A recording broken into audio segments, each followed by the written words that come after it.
Okay, looks like we're back on. Got some nice footage here. Rolling down the course. It certainly is a beautiful day out here at the sunny Wyaralong Dam. So I'm joined at the microphone by Councillor Tom Sharp, the Mayor of the Scenic Rim. Well, Mayor, I tell you what, you have certainly turned it on for us today after a little bit of a windy yesterday. Mate, I've worked very hard on organising that the week ahead, Murray. You got contacts, have you? Mate, in very high places. Yeah, that's right. It is certainly a beautiful part of the world out here, isn't it? Oh, look, it's gorgeous, and I think with that we take our natural landscapes, but what adds to it is Queensland rowing being here, and all the people that have come out in southeast Queensland, all over Queensland for that matter, to share this great event. So firstly, a big shout out to all the visitors. Thank you so much for being here, and the contribution you make to our region is immense, and what a fantastic day and fantastic weekend. Holy dooly, this wind's decided to just pick up as we talk there, so yeah, fingers crossed it stays away from there. No, my family had an avocado farm up at Mount Tamborine for many years, so it's certainly is a beautiful part of the world, and the avocados up there I reckon are the best in the state. So all you people that are heading back to the Gold Coast tonight, go via Mount Tamborine and certainly pick up some wine or some of the produce they do have up on the hill up there. I think, Murray, evidence to that, and that, you got to put your best foot forward, and the evidence of that is that the avocado growers on Tamborine Mountain were contracted to grow their avocados to peak for the Spring Carnival in Melbourne. There you go. That's where they were all exported to, for the top end of town, for Australia's premier racing. They are certainly good up there, and it is a beautiful part of the world on Mount Tamborine. It's those couple of degrees cooler than it is down here, so you do get those beautiful rainforest walks, which is chase up there. Some of those wineries are certainly worthwhile spending an afternoon at for sure, or just having a shop along Gallery Walk there. Just watch those curly roads on the way home. Yeah, that's right, yeah. Watch your brakes on the way down, especially if you're coming down Henry Roberts. There's an interesting one from there. Now, May, you're obviously busy here. I see a whole lot of development going, especially in Bow Desert there. A lot of houses happening around that area. You're certainly seeing some growth in the region. Yeah, look, I think if we set that up from the top end of town, is the state of the nation is that southeast Queensland and Perth, Western Australia are the fastest growing areas in all of Australia. Wow. And then in the state, we're a population of, in southeast Queensland, 4 million out of the 5. That's going to 6 million in the next 10 years. So that growth is not going to abate. We have seen, there's a virtual linkage between the Gold Coast and Brisbane now in terms of development. That's come slightly to the west to Logan and right on our southern border. What is unique, I guess, about the Scenic Rim is what we're looking at right now, is that within the southeast corner, we are a regional or country council, and we're the backyard to those 4 million people. So, but is it? Yes, definitely. We're having some growth coming through. It's very important in terms of sustaining the region with families coming through, providing those jobs, providing a future. But at the same time, we also want to protect as much of our natural spaces and our rich agricultural land. So our population now is somewhere around 45,000, and we're envisaging that to grow to about 62,000 in the next 10 years. Wow, yeah, and I mean, you keep those, you look at the little towns like Kalbar and Boona and stuff, and they've really kept that country flavour in there. Boona is you think it's 1,000 kilometres away from Brisbane. Really, it is that country town still. It is, and I think that's a wonderful thing that the people that are coming here, some of them, I bump into them all the time. People are coming wanting to live in the region, which I think is absolutely fantastic. Everyone is welcome. We want more. But a lot of people I bump into say, I never knew about Boona, never knew about Bedesert, never knew about even Tamborine Mountain from time to time. And when they discover it and realise how close it is to those major centres, whether it be Ipswich, Logan, Brisbane, or the Gold Coast.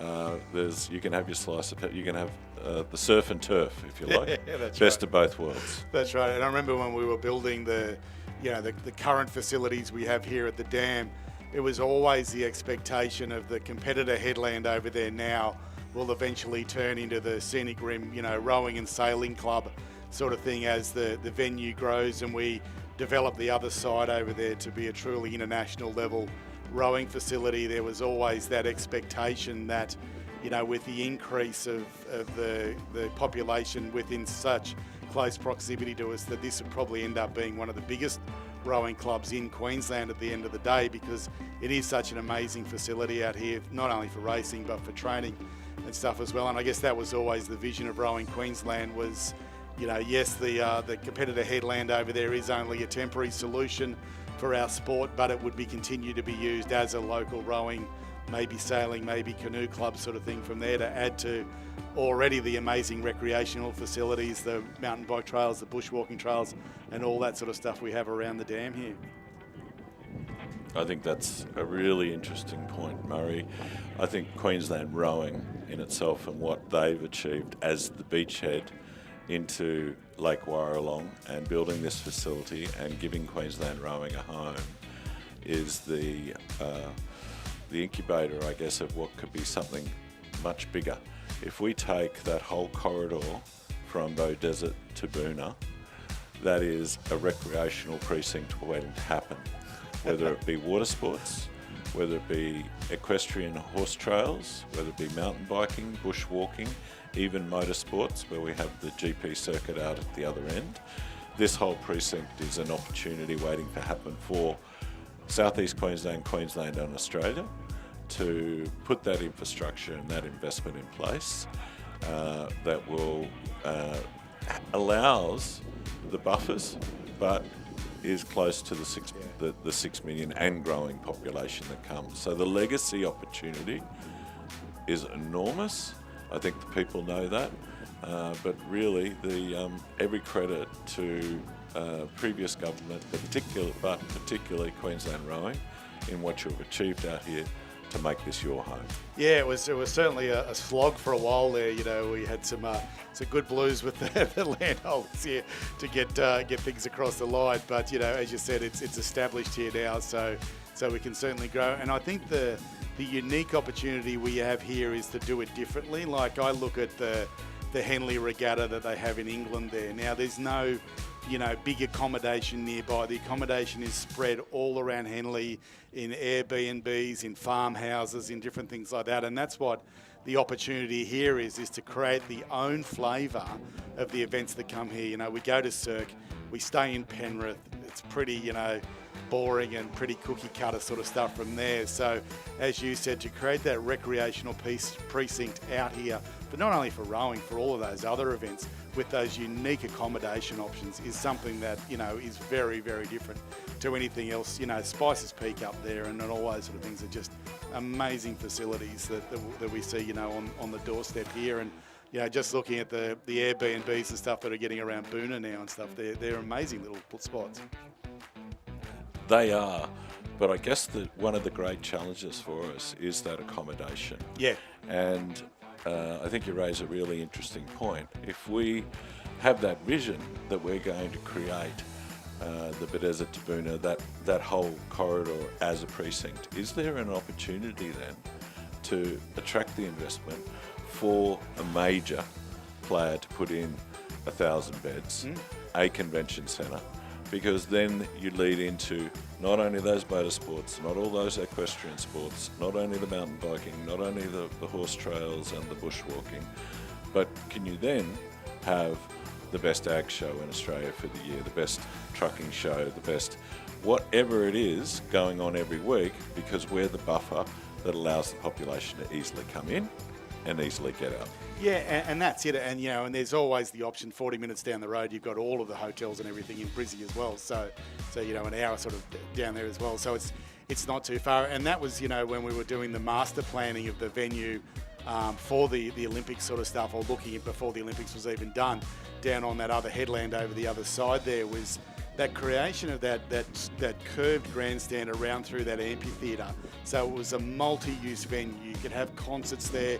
You could have all that sort of stuff from there, unlike, a cirque that is just a rowing course. And, and that thing costs the state government of New South Wales $500,000 a year just to have. So the vision from Rowing Queensland was very much, it's not just a rowing course. We want to make this thing, as you said, the centre of the play. And, it was disappointing with those consultants when they were talking about, we need to spend all this money on Coralbin for a village. And it's like, no, there's opportunities, as you said, for private investment to build those sort of accommodation ones here as a real legacy item, rather than just saying, what do we need for, this specific rowing event at this specific time. There should have been a bigger plan around the whole venue, because then they could have made this the centrepiece to enable all of those ag shows and all those sort of things to happen. Murray, I think you've nailed it, and it is not only the legacy opportunity, it's applying what is the right model. And you're honed in on that you've got a multifaceted facility here. And the challenges, and don't get me wrong, New South Wales government did a wonderful job for Penrith because that was the 2000 Olympics, and good on them. But the challenges they've got now is it's a single factor venue. Yep. And they've got to try and maintain that. Yeah. And that comes at a huge cost.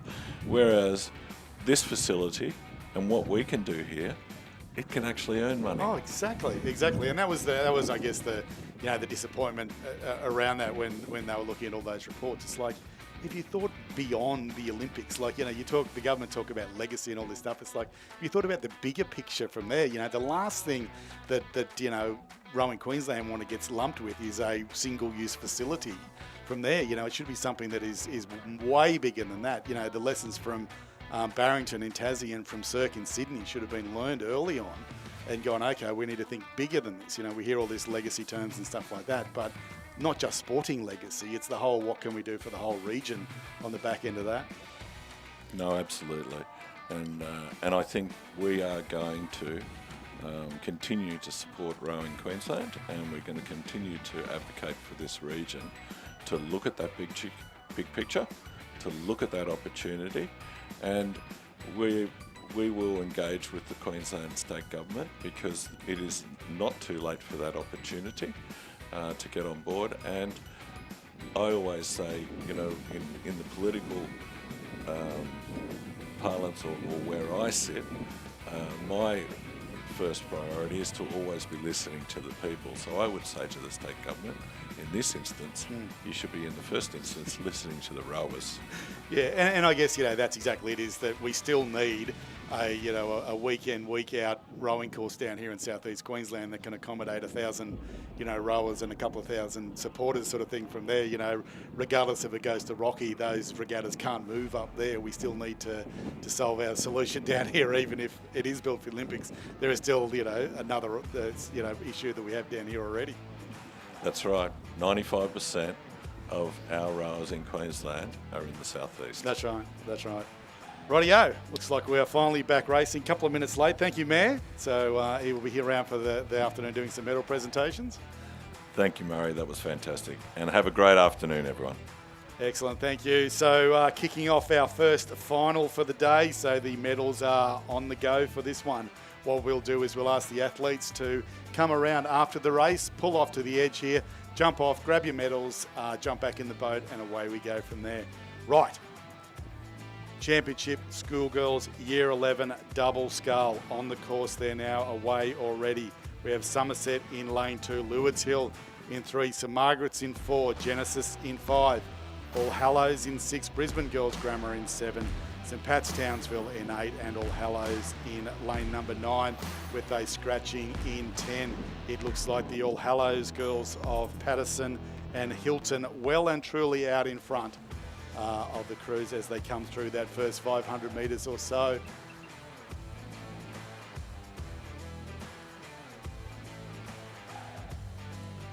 Good race there. So we can see the seating here of this one, creating that nice V shape that we like to see to make sure that everybody wasn't pulling a Swifty or whatever in those heats. So it is definitely the All Hallows girls out in front. Brisbane Girls Grammar and St Pat's Townsville sitting in the minor medal positions at the moment, but not too far back to them is the Genesis crew of Cuts and Muller Croft. Just had a little bit of a random gust of wind come through. Let's hope that that's all that it is for the day.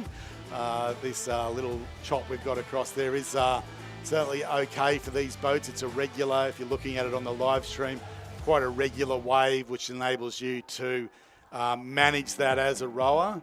It's that nasty one when it's coming at all different directions, at all different speeds, that makes it really hard, and it does knock you from there. But wow, this All Hallows crew certainly has shot out in this first final of the day. Obviously keen on that gold medal there as well.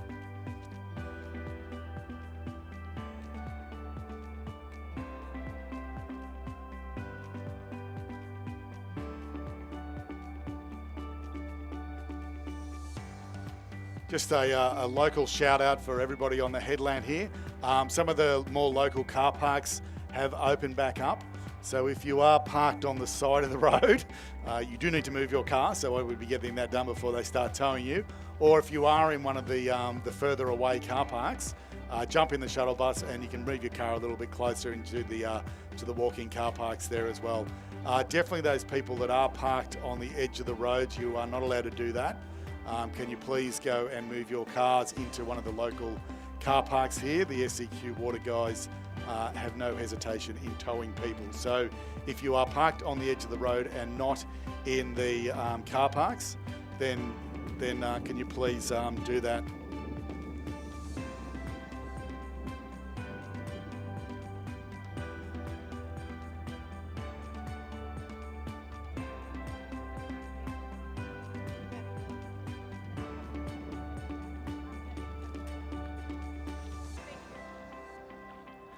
Okay, back to the racing now, and that All Hallows crew has certainly stretched their legs as they're coming through the 1,000 metres, so halfway down the course for our first final of the day. Brisbane Girls Grammar still holding that second spot, with St Pat's in Townsville hot on their heels in third at the moment. Clearwater back to the other crews.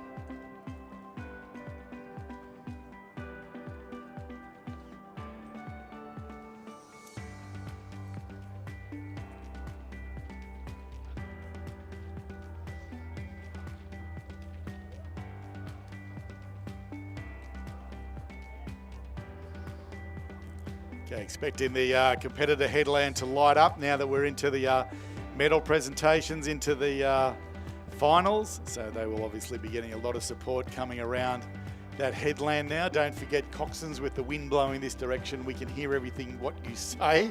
So just be aware of your language going past that headland. Wow, that All Hallows crew certainly has cleared out from the field. The second place Girls Grammar crew on screen now, if you're watching the live screen, holding down second place, keeping an eye on that St Pat's Townsville crew beside them though.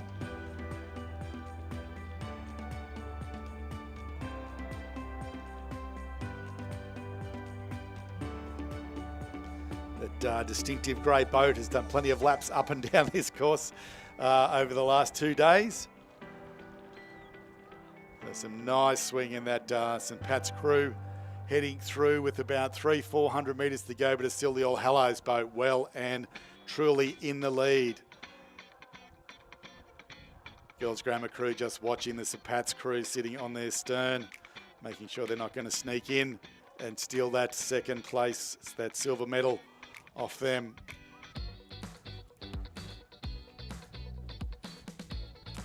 So parents, we're doing medal presentations straight after the race. The crews will pop into the headland here. At the end of the next race, we will do the medal presentations for this race. So you need to be down here with your cameras ready to go. If crews are hot swapping, they'll just have to miss the medal presentations, and we'll pick up the medals later on from there. But at this point of time, it looks like a gold medal to the All Hallows crew. The St Pat's crew not giving anything to that Brisbane Grammar crew. kicking the rate up probably 2 or 3 points above the grammar crew as they head into the red boys. Now the grammar crew's lifting. They want to hold that silver medal place there in this championship Year 11 schoolgirls double scull. 20 strokes to go for that All Hallows crew. They've led from start to finish and have looked strong and synchronised all the way down the course. Great race from Isabel Patterson and Zara Hilton to take out our first medals of the day in the championship schoolgirls Year 11 double scull. Brisbane Girls Grammar across the line in second place, and Georgia Cresswell and Holly Wilkie from St Pat's in Townsville across in third.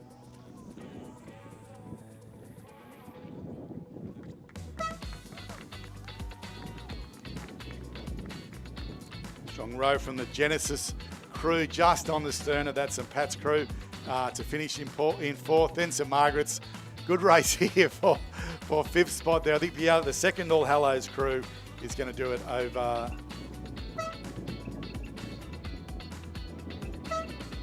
the Lewis Hill crew on the far side.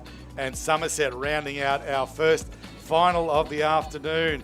A very comprehensive victory there from the All Hallows crew in the double sculls. We've seen these All Hallows crews really dominate some of these double scull races, so we'll see how they go in the finals.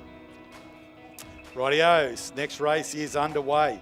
Holy dooly, this is a Brisbane Grammar stacked field, this one. Okay, in lane 1 we've got a scratching. In lane 2, Smith and Forno from Grammar. In lane 3, Purcell and Pointer from Brisbane Grammar School. In lane 4, BBC. In lane 5 we've got a scratching. In lane 6, Oliver Kerr and Lockie Kerr from Brisbane Grammar. Townsville Grammar, Liam Mackay, Gus Maroof. In lane 8, Cathedral Schools, Cronje and Offerman. Another scratching in 9, lane 10, Baldwin and Boggart from Townsville Grammar. Not too bad to have a couple of empty lanes in a pair race. They are hard to manage, that's for sure.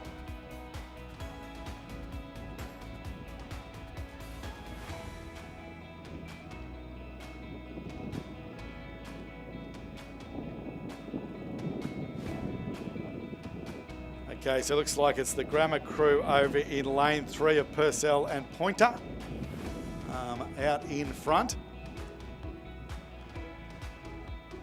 Or maybe not. It's a good race. I think it's the BBC boys beside them then. So BBC versus Grammar. Oh, sorry, it's the two Grammar crews. They've just squeezed across a little bit from there. So it's Kerr and Kerr versus Pointer and Purcell.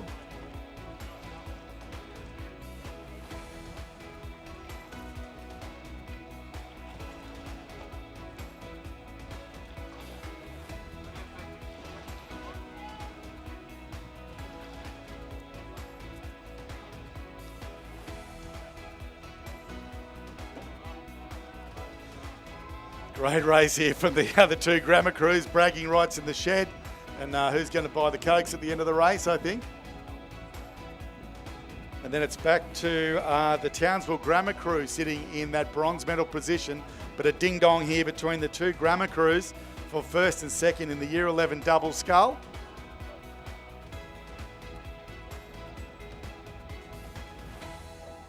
So I think it's Kerr and Kerr are going to do enough to hold out Pointer and Purcell to take out the first and second place here in the championship Year 11 pair. And it'll be the crew from Townsville Grammar across in third place.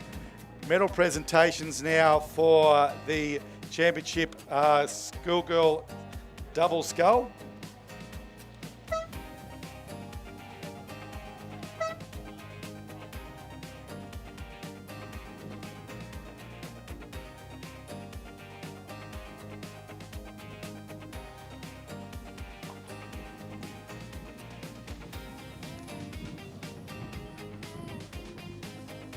Looks like we've had some hot swapping, so we'll just hold those medals and we'll give them to the girls over there. We've got the girls Grammar crew though here in the second place. Mayor Tom up doing the medal presentation. In second place, silver medalist Lily Nolan and Genevieve Davies. The joys of these regattas where we've got lots of races on means that some of these medal presentations just have to run like this. Congratulations, girls, and well done.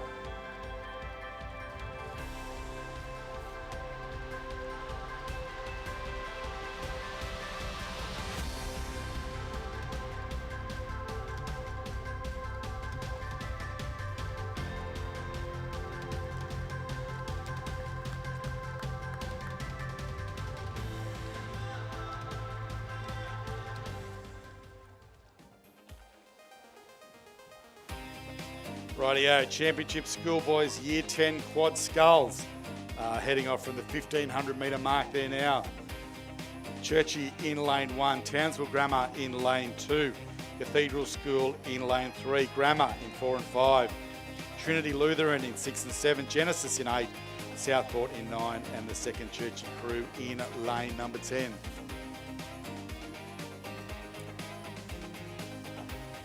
Oh, sorry, there's some Pats girls here as well. Congratulations, bronze medalists Georgia Cresswell and Holly Wilkie.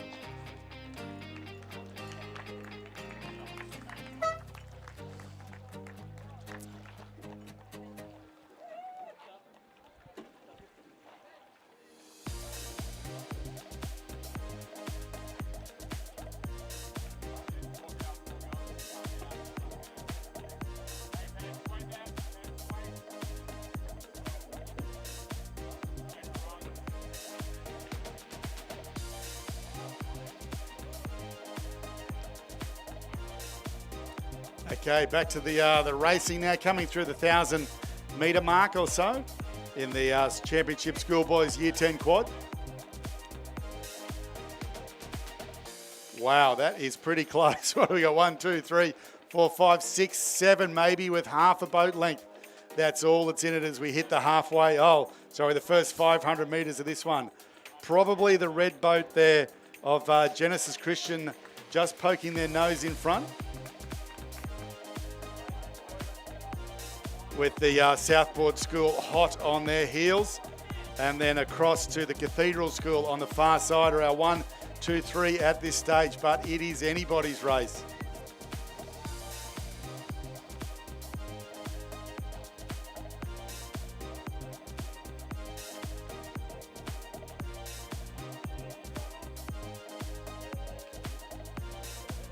Great battle here as we come through with 7:50 to go. That red boat and the TSS boat sitting hot on their heels. I think the TSS crew has done a bit of a push through that 250. They've come up alongside the Genesis crew. Genesis crew lifting though. They want to hold, take that first place back. And I think they may have just poken their bow ball back in front. Still got the Cathedral School over on the other side there. Maybe half a length back to them. Then it's the two Grammar crews and Trinity still in the hunt.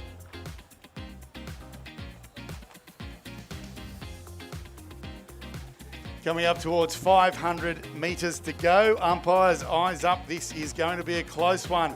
Loving those new Genesis Zooties there. That bow-mounted coxswain. See, they're asking a little bit more from that cruise. It's been Genesis ahead, then their TSS comes back, then Genesis ahead again. It is really neck and neck with 500 metres to go. TSS have just poked in front again. Maybe a canvas, that's all from there. These two, though, they're starting to break away from the rest of the field. That Cathedral School crew on the other side, still holding these other crews at bay behind them. TSS pushing. Can Genesis come back? The coxswain looking across, asking for more from his rowers. Wow, 300 metres to go, less than half a length in it. You can see them starting to really hurt there now. The bowmen and that Genesis crew really swinging at the back. TSS looking sharp though, and it maybe put half a length now, push that canvas out to a couple of rowers.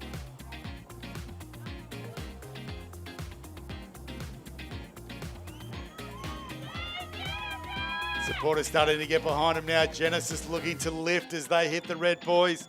We've seen things certainly change in this last 250, but wow, TSS looks strong. They're pushing away there now with around 200 metres to go. I don't think the Genesis boys are going to catch them. Can the Trinity crew catch the Cathedral crew? Though that's the question. Certainly finishing fast on the far side is the Cathedral crew here, but the battle for the first and second place medals is on this side with TSS and Genesis. I think the TSS crew's done enough. That push through that 250 before the final 250 was enough. TSS across the line in first place. Great race here in the quads. Genesis across in second, and the Cathedral School across in third, closely followed by Grammar, Trinity and the Grammar crew. Medal presentations now for the schoolboy year 11 pair. In third place from Townsville Grammar, Leon Mackay and Gus Maroof. In second place from Brisbane Grammar, Hugo Smith, Benjamin Porcel and Joshua Pointer. And in first place, gold medalist from Brisbane Grammar is Ollie Kerr and Lockie Kerr. Put your hands together for all our medalists.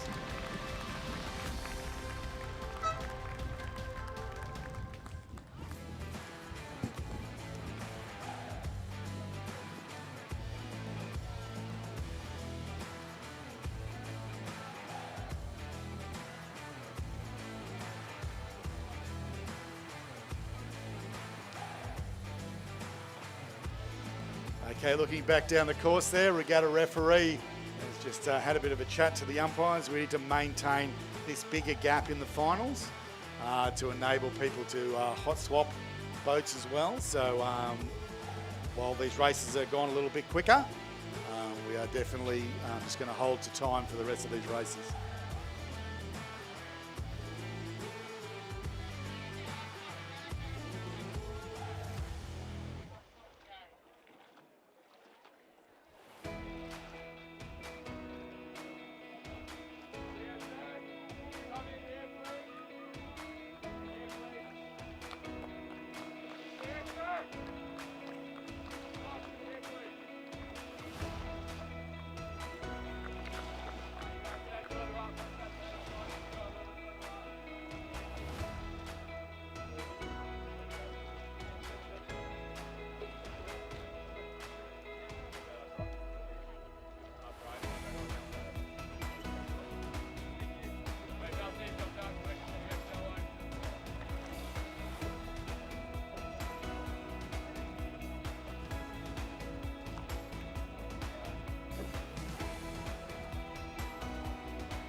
Okay, just as I said, a little bit of a delayed start. We're going to go back to on time again. Those first races we just threw a little bit quick.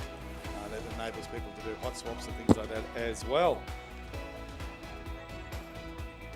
So remember, we are running still at half an hour delay. So if you're looking online at the times, everything is half an hour later due to that fog this morning. Just waiting for the medal presentations now for the championship schoolboy Year 10 quad sculls. Okay, they're heading in now, and we'll get that done probably before the start of the next race, I reckon.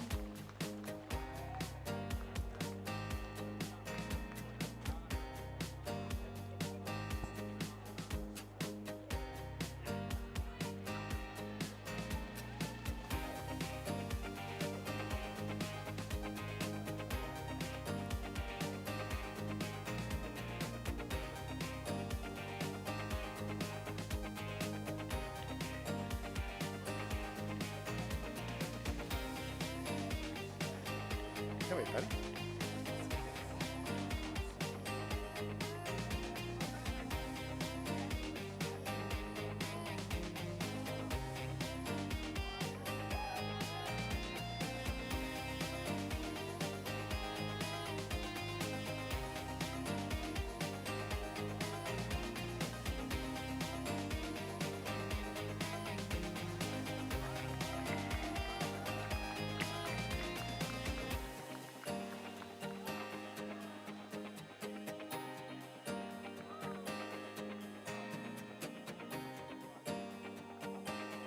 Okay, medal presentations now for the schoolboy Year 10 quad scull, the championship event. Gentlemen, if you can jump onto the podium, please.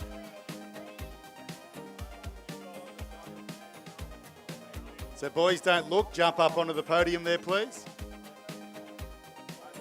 Genesis boys, jump up onto the podium, please.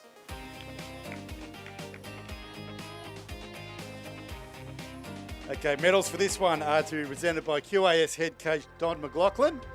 So good to see Don out here casting his eyes over the future of rowing in Queensland. In third place from the Cathedral School is Thomas Jolly, Jens Medovic, David Cronje, Dylan Hibble and Charlie Parfrey in the cock seat.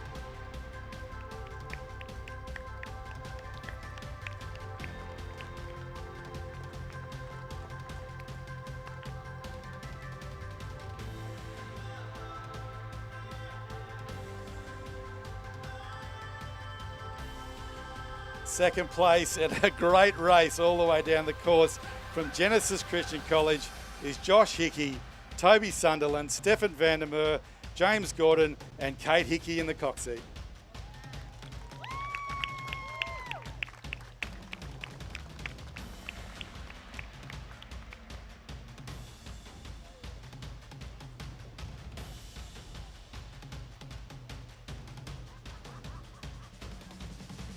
So our gold medalists and Queensland champions in the schoolboy Year 10 quad scull is the crew from the Southport School, Samuel Ryan, Cruz Sten, Tice Miller-Wright, Murdoch Smith and Jack Stenson in the cock seat with Christopher Holliday as the coach.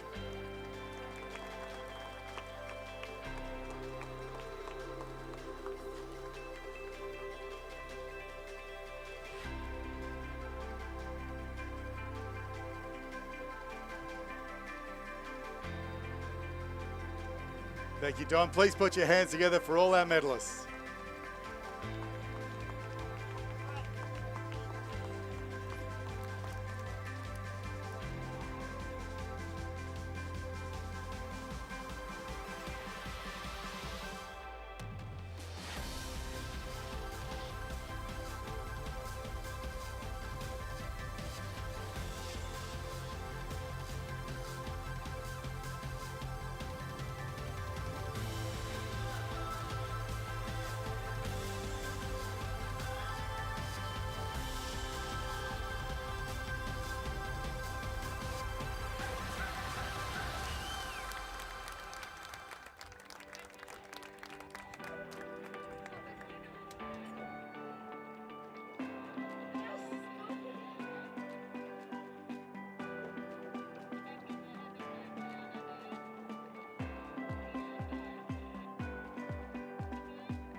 Okay, running back to regatta time now as we see the championship schoolgirls Year 9 double sculls making their way to the start line, expecting a great race here.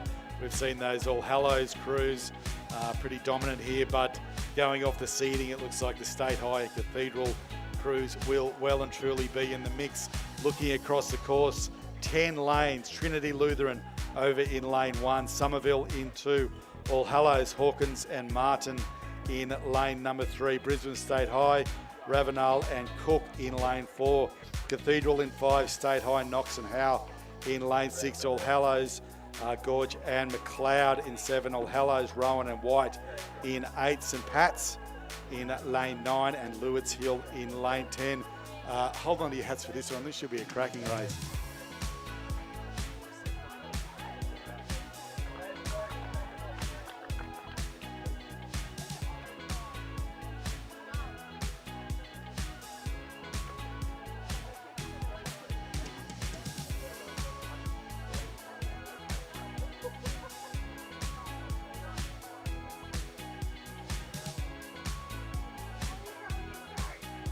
Having a chat to Supercoach and co-commentator Chris Holliday. They're very happy with the boys taking out that quad there. Apparently they stuck to the plan. So I'm not too sure what the plan was, obviously to win the race, but yeah, they obviously stayed on it, and we saw them really kick away in that second half of the race of the schoolboys Year 10 quad scull, that crew from the Southport School. Radio boats lining up. If you're watching us on the live stream now, tapping into the start. So there'd be some nerves going on there. We've had heats, semis of this race, so these guys have raced each other a couple of times now.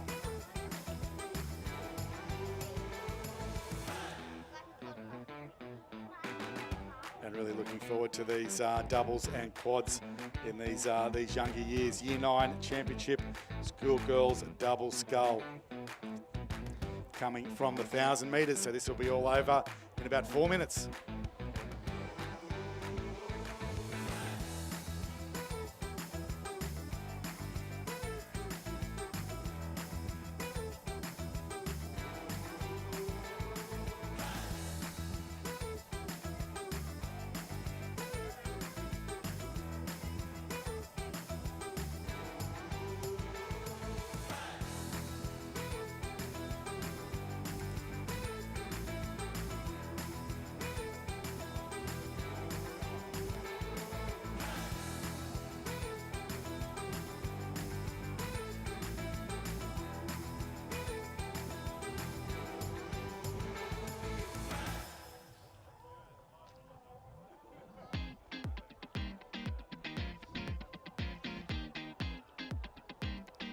Rightio, sitting ready on the start.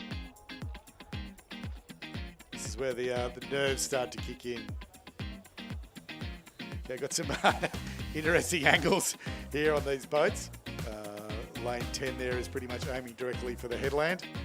So now they're starting to straighten themselves up. Holy dooly. They are a bit of a schmozzle on the course here. Really important why we need to tap in together. I know it's hard, everybody's excited. Everybody wants to get going, so the starters just asked these crews to back it down a little bit. So we'll be a little bit of a delay here in the Year 9 double sculls. We'll get them to go back, get them to line themselves up and move in together. That little westerly will kick, especially as you can see looking down that long stretch of water towards the overflow winery. The wind does pick up speed there at the 1,000 metre start and will push the nose of the boat around, as we saw of that boat in lane 10 there, aiming towards the headland. G'day to everyone that's watching us online and on the live stream. G'day to all you Americans that are keeping an eye on some of these great athletes they've got there, and I'm sure there's some talent scouts from the UK looking at as well. My daughter was lucky enough just to spend 3 months over in Cambridge, rowing out of the Cambridge City Rowing Club over there. It really is a rowing culture in the UK, especially in a town like Cambridge, where the rowing world dominates it, especially those bumps events over there, which are amazing to watch. And then rolling through into the Henley Regatta from there. So town bumps, and then of course the college bumps from the university. So great opportunities for these athletes to row all around the world after school, be it at university or even just a social club level as well. Rightio. Let's see if we can get this one right this time, girls. Line it up nice and straight. Look left and right and bring it in together.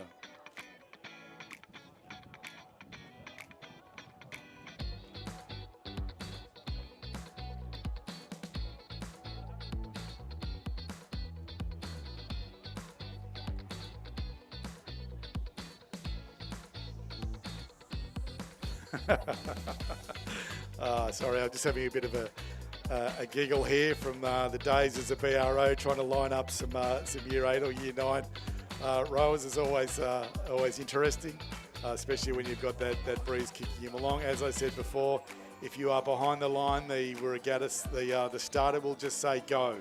So you can see if you're looking at the live stream here, some of those crews really way behind, need to pick up their game and get in line, looking left and right.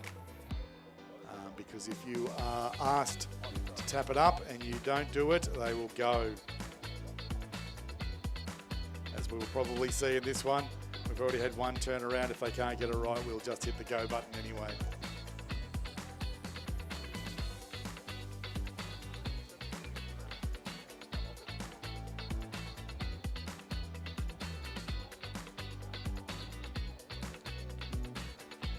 Good gamesmanship going on here from some of the crews.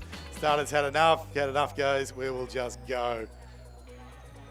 You can only try so often. So great to see the drone footage here. So again, looking across the course, we've got Trinity over on the far side there. Somerville in lane 2, All Hallows in 3, Brisbane State High in 4, Cathedral in 5, Brisbane State High in 6. Probably with their nose just in front, All Hallows in 7, All Hallows in 8, St Patrick's in 9 and Lewards Hill in 10. These two All Hallows crews obviously like each other, getting nice and close here in the lane 7 and 8. Lane 7 chosen to get back into their lane now. You can see the impact on the speed that steering has had on that boat, and really important to stay down the middle of the course like this State High, Cathedral School and State High crews have done, with their nose just in front of the other boats as they get through that first 250. Wow, absolutely perfect conditions down there at the start line. Just that little bit of a chop coming through actually makes it sound like you're going faster as you hear those bubbles come under the boat. So that's not going to bother these athletes too much, having a little bit of wind from there. Wow, that Cathedral School has certainly put the hammer down there to poke their nose in front of the two State High crews. They shot out of the gate, but Cathedral are just settling into it there now, rowing really strongly and definitely the fastest boat on the course as they come up to the halfway mark.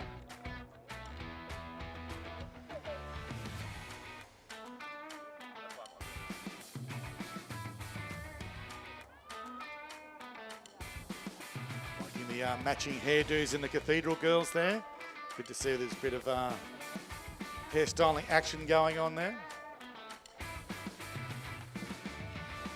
And rowing really nicely as well, pushing away from the crews as they come with about 400 metres to go. That two All Hallows crews have definitely pushed up onto the State High crew after some hairy steering at the start there. That crew in lane 7 of George and McLeod. They are challenging for that third spot there, but it's still the Cathedral School out in front.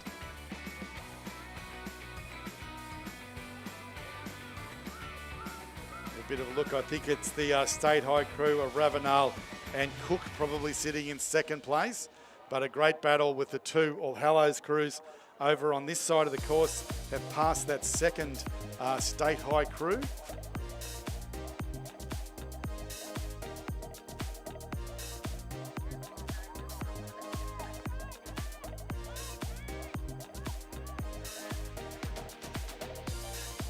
So State High still holding down second place, but that All Hallows crew, number 1 crew of George and McLeod, pushing through onto them after the hairy steering and really starting to lean into it now. But the Cathedral School well and truly out in front, clear water over the field. That State High crews met the challenge of the All Hallows crew as they hit the red buoys. Wow, the Somerville crews had a big kick over on the far side in lane 2. I think to be holding down third place over the top of the All Hallows crew, the number 1 crew here in lane 7. We'll see how they go close to the line, but it's definitely Cathedral in the gold medal place at the moment.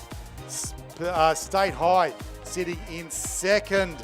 Wow, that All Hallows crew has kicked again, trying to take on the Somerville crew on the other side. They may have done enough to get them on the line, I think. The way they're going, they may even catch the State High crew. The Cathedral across in first, State High in second, and All Hallows across in third. Somerville on the far side in fourth. All Hallows, State High, back to St. Pat's, Lewards Hill and Trinity on the far side. Great race there. Super strong race from the Cathedral crew to take that one out.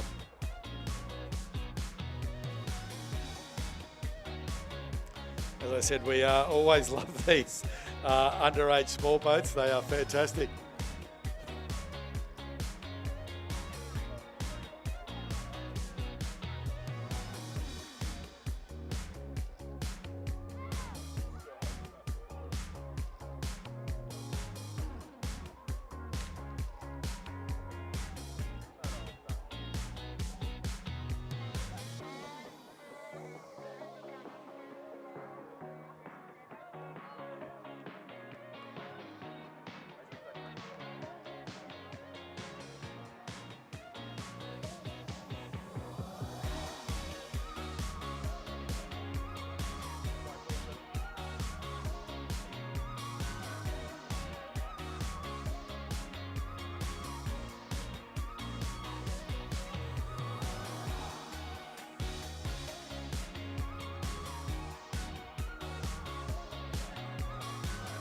Okay, just coming into the start line there now, the Championship Schoolboys Year 8 single scull from the 1,000 metres. So this will be another quick one. Trinity Luther, Toby Burrows over in lane 1. Genesis Christians, Mitchell Hobbs in lane 2. Cathedral Schools, Logan Daly in lane 3. Somerset, Timus Sabatov in lane 4. Cathedrals, Evan Depenar in lane 5. Ollie Moore from Rocky Grammar in 6. Cathedral, Hugo Richardson in 7. Chance Gaskell from St Stephen's in 8. And Jamie Deskemmer from Somerset in 9. And Cathedrals, Ethan Rademacher in lane number 10.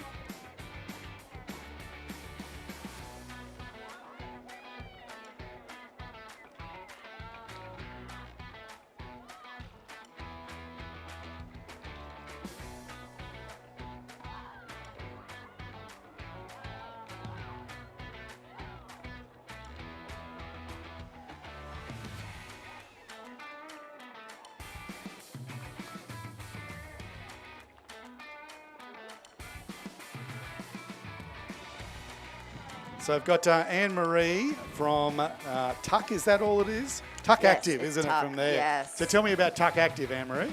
Well, look, Tuck is a labour of love. I'm a rower myself, a masters rower, of course. And basically, I just wanted to make a zooty that I felt comfortable in, that had all the different things from all the different zooties that I liked, and I put them into one zooty. Excellent. Yeah. And you think you've achieved that? It's I comfy? do actually. I love it, but I'm so biased. You can't take that out of the equation. See, you know, that's a very, very big compounding factor. But I love it. Yes. Now, I saw all the commercial ladies strutting around breakfast the other day over at the cafe in West End in the outfit from there, and they were all smiles. So I think you've done that from there for sure. Yeah, we zhuzh up in them a little bit. It's Yeah, nice. that's right. That's right. Is there any way you can make old men look good in zooties? Though? Oh, look, actually, I make old men look so good in zooties that the Masters men's squad at Commercial have just put in a custom order for their own special tuck zootie. Yeah, I reckon yeah. there's nothing good about old men in lycra, but that's if you can make that look good, that's good. And I do like the way you said Masters rowers, not Masters athletes. As we've always said, you are just rowers, knock it off. So just looking back at the course here now, we've got a great race in our schoolboy Year 8 single scull, full 10 lanes out there, getting that nice V shape that we see from the seating. So Evan Dippenar from Cathedral, again out in front. Then back to probably his buddy Hugo Richardson in second place there as well. So both from the Cathedral School.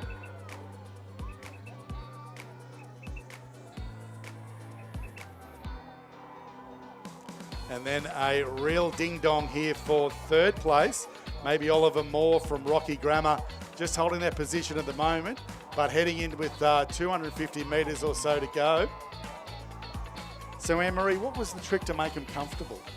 Oh, good question. Or is that a trade secret? That's a trade secret. Well, okay, so one thing that I have always disliked in Zooties is when they've got a front middle seam, right? Yes, okay. never good on the girls' photos, those ones. And being a long torsoed lady that I am, I did never find that very flattering or comfortable. So I removed that.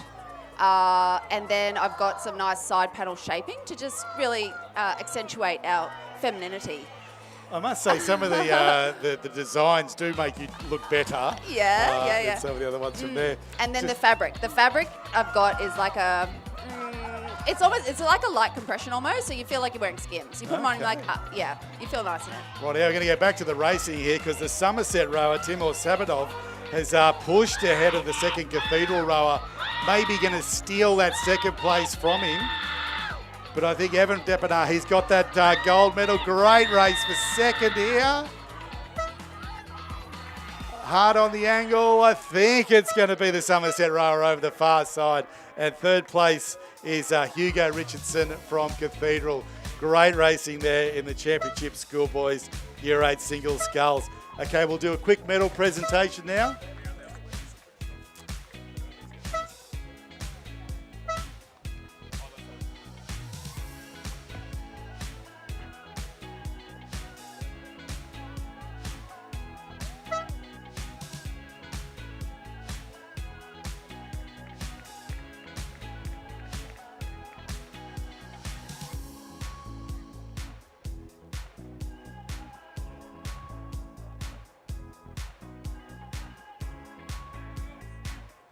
Okay, medal presentation now for the championship schoolgirls Year 9 double sculls.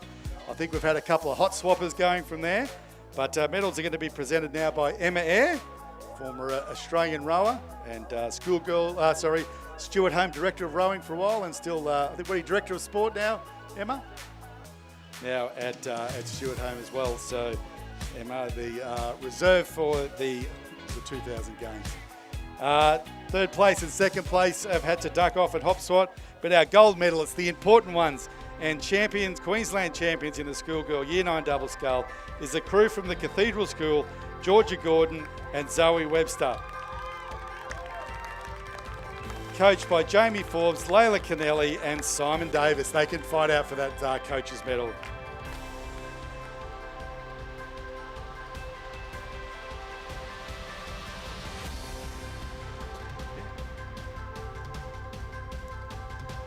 So, Anne-Marie, back to the Tuck story. Where did that name come from? Well, look, when I was trying to think of a name... Other than the bloke's issue with that one, yeah. Well, it took me so long to come up with a name, but something I learned from one of my recent coaches, Jacinta Edmonds, was the terminology tuck, which I hadn't heard used before, but she was always saying, Emery, tuck up more at the catch. You can get more compression. Just tuck in, like heels to glutes, like, you know... don't overreach with your arms. Tuck up. And I'm like, tuck. Okay, so what is tuck? And she explained it to me, and I'm like, right, that actually makes perfect sense. And so, I don't know, it just stuck, and I liked it. And I liked it's a bit edgy, it rhymes with certain things, and I thought, just do something different. And so then I came up with the little logo where the K is like the little rower in the catch. Have you noticed that? Oh, no. Yeah, you need to notice that. Look, you need to appreciate that, because that took me a really long time. That is cool. I was wondering where that one sort of came from. I get it now, I see it. Yep. So there's that. That's the story of Tuck. The story of Tuck. There you go. Mm-hmm. Very good. Now, are you based in Brizzy, or how everyone get in touch with you? You got a display, you got a tent here, I'm assuming? I've got a tent up there, right beside the ADF there. Yep. And I'm also online, so I've just launched my online store 2 weeks ago. It's brand fresh. If you want to be an early adopter and be the coolest kid on the block, you go there, okay? It's tuckactive.com.au. Cool. And looking at doing like full club Zooties, you've got training Zooties and things already that people can buy? Yeah, I've got straight direct-to-customer Zooties at the moment. Yep. I've got new spring colours coming in 2 weeks. I've got my sun shirts coming, visors coming. And I've really put a lot of thought into it. All the things that I like into the product. Excellent. It's mostly excellent. about me. It's for me. That's right. That's right. Oh, that's really cool. Yeah. So, yeah, especially, I mean, holy dooly, the weather's certainly changed in the last 2 weeks. I It's know. Oh my It's gosh. warm out here, so we'll be kicking off the jumpers and, be definitely back into the I cooler know. wear from there, that's for sure. That's it. If head to my Instagram, which is @tuckactive. I'm Awesome. starting to kick things off there. I'm doing the whole social media thing, so Very good. It's another journey for me. Very good. So, yeah, while you're here, pop up and see Anne-Marie. She's over here on the Spectator headland. Check out the gear, and definitely if you're a club looking for a new look, pop in and have a look at the opportunities around that as well. Thanks so much, Anne-Marie. Thank you. Okay, Thanks for having see you me. soon. Cheers. See you. Bye. Thank you. Okay, heading right down to the 2K start here now. We've got the one of the big races of the day, the Championship Schoolgirls Single Sculls. Okay, coming right across the course, only 9 in this one. We obviously had 3 of 3. St Patrick's Townville, Aluka Harmon, Lane 3, Bundy North State High School, Sarah Wake. The 2 Leeward Seal rowers in 4 and 5, Ellie Lee and Sienna Becker. The Ferny Grove State High School rower, Hannah Johansson, the U for 32 rower that was so dominant in those heats and semis. We'll see how she goes in the final now. Cathedral Schools, Amy Edgerton in lane 7, Somerset's Maddie McLaughlin in 8, St Margaret's Ella Walsh in lane 9, and Brisbane State High's Sasha Jesipovic in lane number 10. Just tapping into the start there now. We will do the medal presentations for the Championship Schoolboy Year 8 Single Sculls.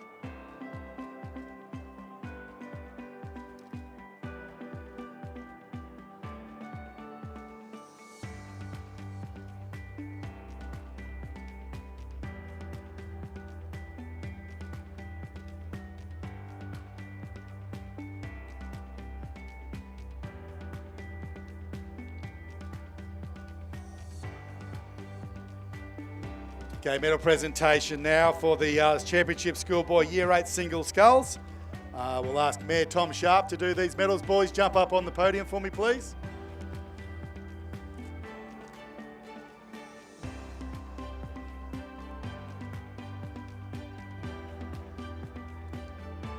Okay, in 3rd place from the Cathedral School is Hugo Richardson. Up on the podium, buddy.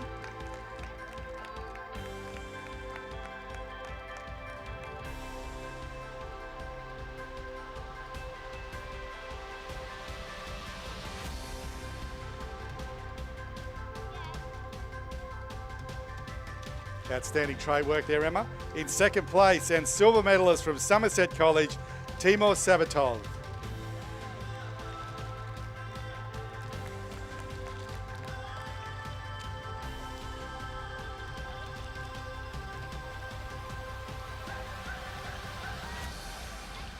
In gold medal and a dominant performance leading from start to finish from the Cathedral School, Evan Dippenar.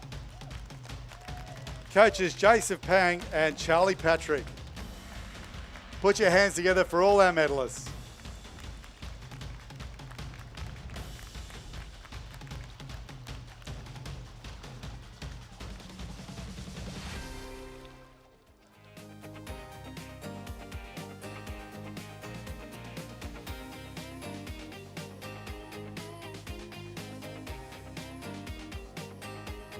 Righto, as expected, Hannah Johansson has jumped out of the start here. Clear water over these other crews.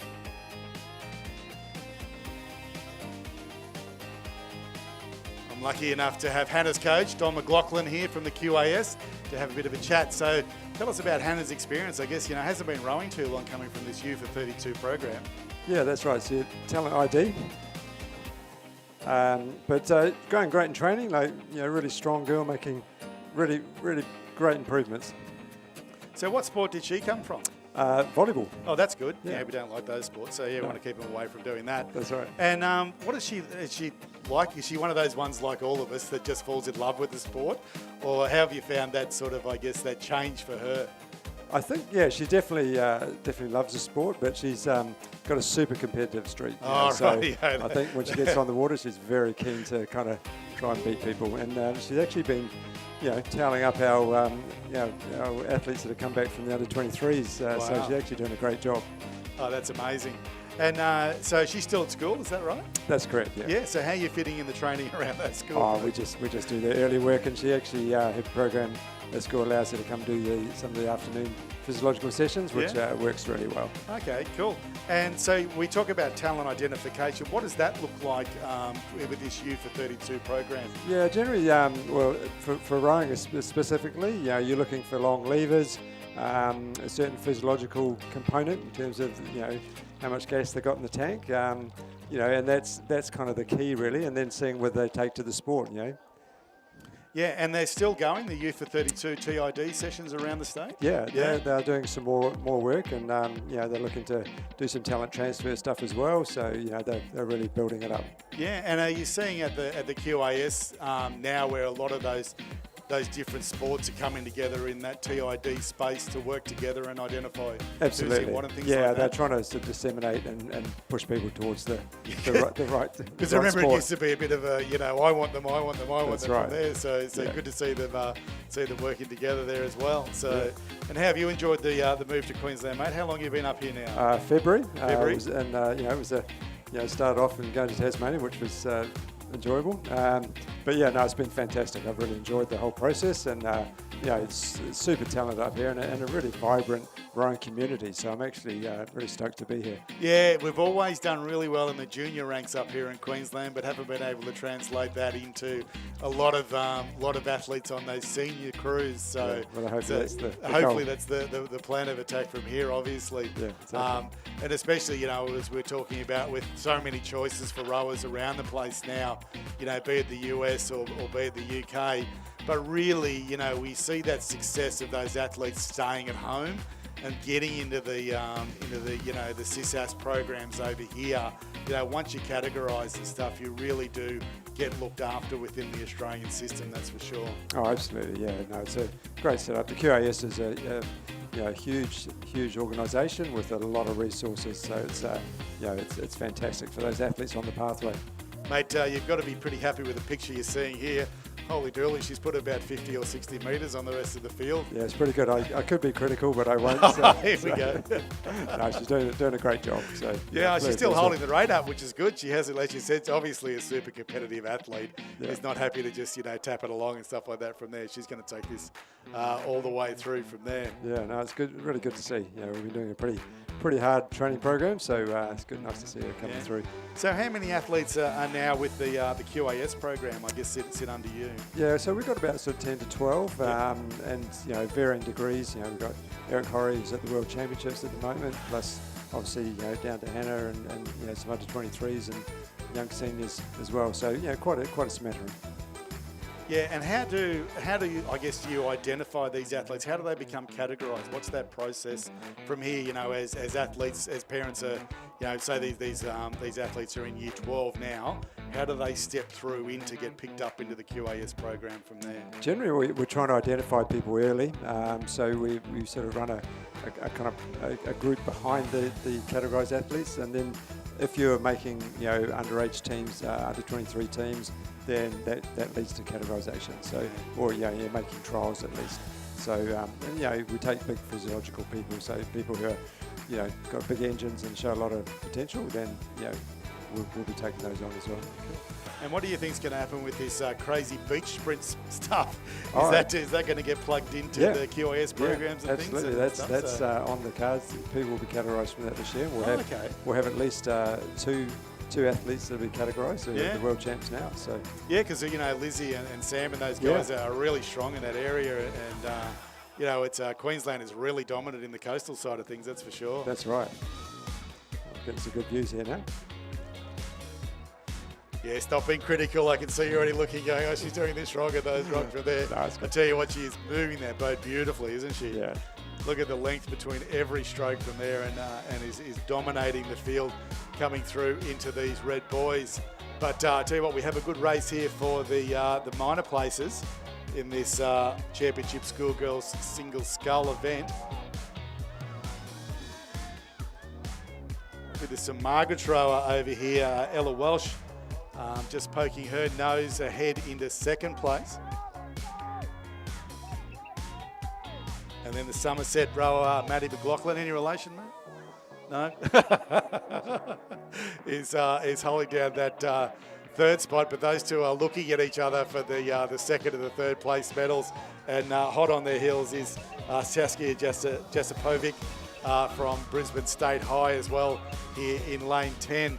But I tell you what, dominant performance from the U for 32 athlete, Hannah Johansson here heading through with about 20 strokes to go, but the battle is for the minor medals. The St Margaret's rower there on the screen, you can see the big push there. She wants that silver medal there, but rating a couple of points below the Somerset rower that has really kicked on now, kicked that rate up as we head into around 20 strokes for them to go. But Hannah across the line in first place. I think the Somerset rower is going to finish the faster of the two here on top of the St Margaret's rower to take out that silver medal. I won't give him the kiss of death just yet, but gee, the conditions have certainly turned perfect now with that wind dropping down. So it'll be Somerset across in second, St Margaret's across for the bronze medal. And far side, Lewis Hill, and then to Brisbane State High over this side here. Fantastic race, that one there in the championship schoolgirls single scull. Thank you, Don. We'll get you to do the medal presentations. I'm sure you'll be happy to give it to your athlete for this one. Yeah, really appreciate it. Thanks. You. Cheers.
So just got some athletes that pop back for a medal.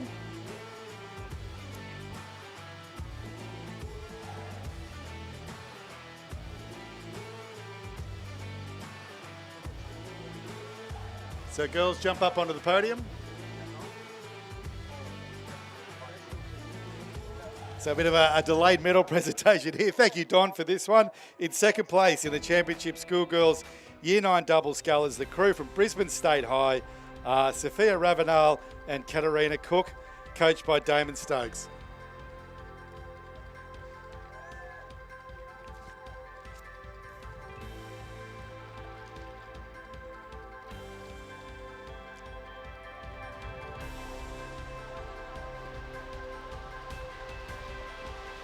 Yep, just come straight in, girls.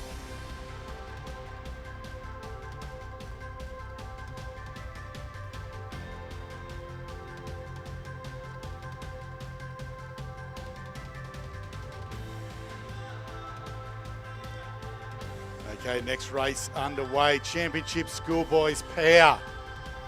We often see some hairy steering with this one, but we'll see how these guys go. Actually look pretty good at this stage. So we have over in full 10 lanes for this one. In lane 1, Shalom. In 2, Ignatius. Lane 3, Auckland. Lane 4, Somerset. Lane 5, Emmaus. Lane 6, Westlake Boys. Lane 7, Westlake Boys. I'm assuming that's a New Zealand crew. Yes. There we go. I hadn't heard of them before. Lane 7, Emmaus. Lane 8, St Peter's. Lane 9, Ignatius. And lane 10, Varsity College.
Okay, just waiting for my computer to load here so I can see if there's been any scratchings. This one looks like we are missing a couple of crews.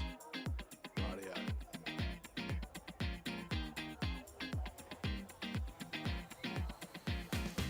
So it looks like the Ignatius crew over in lane 2 has scratched.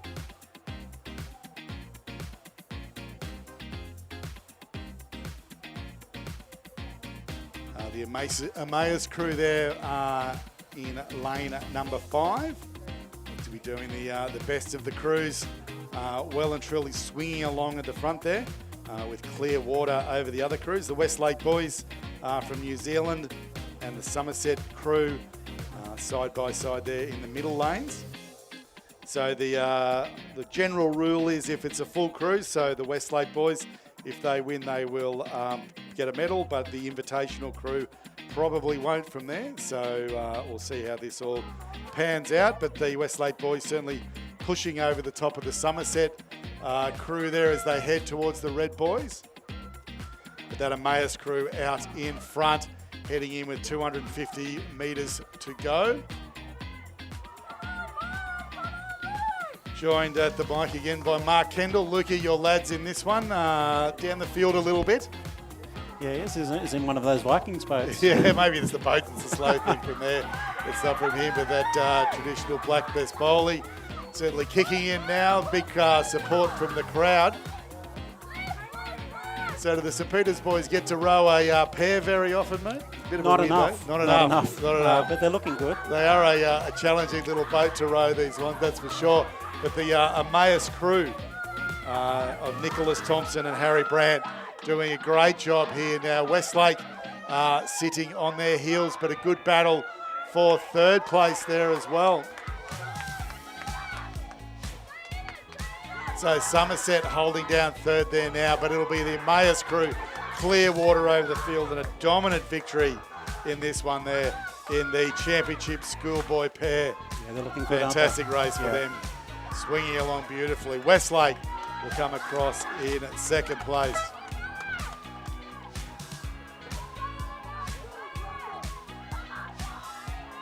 And Somerset across in third.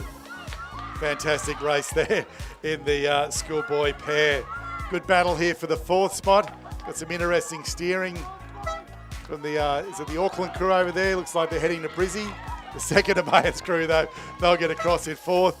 I think the New Zealand boys are heading into Boona by the looks of that one. Okay, medal presentation now for the championship schoolgirl single sculls. Girls, can we get you up on the podium, please?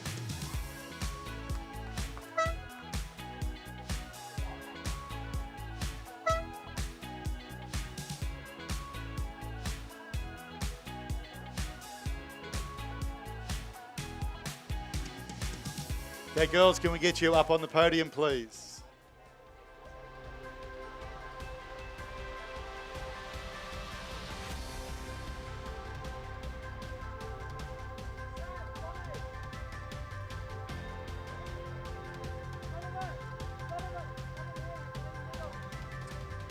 Okay, medal presentation now for the championship schoolgirl singles sculls. Medals presented by QAS head coach Don McLaughlin, who will be happy to present it to his athlete. In third place, and bronze medalist from St Margaret's is Ella Walsh.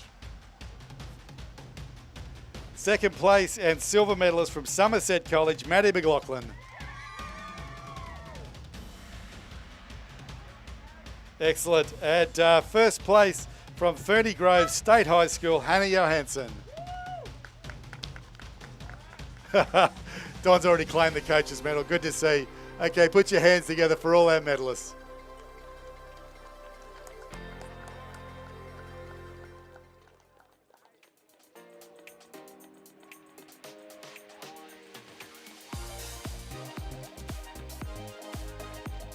Okay, next race heading down to Championship Schoolgirl Coxed Year 11 4. So this is a straight final, so no seeding in this one. Looking across the course over in lane 2, we've got Girls Grammar, Rocky Grammar in 3, St Hilda's in 4, Somerville in 5, All Hallows in 6, Somerville in 7, Cathedral in 8, Stuart Home in 9, and the second All Hallows crew in lane number 10. So I think it's the Stuart Home and the Girls Grammar crew with clear water over the rest of the field, but the race is for the bronze medal there between the St Hilda's crew and the Somerville crew in lanes number 4 and 5.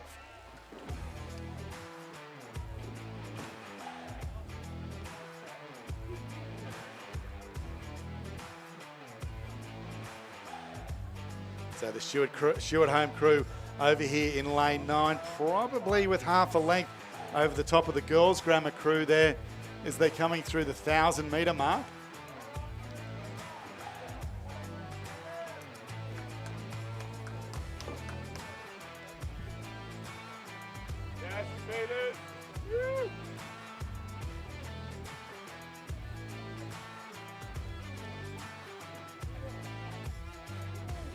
Okay, good press there from that Stuart Home crew. They put a length on top of that Girls Grammar crew just through that last 250 metres. Water conditions have turned back to be absolutely perfect. Dead still out there. You can see those nice little wake rowing through behind the boats. Battle still continuing for that 3rd and 4th place between the Somerville and the All Hallows crew. Sorry, the St Hilda's and the Somerville crew.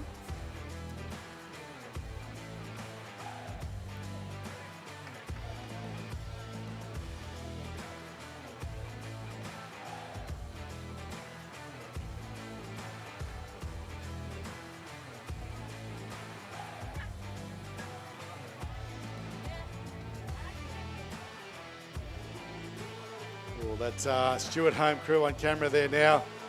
Starting to look a little bit heavy. They're starting to look out of the boat. They are currently in the lead. But they are tricky boats to row, these 4s. We'll see if they can hold it together. Coming through with around 500 or so metres to go. Still great battle over there from St Hilda's and the Somerville crew. Panning across to the Girls Grammar crew. We'll see how they look. Are they looking fresher than the Stuart Home crew? Are a little bit. They may push here, but Bowcock's boat looking for a little bit more from their rowers, although they are shortening up a little bit through that 500 to go. That is the 500 metres that does hurt. That 1,000 through to the 1,500 metre marks are certainly the ones that hurts, as Mark said before, what we often call Siberia. Okay, Stuart Home crew looking a little bit better now, getting a little bit more length in each of those strokes. Still holding that maybe a length lead over the Girls Grammar crew on the far side. The Somerville crew has pushed out over the top of the St Hilda's crew to put clear water of them to now hold down that 3rd place. 4th place back to St Hilda's. 5th, 6th and 7th is anybody's race. Okay, Red Boys, time to get serious. Who wants this more? Is it the Stuart Home crew or is it the crew on the far side? The Girls Grammar crew. Stuart Home with that length hitting the Red Boys. Hard being so far apart. 10 lanes apart is a long way. A lot easier to race side by side. The coxswains will be able to see what's going on though. They will know what the athletes need to do to get there. We do have a bit of a angle on the finish line that will favour probably that Girls Grammar crew on the other side. Somerville looking strong in 3rd. Girls Grammar well and truly kicking the rate here. Stuart Home starting to go now. They may have left that little bit late though. I think the Girls Grammar crew have just popped their nose in front with that early kick in the Red Boys. Yep, they will get them. Great finish from the Girls Grammar crew. They will take it out. Gold medal to Girls Grammar. Silver to Stuart Home. And bronze medal will be the Somerville crew, finishing strong. Then back to St Hilda's and a great race for 5th, 6th and 7th here. All Hallows of the second Somerville crew punching towards the line.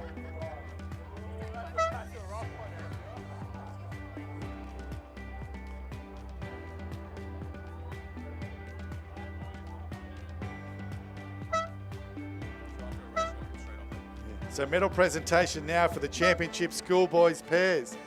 Medals to be presented by Rowing Queensland Chairman Mr. Simon Daly.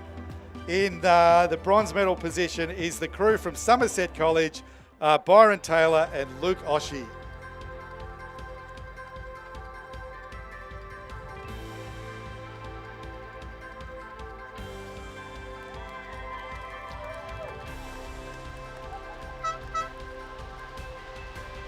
Our silver medalist coming all the way from New Zealand is the crew from Westlake Boys, Samuel Bird and Donovan Pavic.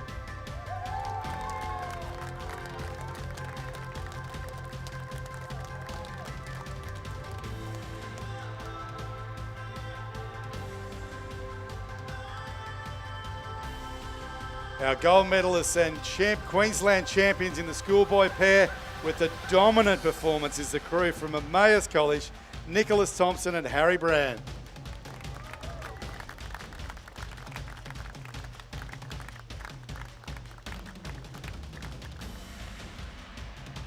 Awesome, thank you, Simon. Put your hands together for all our medalists.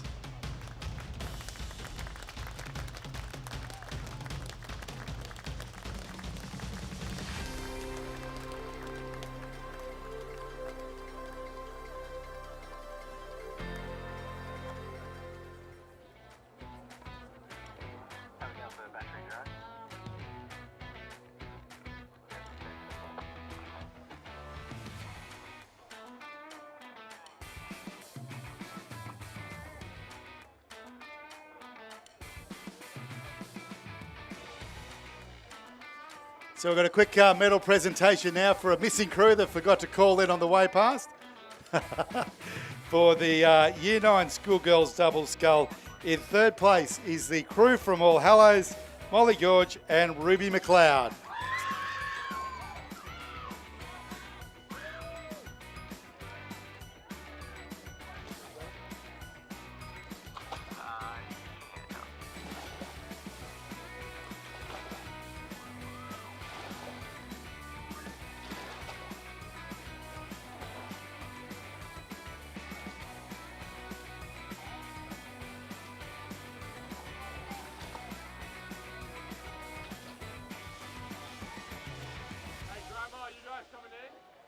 Okay, heading all the way down to the 2K start again.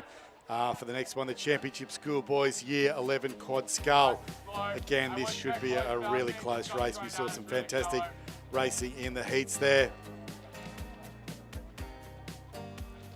So Brisbane Grammar over in lane 2, BBC in lane 3, Brisbane State High in lane 4, Grammar in 5, Southport splitting the 2 Grammar crews in 6, Grammar in 7, Cathedral in 8, Southport in 9, and St Peter's Lutheran in 10. Oh, a few shed bragging rights won here with a number of Grammar and Southport and State High crews in this one. We'll see how they go. Just popping around in front of the Hell Starts there now. We'll line them up.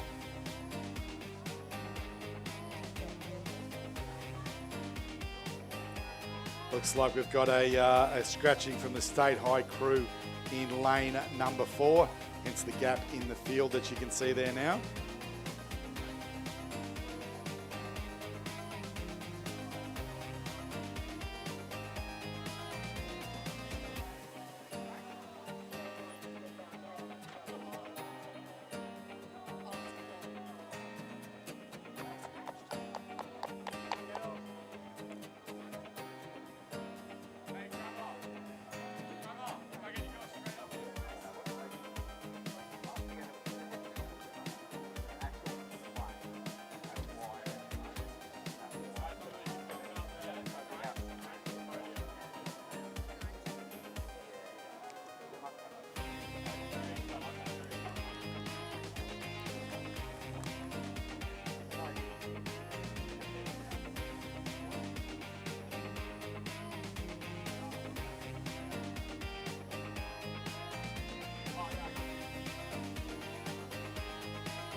Rightio, we are away in that schoolboys year 11 quad, and as we expected, very, very close off the line, maybe a length and a half across the whole field as they come through that first 250. I think it's the Southport School there in lane 6 with their nose just in front, but the Brisbane Grammar School of the Kerr boys, Purcell and Kelso, hot on their tail.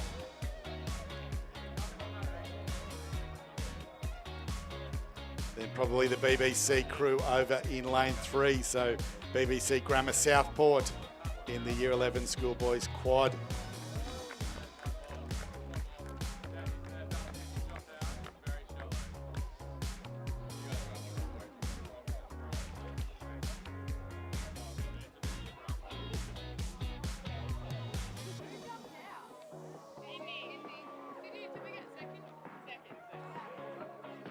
Good press there from that BBC crew to come up alongside the Grammar crew.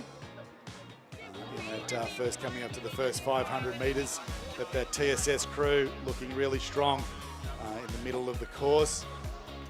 Good race there for 4th and 5th between the two other the Brisbane Grammar and the second Southport crew in 7 and in lane 9, sorry. And sitting hot on their heels is the St Peters Lutheran crew as well. Okay, coming from the 2K start, we will do the medal presentations for the Championship Schoolgirl Year 11 4. We'll have time to do that.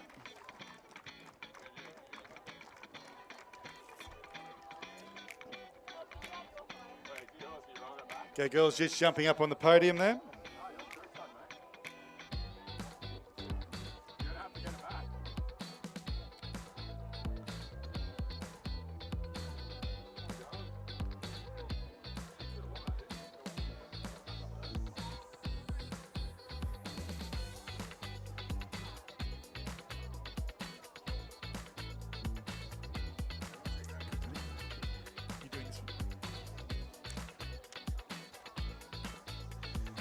Cool, okay, medal presentation now for the Championship Schoolgirls Year 11 4.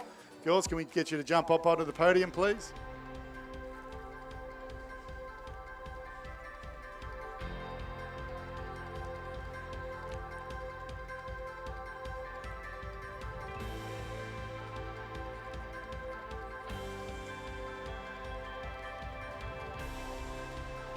So, medals for this one presented by Emma Eyre. In 3rd place, the crew from Somerville, Phoebe Hurst, Elizabeth Hooper, Mia Rogers, Emma Woolley, Isabel Kidson. Coached by Alice Turnow and Samara Quinlan.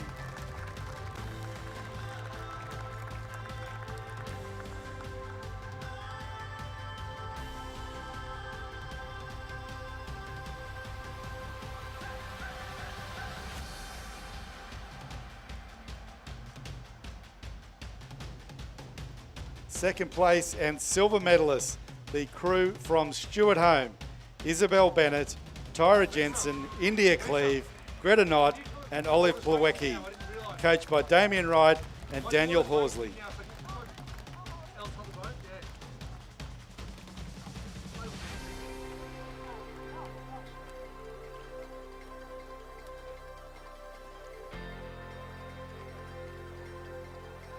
First place, gold medalists and Queensland champions in the schoolgirls Year 11 Cox 4 is the crew from Brisbane Girls Grammar School. Lily Nolan, Willa Dunbar, Olivia Mitchell, Genevieve Davies and Lauren Brosnan, coached by Ross Batho.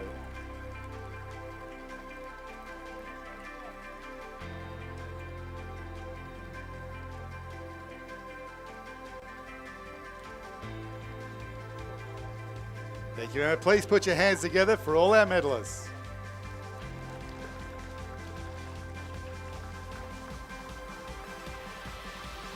Okay, back to the racing in this schoolboy Year 11 quad scull. That TSS crew has stretched that lead.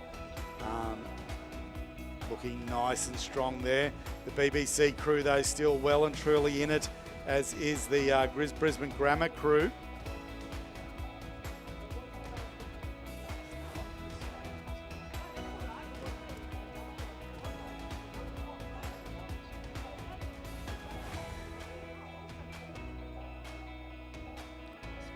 It's the second TSS crew that has pushed up into contention for that bronze medal, running neck and neck with the two Grammar crews. Sorry, the BBC crew on the far side. So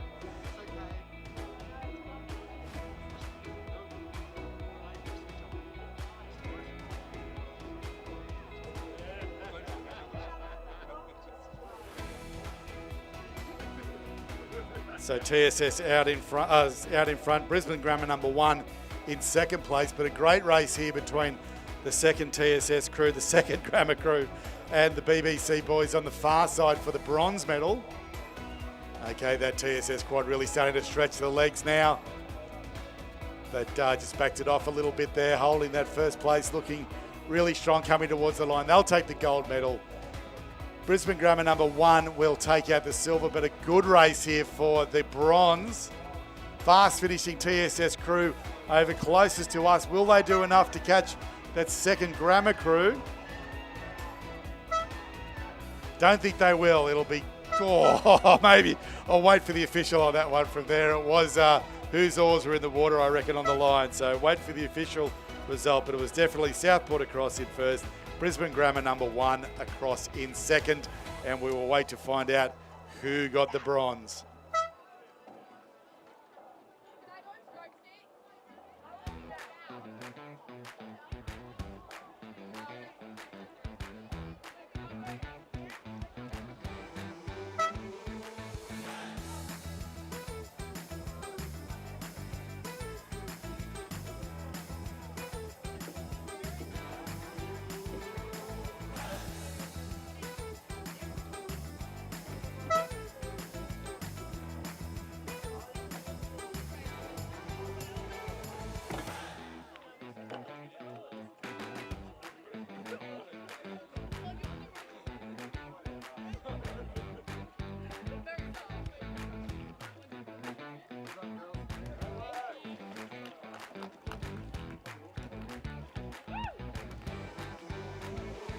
So got the Somerville crew here, stroked by Bella Kidson, looking outstanding there. It is a bit of a tradition here to swap the coxswain and the stroke seat as they head back to the headland from there. So great camaraderie in the crew to see the coxswain jumping into the stroke seat and the stroke pulling on the strings as they head in from there. A bit of fun, especially for these winning crews heading back to all the support of the crews when they get back onto the competitors' headland.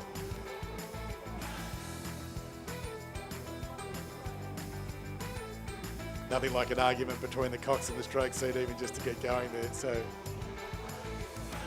yeah, we know who the boss on the water is, don't we?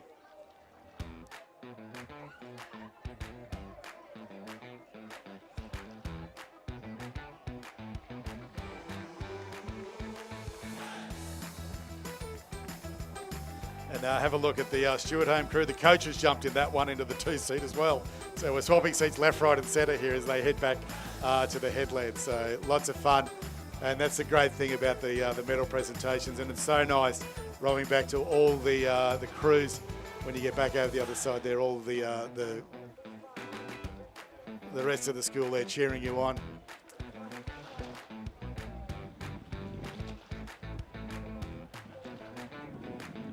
Okay, still waiting for those official results in that Year 11 quad. Looks like we have gone official. It was Southport in first, Grammar in second, and then the Grammar number 2 crew in third. So what have we got? 0.3 of a second between Grammar 2 and Southport crew from there. So great finish from that Grammar number 2 crew.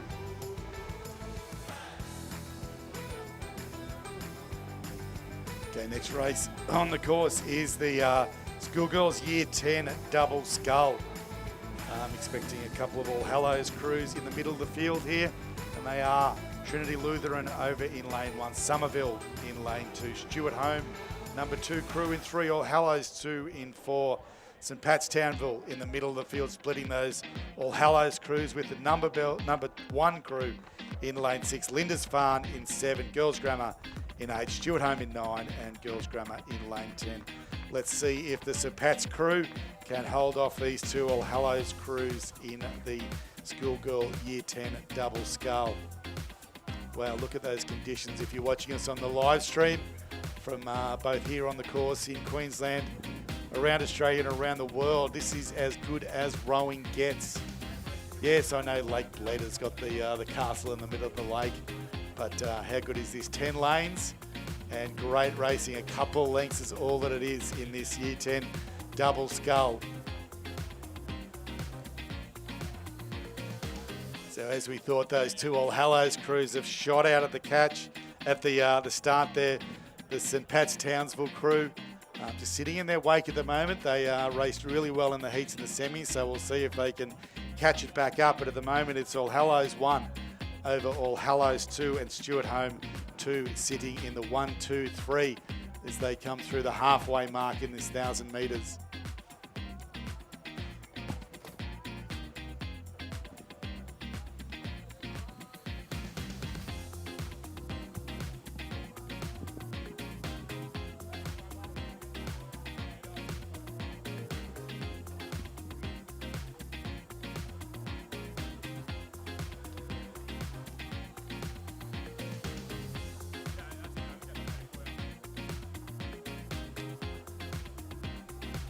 Wow, that All Hallows crew certainly has stretched their legs out through that 250, but a really good race here for the minor placings.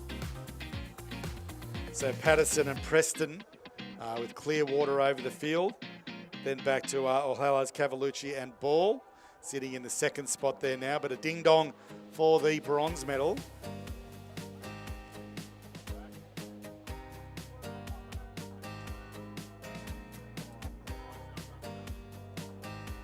Steering from these, I guess we have got good conditions, but straight down the course in these Year 10 double sculls. Wow, that third place has certainly tightened up.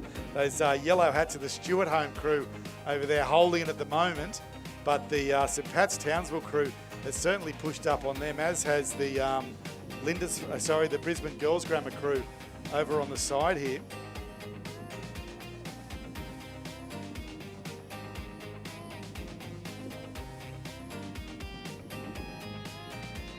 Seen these two do a lot of races up and down the river, the lake today, and still looking nice and strong, well and truly clear of the field as we come through with about 200 metres to go for them, 250 for everybody else.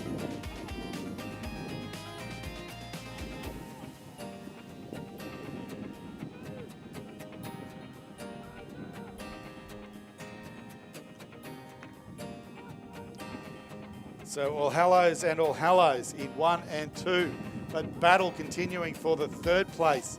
I think it's the Stuart Home crew just still holding that maybe canvas half a length lead over the other crews. But well and truly out in front is the All Hallows crew of Patterson and Preston with clear water over the rest of the field. Second place will be the second All Hallows crew of Cavalucci and Ball. But a good press from the Stuart Home crew there to dominate, to consolidate that bronze medal. It'll be a Hallows across in first, All Hallows across in second. And yeah, the Stuart Home crew will do enough for the bronze medal there from the fast finishing St Pat's Townsville crew. Just won't catch them on the line.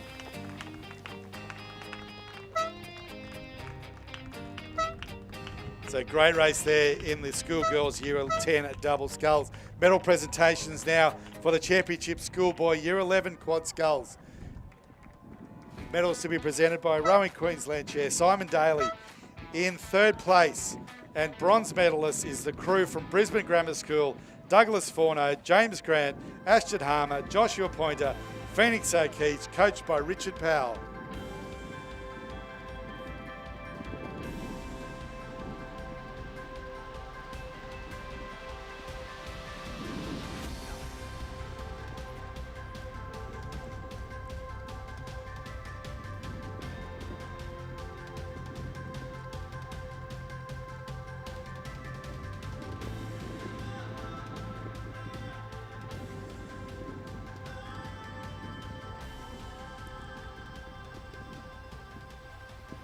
Second place and silver medalist is the Brisbane Grammar #1 crew, Benjamin Purcell, Lachlan Kerr, Oliver Kerr, Nicholas Kelso, and William Angelucci, coached by Richard Powell.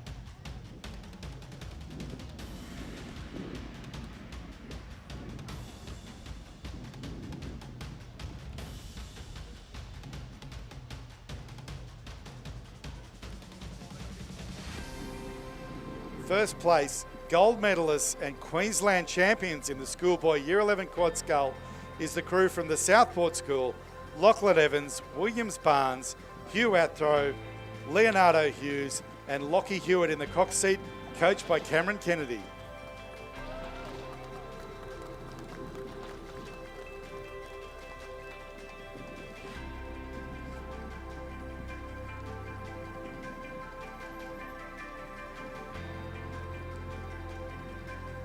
Thank you, Simon. Put your hands together for all our medalists.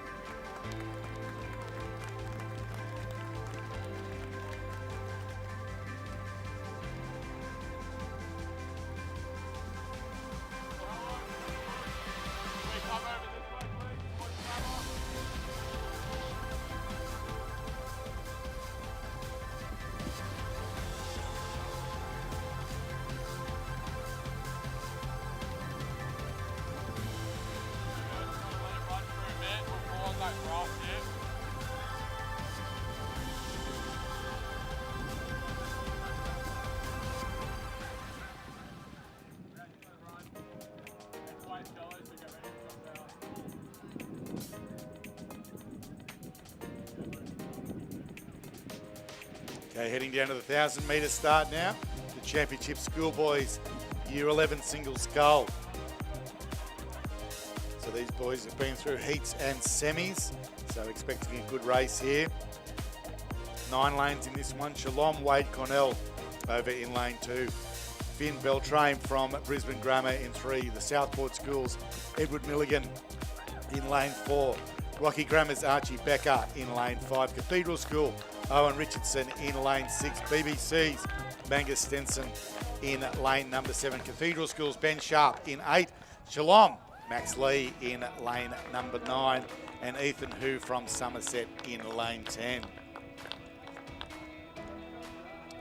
Just tapping into the start. Boys are doing a good job here, lining up a lot better than the Year 8 doubles, I think it was, in the girls there. So keeping it nice and straight.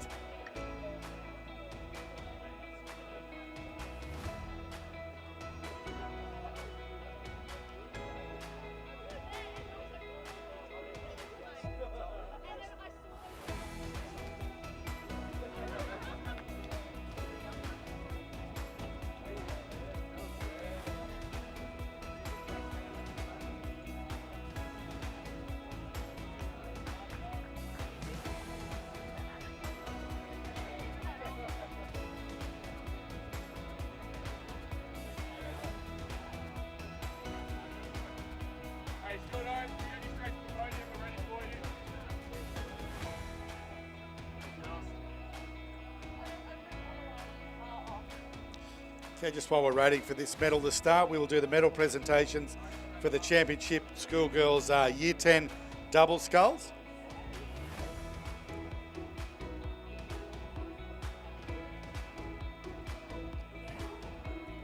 Medals to be presented by Rowing Queensland Chair Simon Daly. Jump off the podium, girls. Sorry, Emma Ayres is going to do this one.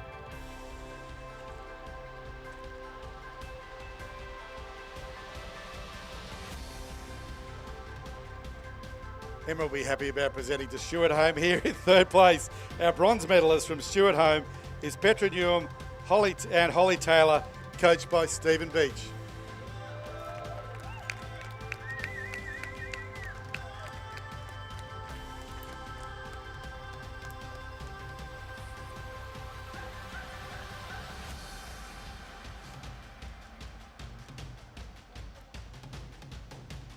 Outstanding tray girl there, Mr. Rob Cavalucci from Football Queensland. In 2nd place, and silver medalists is the El Hallows crew, Angela Cavalucci and Zoe Ball.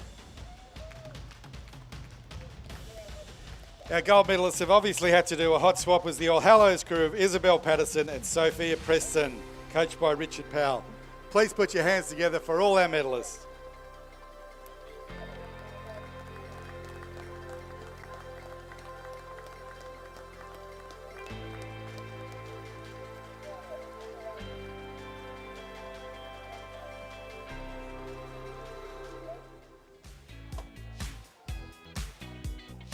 Okay, our Year 9 boys are away. Wow. This is going to be a tight one through that, coming up to the first sort of 500 metres, halfway through the course, and we maybe have 2 lengths of a single scull, and that is about all. The Brisbane Grammar rower, Finn Beltrame, probably doing the best of it. But it is anybody's race for second, third, fourth, fifth, sixth, the whole lot. Everybody is still in the running for this one. We've seen things certainly change in the last 250, let alone the last 500.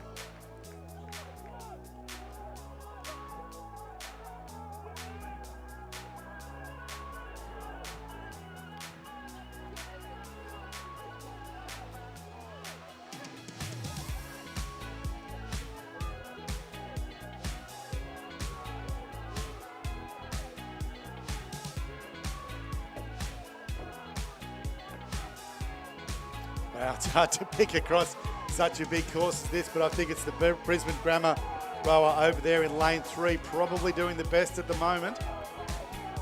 But it is less than half a length in it. Rocky Grammar rower hot on his heels as they head into the red boys. Listen to that competitor headland light up as they see what's happening in this race. Keep your eyes in the boat, buddy. Wow, we're certainly seeing some people want this for sure. That rate is kicking up. The TSS rower has really lifted the rate, as has the Cathedral rower here in the middle of the field. Both Cathedral rowers in contention there now as well. Brisbane Grammar lifting on the far side. Rocky Grammar going with them as well. 2 Cathedral rowers. Oh, this is anyone's race as we come in with about 30 strokes to go, maybe 200 metres left in this. Who wants it more? Brisbane Grammar on the far side has led from the start. Will he hold it? Oh, big crab and a swim from the Cathedral rower there. Holy smokes. Don't want that so close to the line and in contention for medal. But it's going to be the Brisbane Grammar rower across the line. Yep, first place there. Then the Rocky Grammar. Then the Cathedral rower over this side here. Ben Sharp into that third spot there. Holy dooly. What was that, about 4 seconds across the first 5 spots in that one. Fantastic racing there in the schoolboy Year 9 single sculls.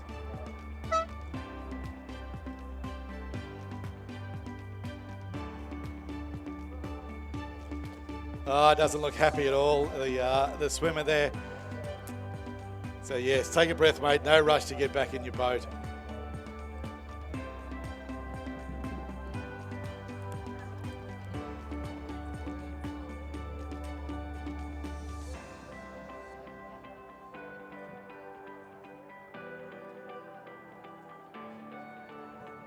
You're watching us on the live stream there. Great drone shot heading up this amazing 10-lane rowing course. Heading all the way to the 1,000 metres for our next race. The Schoolgirls Year 8 Quad Scull. This will be a cracker. So we saw some fantastic semi-final racing in this one this morning and looking really forward to see how they go now. There is no dropping of rate. There is no dropping of anything. It is flat out from start to finish. Nice respect from the Year 9 single scull boys, waiting for the rescue to occur before they come around.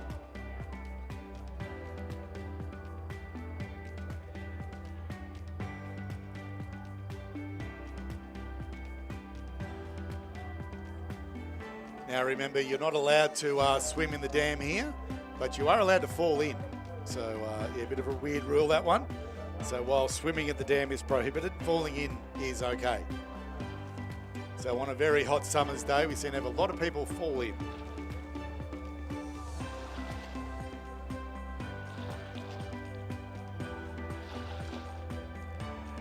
Certainly that sun has warmed everything up.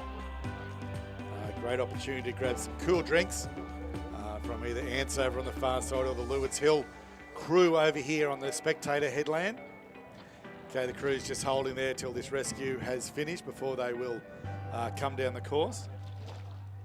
Referee just holding this schoolgirls quad race down the end there.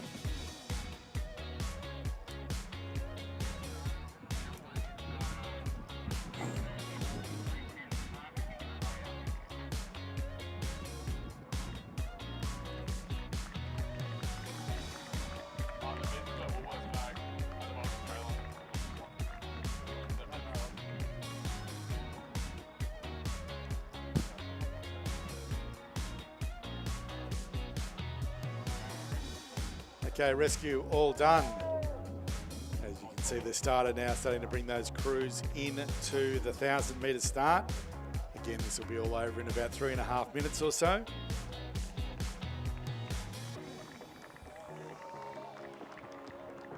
Big cheer from the crowd there as Owen Richardson from the Cathedral School comes across the line. He really was in contention for a medal in that one, and just caught a boy, I think, on the last little bit there.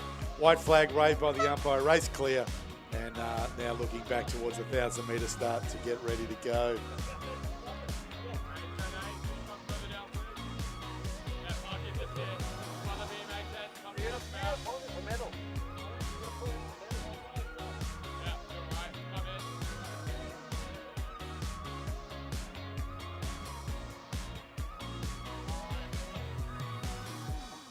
Hey, you can keep going down. Get in. No, jump out there, Skull. It's going to get shallow.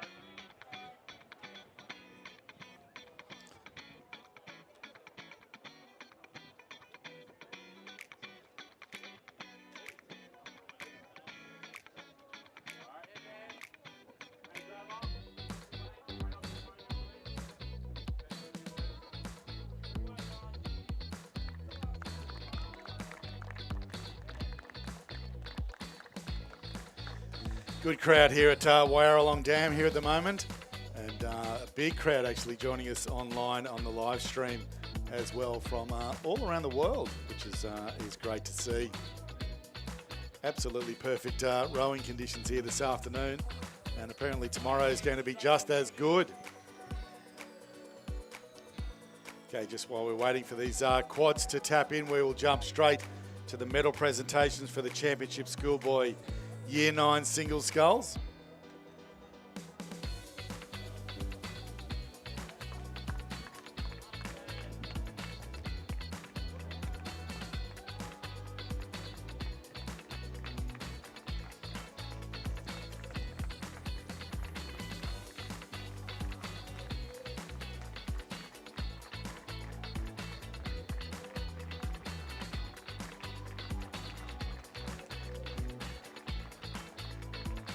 Okay, medal presentations now for the Championship Schoolboys Year 9 single sculls.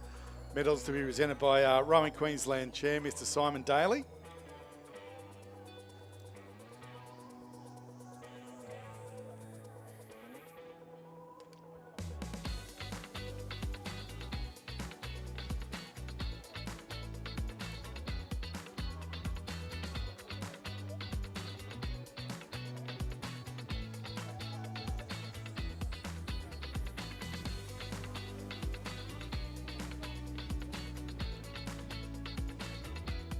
Okay, in third place and bronze medalist from the Cathedral School is Ben Sharp.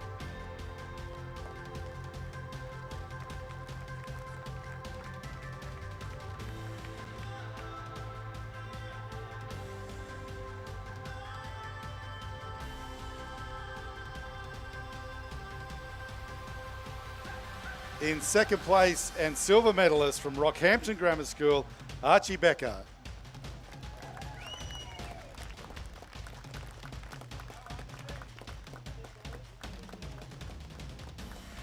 First place Queensland champion and gold medalist from Brisbane Grammar School is Finn Beltrame. Thank you, Simon. Put your hands together for all our medalists.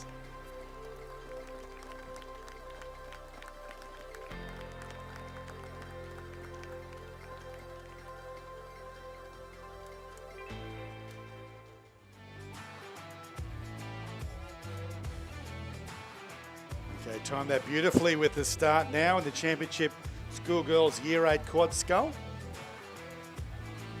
Oh, big crab with the St Margaret's crew over here in lane 10. Absolute boat stopper off the start, but they've recovered really well to join back into maybe only a 3/4 of a length down. So good recovery from the St Margaret's crew there.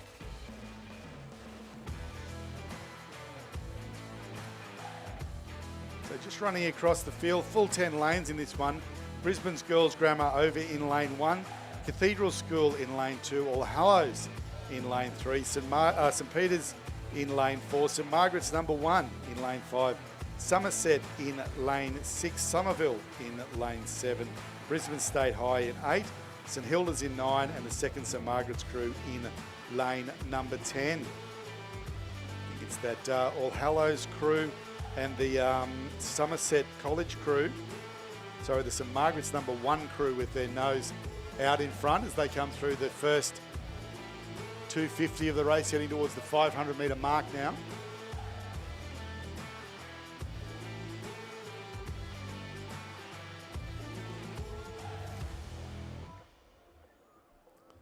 Gee, that number 2 St Margaret's crew's done really well after that absolute boat stopper crab on the start to push back into contention, probably holding 3rd place there at the moment.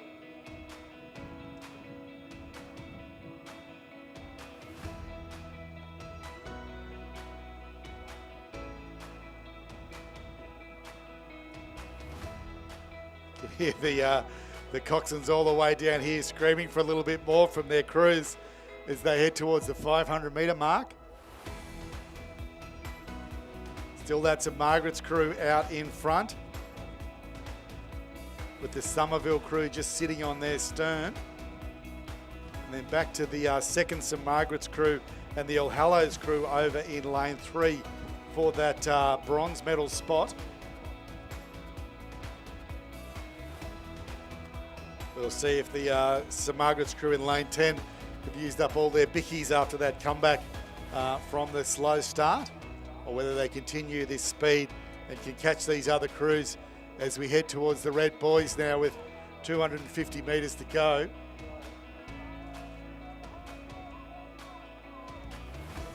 But it's still the St Margaret's crews in the middle of the field there with their nose in front.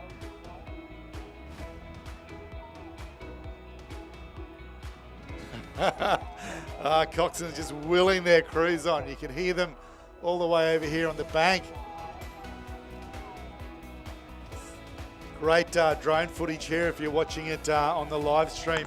That's the Margaret's crew still holding the All Hallows number 1 crew at about a length, but it's a great race for 3rd place between the Somerville, the St Margaret's and the St Peter's crew.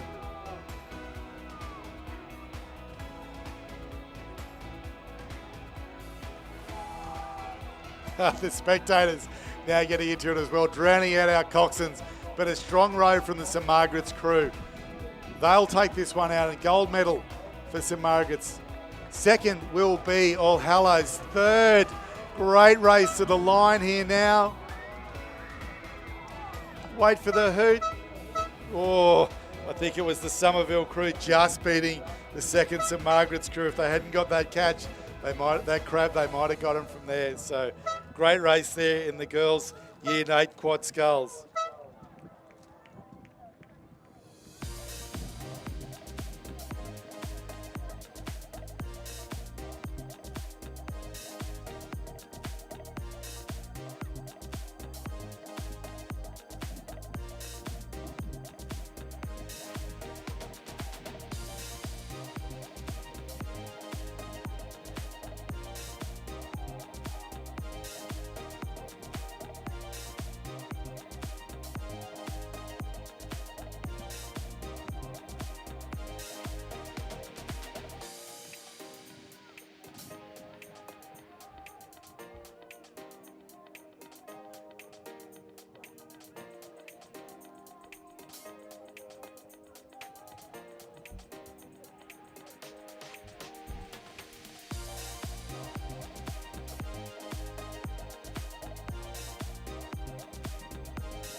Looks like we've got some very tired Year 8 girls sitting on the finish line here.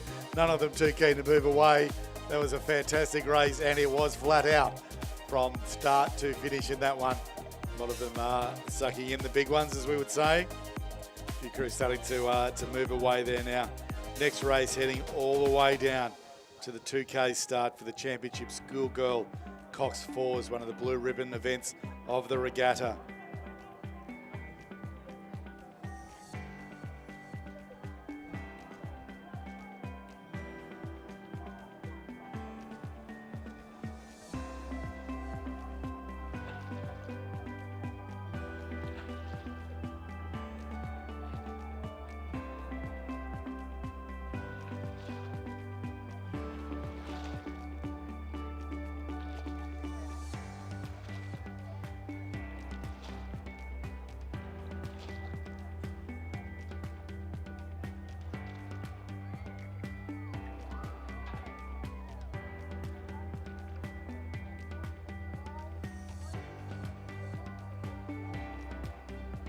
The umpire just announcing who won that one. It was close, and big cheers from the crews as they heard their names called out there in the Year 8 quad sculls.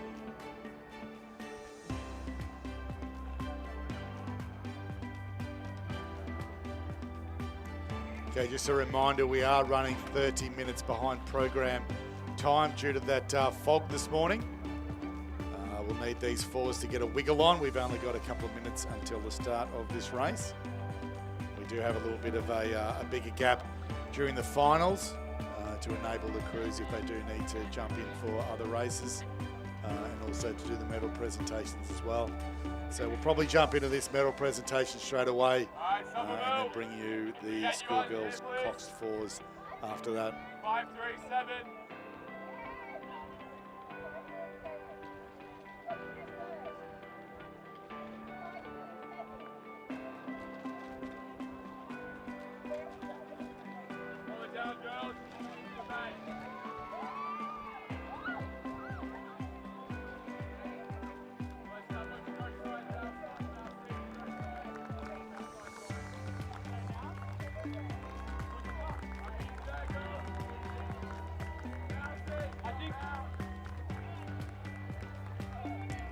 Amazing drone shots heading down towards the 2K start, overlooking the beautiful scenic rim. Mayor Tom Sharp, very passionate about the area, and I think he's planning is great news to all of the rowing community to hear that.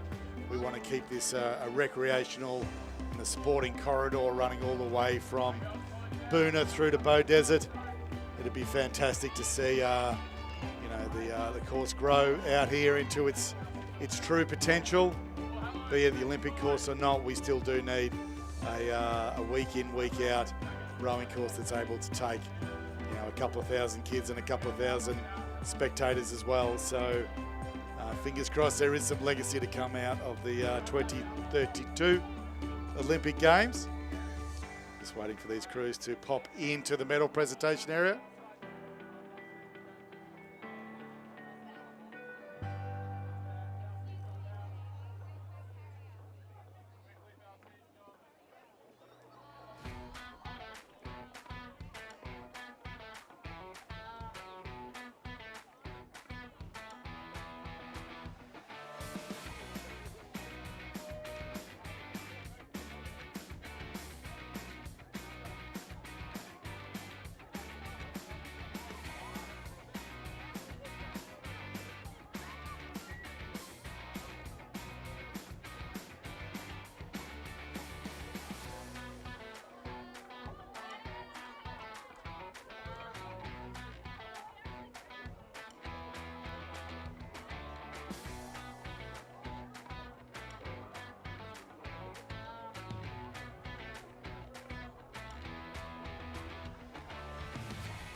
Okay, medal presentations now for the championship schoolgirls Year 8 quad sculls.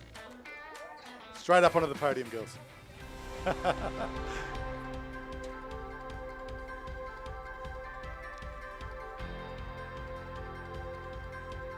Okay, medal presentations now by Rowing Queensland Chair, Mr. Simon Daly in third place, and bronze medalist is the crew from Somerville, Katrina Kidson, Heidi Burner, by Grace Lucia.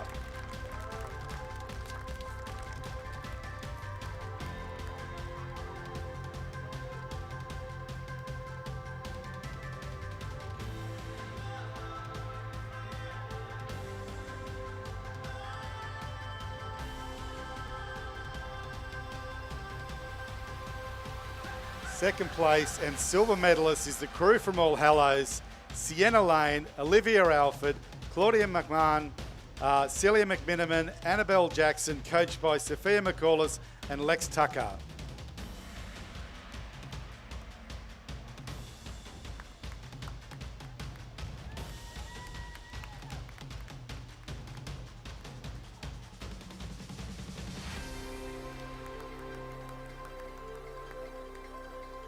First place, gold medalists and Queensland champions in the schoolgirls Year 8 quad scull is the crew from St Margaret's, Olivia Robson, Chloe Doyle, Elkie Wood, Piper Chandler, Karis Gill, coached by Tyson Scholl.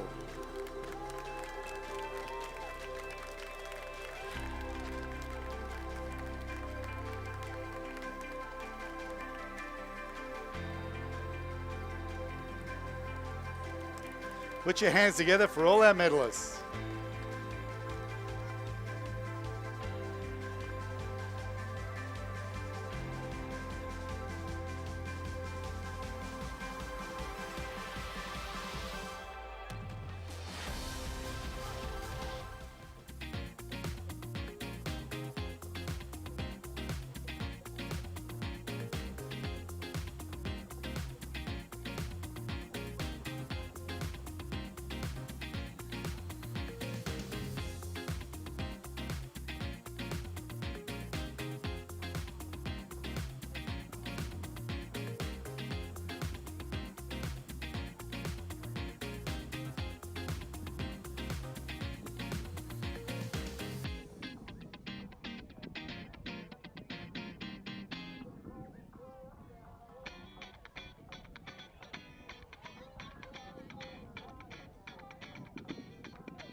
Just while waiting for the start of the schoolgirl Cox 4, having a bit of a look through the Australian Beach Sprint Rowing Championships that are occurring down in Botany Bay at the moment in Sydney.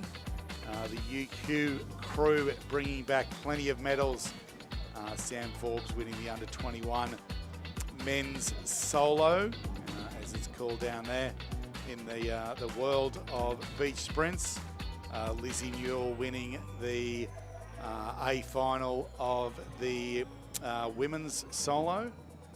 From there, so Lizzie obviously on the Aussie team. Lizzie and Phoebe Robinson joining together to win the open double scull.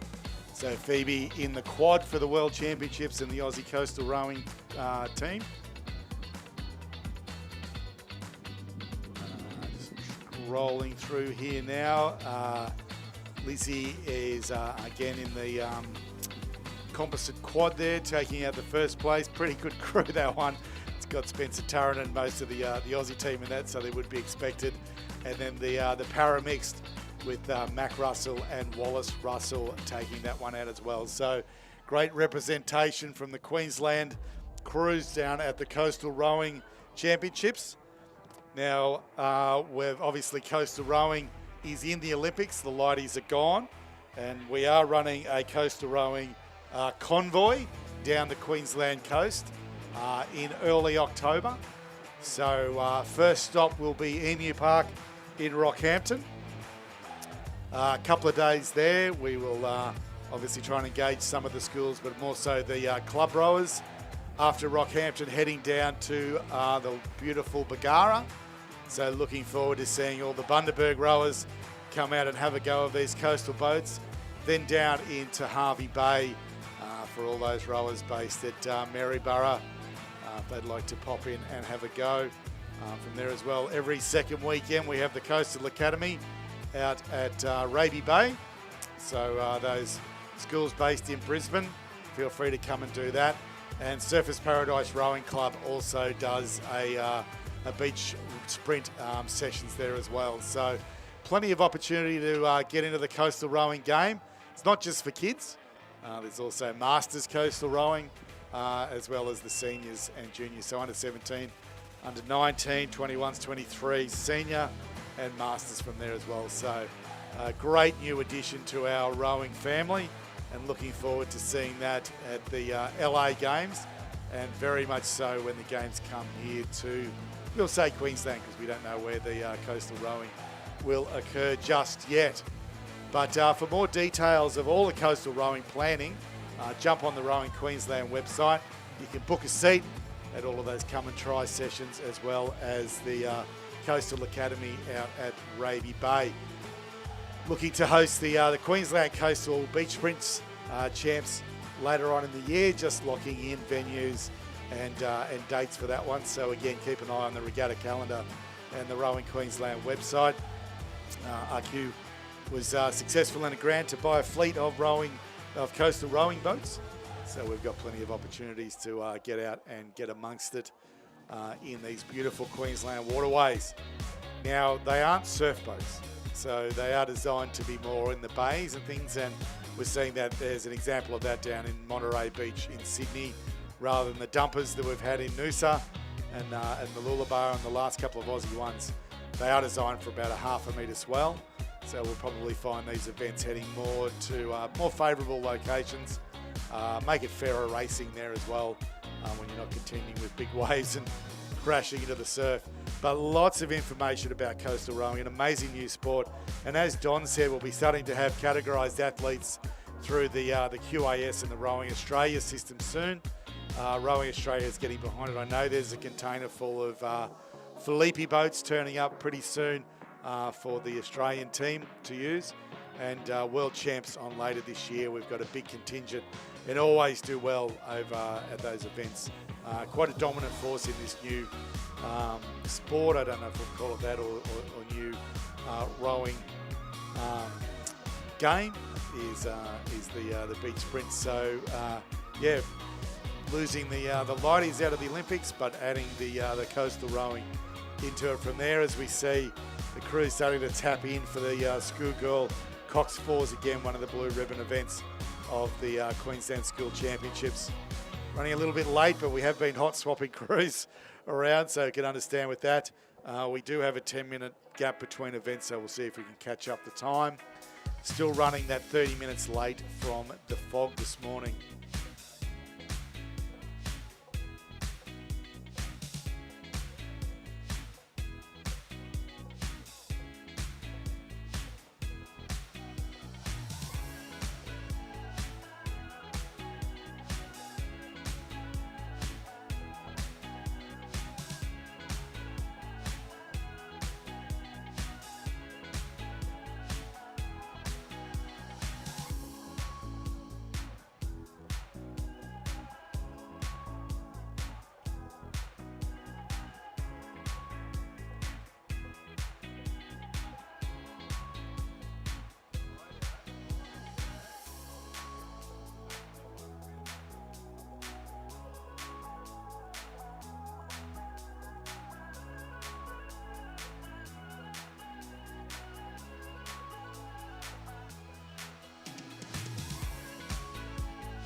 Okay, got a start in the Championship Schoolgirls Cox for a full 10 lanes. Trinity Lutheran College over in lane 1, Stuart Home in lane 2, Rockhampton Grammar in 3, St Peter's Lutheran College in 4, or Hallows in 5, St Margaret's in 6, Trinity Lutheran number 2 in 7, Somerville in 8, Auckland Composite Invitational Crew in lane 9, and Brisbane State High in lane number 10. Yes, there's some names there. Josipovic and Britain, I think, that were in a race not too long ago. So I'd say that's where we were just waiting for this one to get going. They've certainly done a few laps up and down the course over the past 2 days, those two. But a good race here off the start. The crew there in lane number 6, the St Margaret's crew. Sorry, lane 5, the All Hallows crew.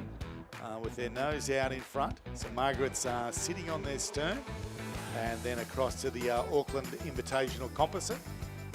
So obviously, being a composite crew, we don't have composites at school racing, so they won't win a medal, but they can progress through to finals and things like that. So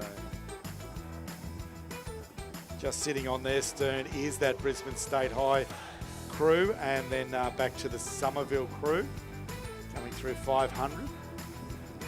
And the Stuart Home crew over on the far side still in contention for definitely a bronze, if not a silver. Wow, they are just absolutely magic conditions down there. You want an advertisement of amazing rowing courses? Have a look at that.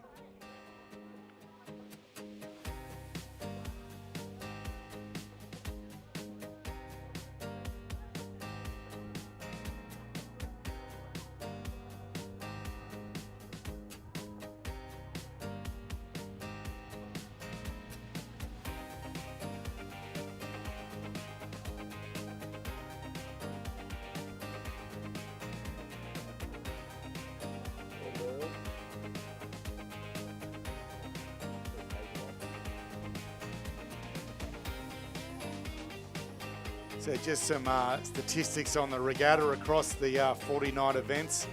Nearly 2,500 seats. So that's how many times we are seeing these athletes up and down the course. 1,136 entries and over 800 athletes out here at the Queensland Schools Champs Regatta. So it is one of the major events of the regatta calendar in the whole of Australia, that's for sure.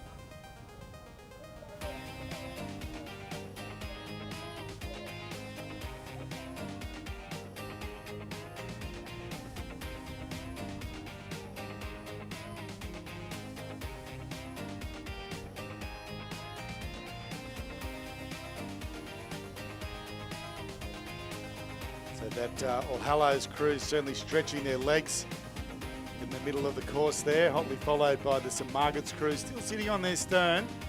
Maybe just getting a little bit of clear water between them now, but a great battle across the other side from the Stuart Home and the Auckland crew. Here closest to us in lane number 9. Don't forget that Auckland crew won't get a medal. They are a composite crew. But we had, like, for example, the boys in the Westlakes boat, because they are the same school, they can obviously medal here at the Schools Champs.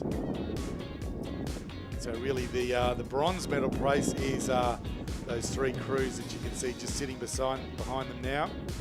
The Brisbane State High crew, the Somerville crew, and the Stuart Home crew on the far side are the ones chasing that bronze medal, but the All Hallows crew now starting to put a little bit of clear water over the St Margaret's crew as they come past the 1,200 into sort of 500 metres to go. Wow, that wind has completely turned around now. We've got a southerly. I think the crews will be happy with that, pushing them down the course rather than fighting against it like the northerlies we've had.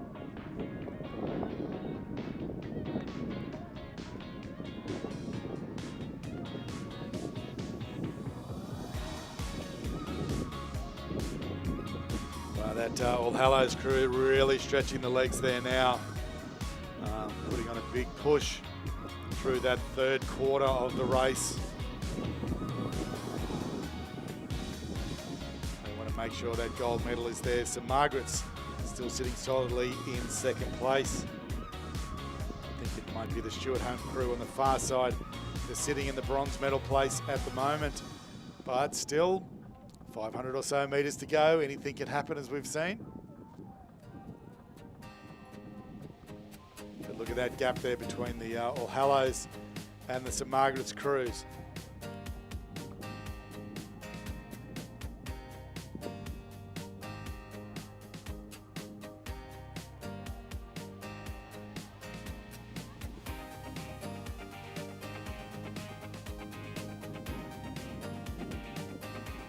The Auckland Invitational crews drop back into the mix with the other crews. The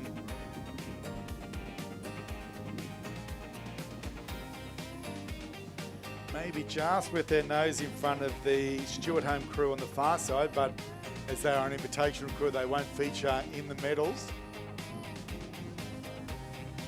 The Somerville crew and the State High crew in the contention for the bronze, with the Stewart Home crew on the far side.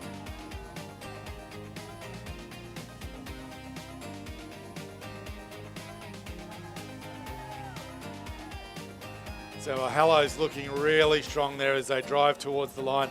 They'll take out the gold medal. St Margaret's in second. Good ding-dong here for the bronze medal. It'll be Auckland crew across in third, but they won't feature in the medals. Big cheer from the hill here, trying to will that Stewart Home crew across the line. Things do tighten up as they hit the line here.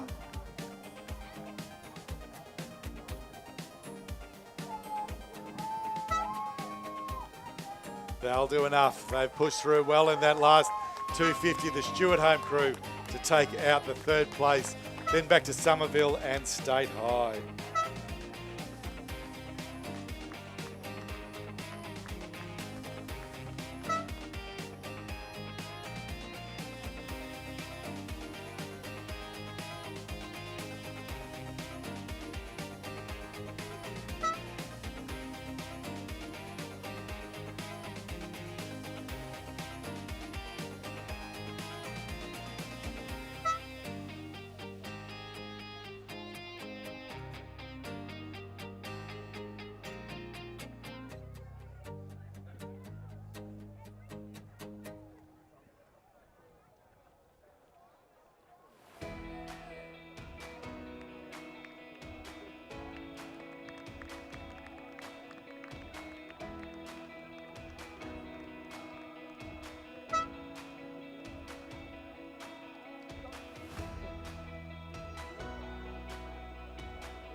You're watching the live stream, some magic shots at the finish line there.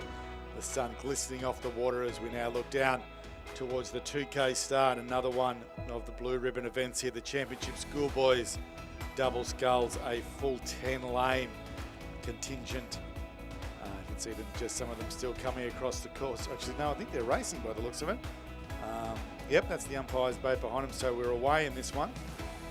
Quick run across the course. We've got Ignatius in lane 1, Townsville Grammar, Valentine and Pacey in lane 2, Townsville Grammar, Bundy and Mackay in 3, Cathedral School in 4, Brisbane State High in 5, Ignatius number 1 crew in 6, Varsity in number 7, Trinity in 8, Somerset in 9, and the Varsity number 1 crew of Fan and Pickering Pentland in lane number 10. Bit hard to just to see who's where just yet, but we have seen some great racing in these doubles, and especially once we start to move into these older age categories.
Okay, absolutely magic day here, and great to see the drone back up again there now as we join this schoolboys double scull coming through the 1,000-metre mark there.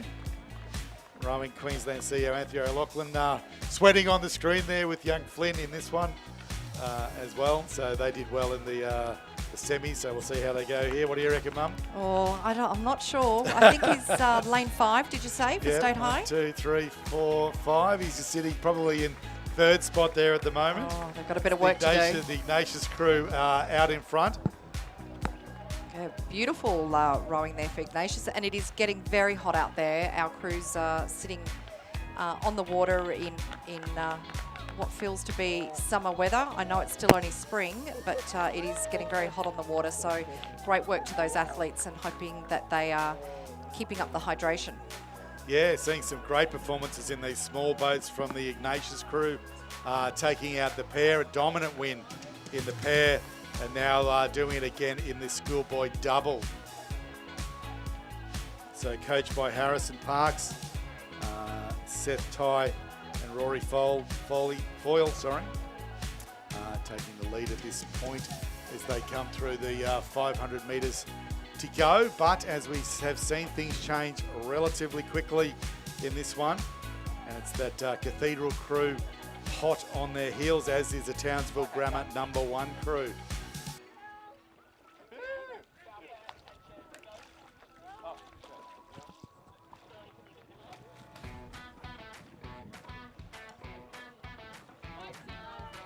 Don't forget the Inspire Health guys over on the Athletes Headland, as is the Optimum Nutrition Brigade.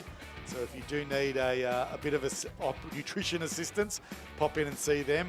I think this Cathedral crew may have just poked their nose in front as they come with about 400 or so metres to go.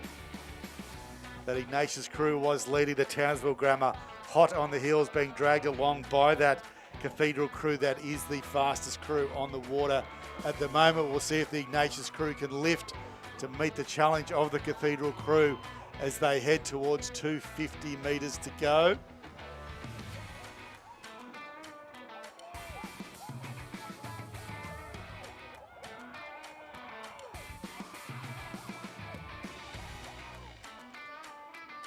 Right, this one is pretty much anyone's between these three. We'll see who wants it more. That crew on the outside, the Townsville Grammar crew, has kicked early. They've pushed up alongside the Cathedral crew, but we're seeing that rate come up now, and they are rising to the challenge. Can the Ignatius crew go with these two fast crews over there in lane 3 and 4? At this stage, it's not looking like it, but look at that Cathedral crew rise to the challenge. Townsville Grammar going again, Cathedral going again. This rate is well and truly kicking up. They are pushing it through very fast there for a great finish. Wow, Cathedral have certainly kicked on there. That Townsville Grammar crew had a real shot at them from there, but they were too good. It'll be the Cathedral School across the line in first place, and gold medalists. Townsville Grammar across in second. Ignatius in third for the bronze medal. The Brisbane State High crew, they'll take out fourth place. Oh, I don't know. These Somerset guys are finishing pretty fast. Sorry, the Trinity guys are finishing pretty fast here.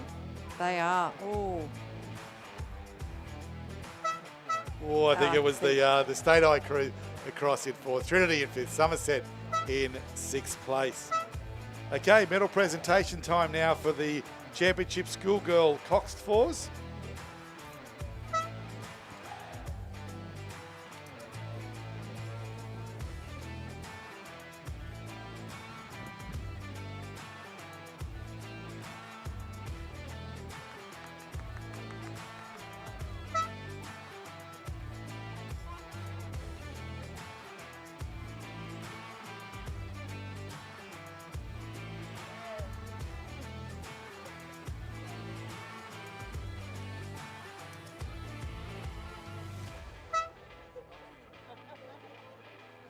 Okay, medal presentations now for the Championship Schoolgirl Cox Fours. Jump up on the podium there, please, girls.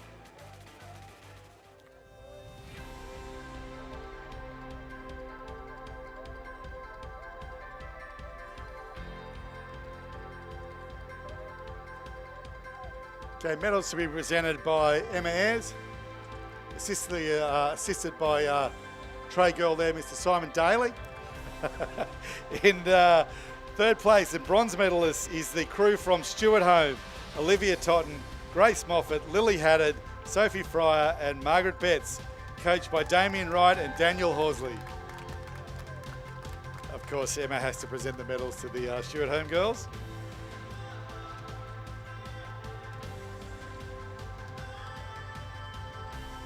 In second place at silver medalist is the crew from St Margaret's, Millie Campbell, Ella Walsh, Georgia Webb, Matilda Baxby and Chloe Angelucci, coached by Blaine Hasseltine.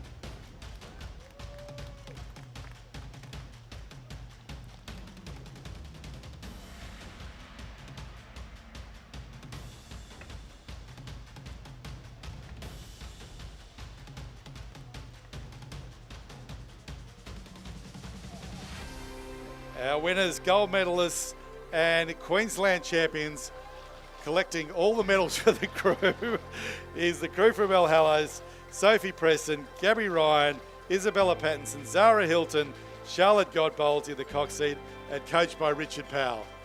Put your hands together for all our medalists.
Okay, underway now in the Championship Schoolgirls Year 11 single sculls.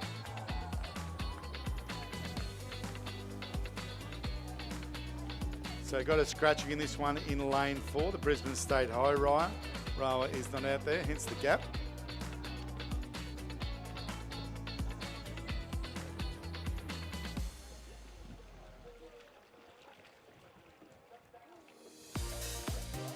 Okay, running across the course in lane 1 is Sophie Fryer from Stuart Home, Phoebe Hurst from Somerville in lane 2, Alia Miles from St Margaret's in lane 3, a scratching in for St Peters, Stephanie Pettigrew in lane 5, Linda's Farm Ailey Drury in lane 6, and Aiden's Bethany Petty in lane 7, St Margaret's Matilda Baxby, they're just tapping into the start in lane 8, Brisbane State High's Norma Jensen in lane number 9, and Trinity Lutheran's College in lane number 10. So just coming into the start there now, we'll do the medal presentations for the Championship Schoolboys double scull while we wait for that race to get underway.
Okay, medal presentation now for the championship schoolboys double sculls.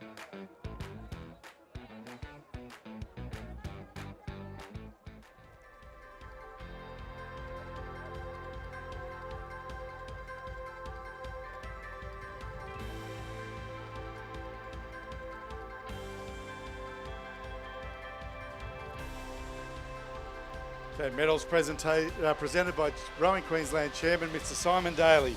In third place and bronze medalist is the crew from Ignatius, Seth Chun Tai and Rory Foyle, coached by Harrison Parks.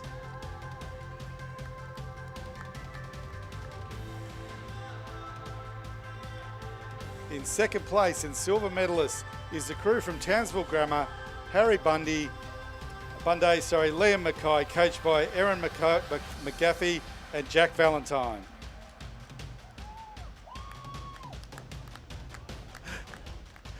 Late cheer from the crowd there. Gold medalists, first place and Queensland champions in the schoolboy double scull is the crew from the Cathedral School, Brighton Rebgetts and Righty Hibble, coached by Simon Davis and Jamie Forbes.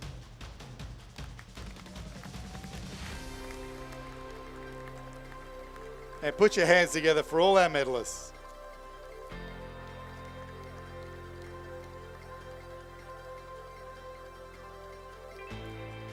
And looks like we've got a start in the championship schoolgirls Year 11 single sculls. We remember Stephanie Pettigrew took a good lead into the semi-finals there, and looks like she's doing it again in this one.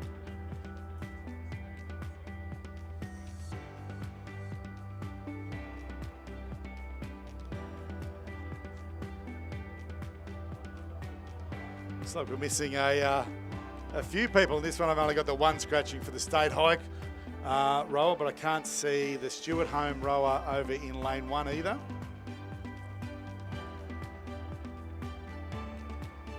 So I'm assuming they're a scratching as well. But Stephanie Pettigrew from St Peter's Lutheran College, well and truly out in front, followed by Alia Drury from the Lindisfarne Anglican School, and St Aidan's Bethany Peaty sitting in the third spot. Looks like we've got another gap there with the St Margaret's rower missing. And then State High. And looks like Sophie Clifford from Trinity is missing as well.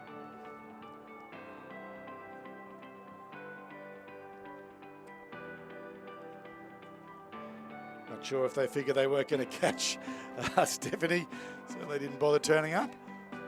But she is well and truly out in front as we come through towards the 1,000 metres there.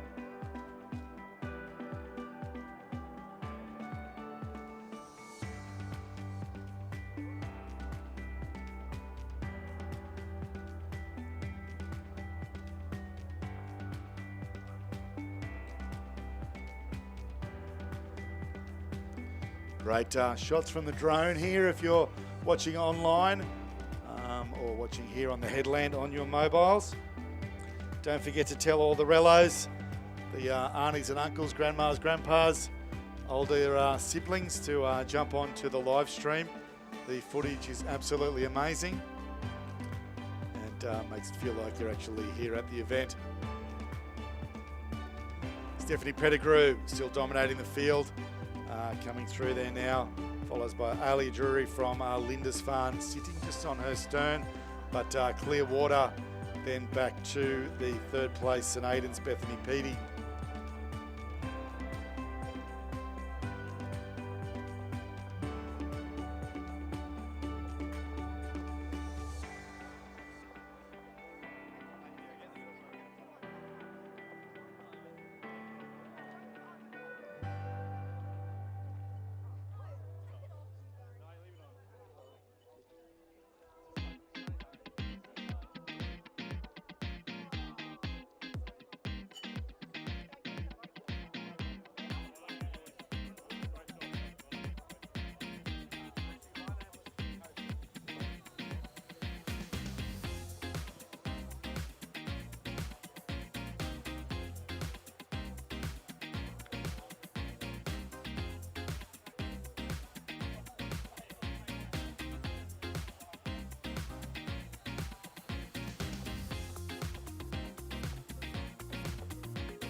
A big shout out to all our volunteers that make these sort of events. The obviously the boat race officials that are out here as volunteers, doing a great job keeping everybody safe, keeping everything fair, and doing a really good job at keeping everything on time as well. Of course, our legendary regatta secretary, Mr. Bob Alexander, has been doing it for many, sorry, I should say Bob Alexander, OAM, been doing it for many years, and Rowing Queensland life member. The man knows how to set up a regatta to make sure that it is fair and that everybody can do as much racing as they possibly can. A huge thank you to Bob and all of the boat drivers and the barbecue cookers and everybody that's lent a hand to make this event happen. Even Russell driving the courtesy bus or the shuttle bus up there, and he's brought his little golf cart out for us to get around the headland as well. So a huge thank you to Rusty for all the support. And you know, that's the way rowing happens. The parents that have put the tents up, drag boats around, especially the ones that have come all the way from North Queensland. It's not a one-person job, this sport, and everybody needs to jump in and lend a hand, and that's what makes it great for our young ones to get in and have a go. But some great racing out here now as these crews heading towards the last 250 of the race. Stephanie Pettigrew very dominant in this race, as we expected from the semi-finals there. Lindisfarne, Bethany Peaty, hot on her heels with clear water over the rest of the field. But I think it's going to be a pretty good race for third place here. Still got a fair bit of water to cover, so anyone that wants it will be able to get it.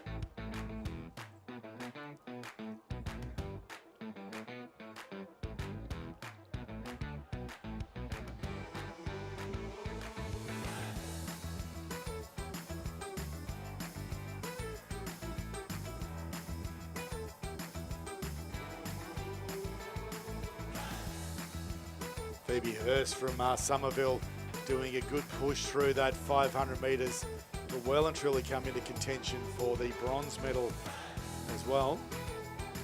The Lindisfarne rower there, Alia Drury, looking nice and long, sitting in a comfortable second position there. Clearwater back to these three, but they will kick the rate here, as they will definitely want to take out that bronze medal.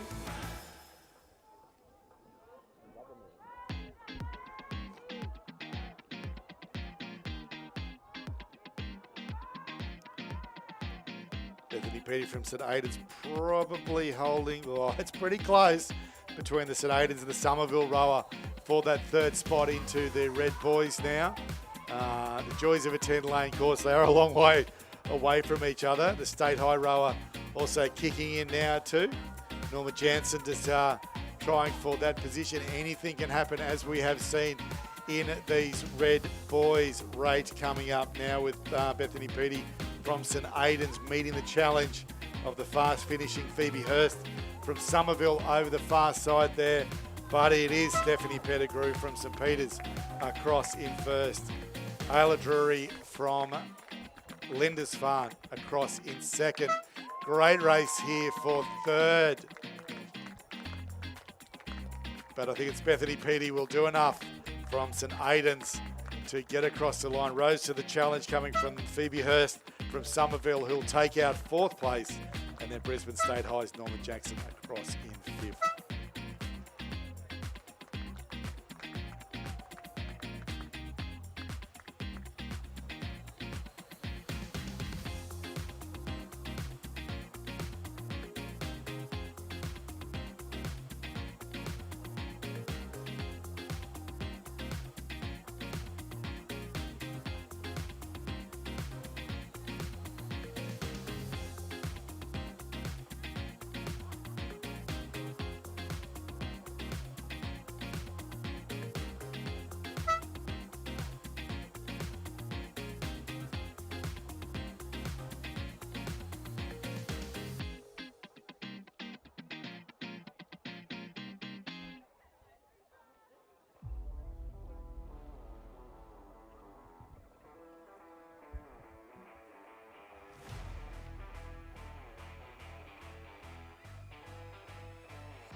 Okay, heading down to the 1,500 metre start now. The Championship Schoolgirls Year 10 Cox Fours. Running a little bit behind time, even though we are running half an hour late. We do need to keep on time for that one. We don't want to be finishing in the dark. So adding probably another 10 minutes onto this. So coaches and directors need to make sure we are getting our boats on the water nice and quick and down to the start line there.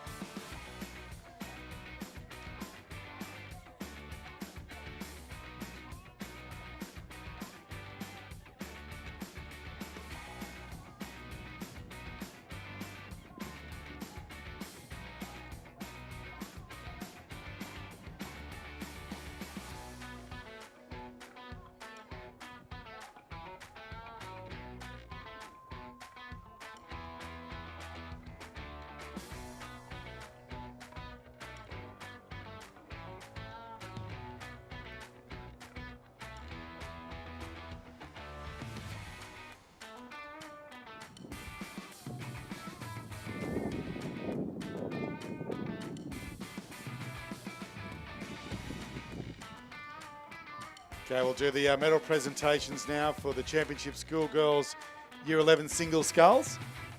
Just while the schoolboys Year 10 fours are tapping into the start there. Medals to be presented by Emma Ayres.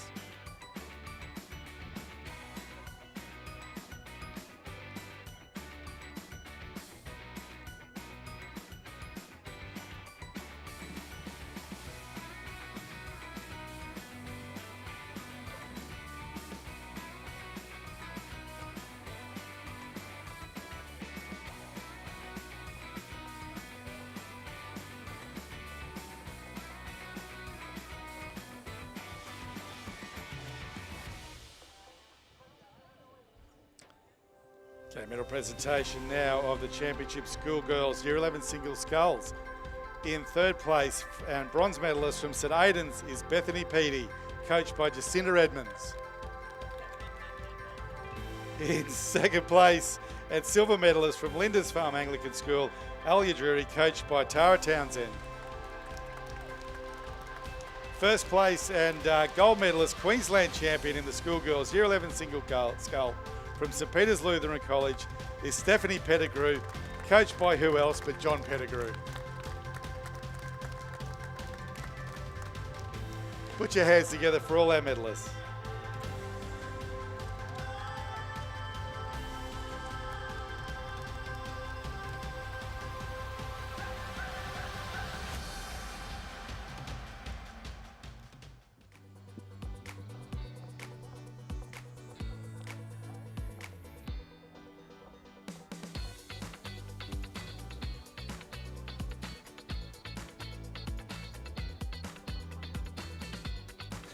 Okay, looks like the Year 10 Cox Fours have just sneaked across the start of the start line there. So starting maybe 5 or 6 metres down the course. Some interesting steering as we go. Hands were up. There's a little bit of a tricky win from there, but away and straightening things up now. These are Cox boats, so Cox should be able to sort themselves out. Full 10-lane field in this one. Schoolgirls Year 10 Cox 4. Across the other side of the course is the crew from Trinity Lutheran College. In lane number 2, All Hallows number 3. In lane number 3 is the St Hilda's number 1 crew. In lanes number 4 is the second St Hilda's crew. In lane 5, All Hallows. Lane 6, Brisbane Girls Grammar. In 7, All Hallows number 2. Lane 8, Somerville number 1. Lane 9, Somerset. And lane 10, Brisbane State High.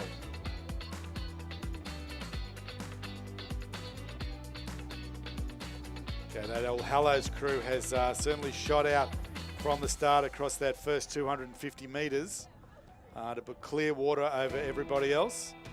Just keeping them off the boys there. And then it's back to the St Hilda's number 1 crew,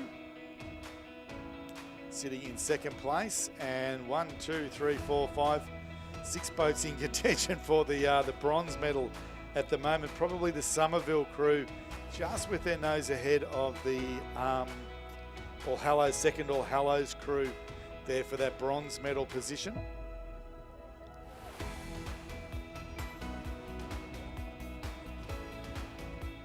Amazing to see these larger boats, 10 lanes across. Great racing out here in perfect conditions with that sun sneaking behind the clouds. It was certainly warm when it did come out. That St Hilda's crew not giving the All Hallows crews anything here, really staying on their tail, maybe just sneaking back to connecting onto their stern. Still a good race for the bronze medal between the Somerville and the second All Hallows crew.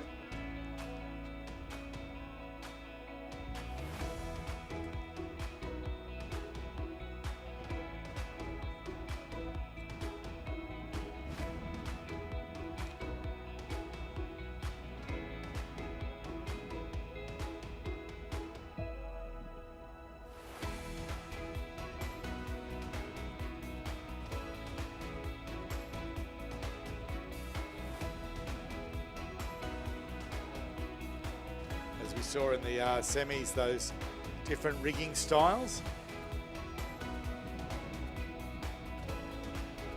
The All Hallows crew with a brig boat, so bow side actually stroking that one from there. Then the second placed St Hilda's crew with a bucket rig, stroke and bow on the stroke side, and 3 and 2 on the bow side of the boat. Most of the other crews are conventionally rigged, but this different rigging is certainly working for these two crews out in front. That All Hallows crew's risen to the challenge that was coming at them from the St Hilda's crew.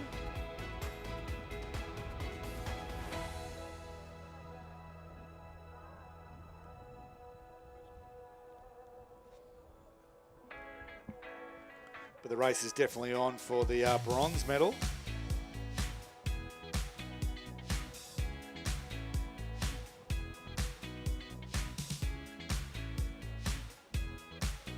Great drone shot there if you're watching us on the live stream. The All Hallows crew. Those catches we were talking about earlier, that's the way to do it. Just drop it in, then pull on the oar. Showing everyone how it should be done.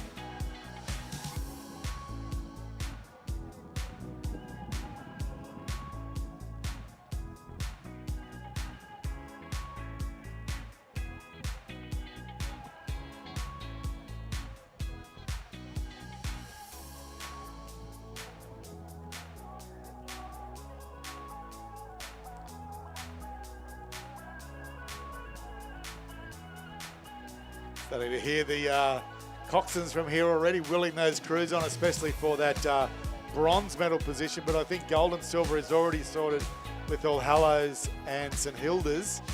Great ding-dong here from Somerville and the second All Hallows crew that have been battling all the way down. It is fun racing sitting side by side like that. And it really is bow ball to bow ball. Or as Razor would say, you can throw a blanket over them.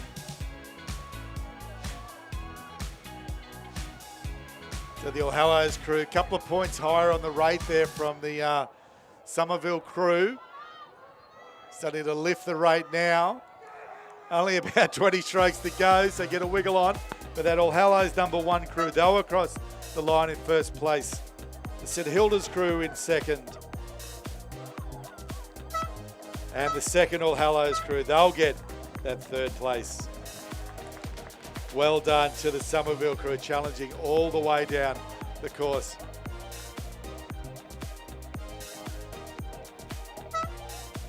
Then Girls Grammar across in fifth.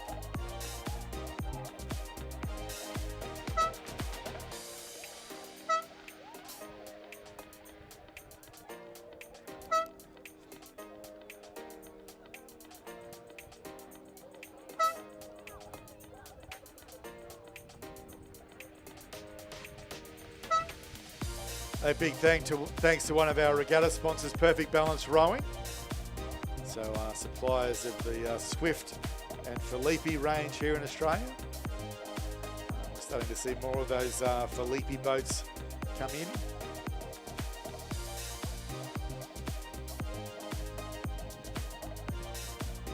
I was at the Churchy Shed the other day and I saw the couple of yellow boats being swapped over for the white Felipe, so it'll be interesting to see how these trailers change to look.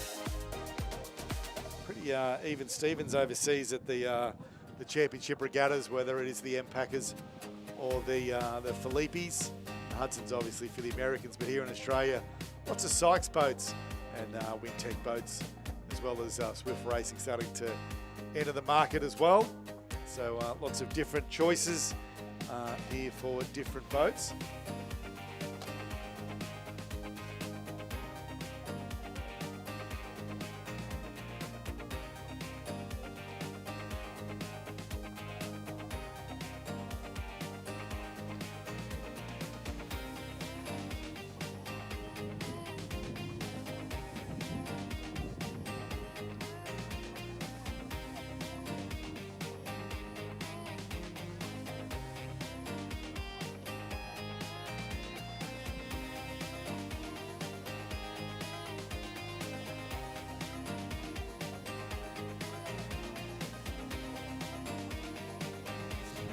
So we're doing a super hot swap here. Grab the athlete out of the boat and the umpires will ferry her up to the start. Talk about not getting much of a rest. So good to see the water bottles there though, making sure she's got plenty of hydration on board before we go again.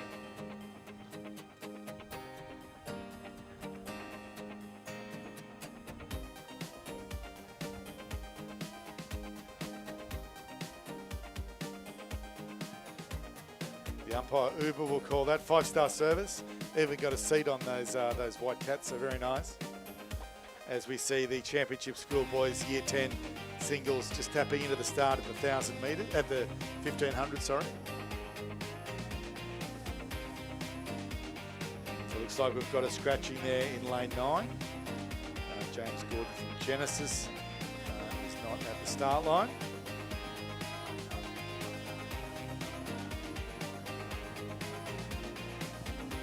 Pretty close from the in the heats, I do remember, so this should be a good race this year 10 singles.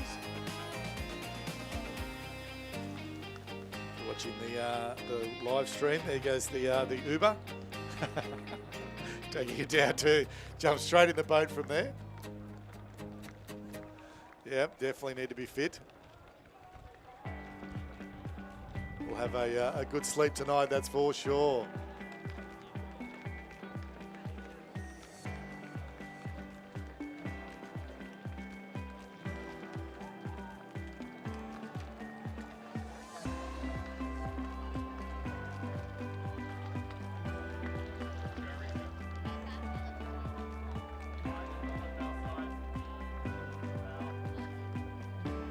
Okay, we've got a start in the year 10 schoolboy single sculls. Murdoch Smith from the Southport School blazing off the line there, putting clear water between himself and everybody over about the first 200 metres. We'll see if he can maintain the rage all the way down the course. It is a fair way from the 1,500.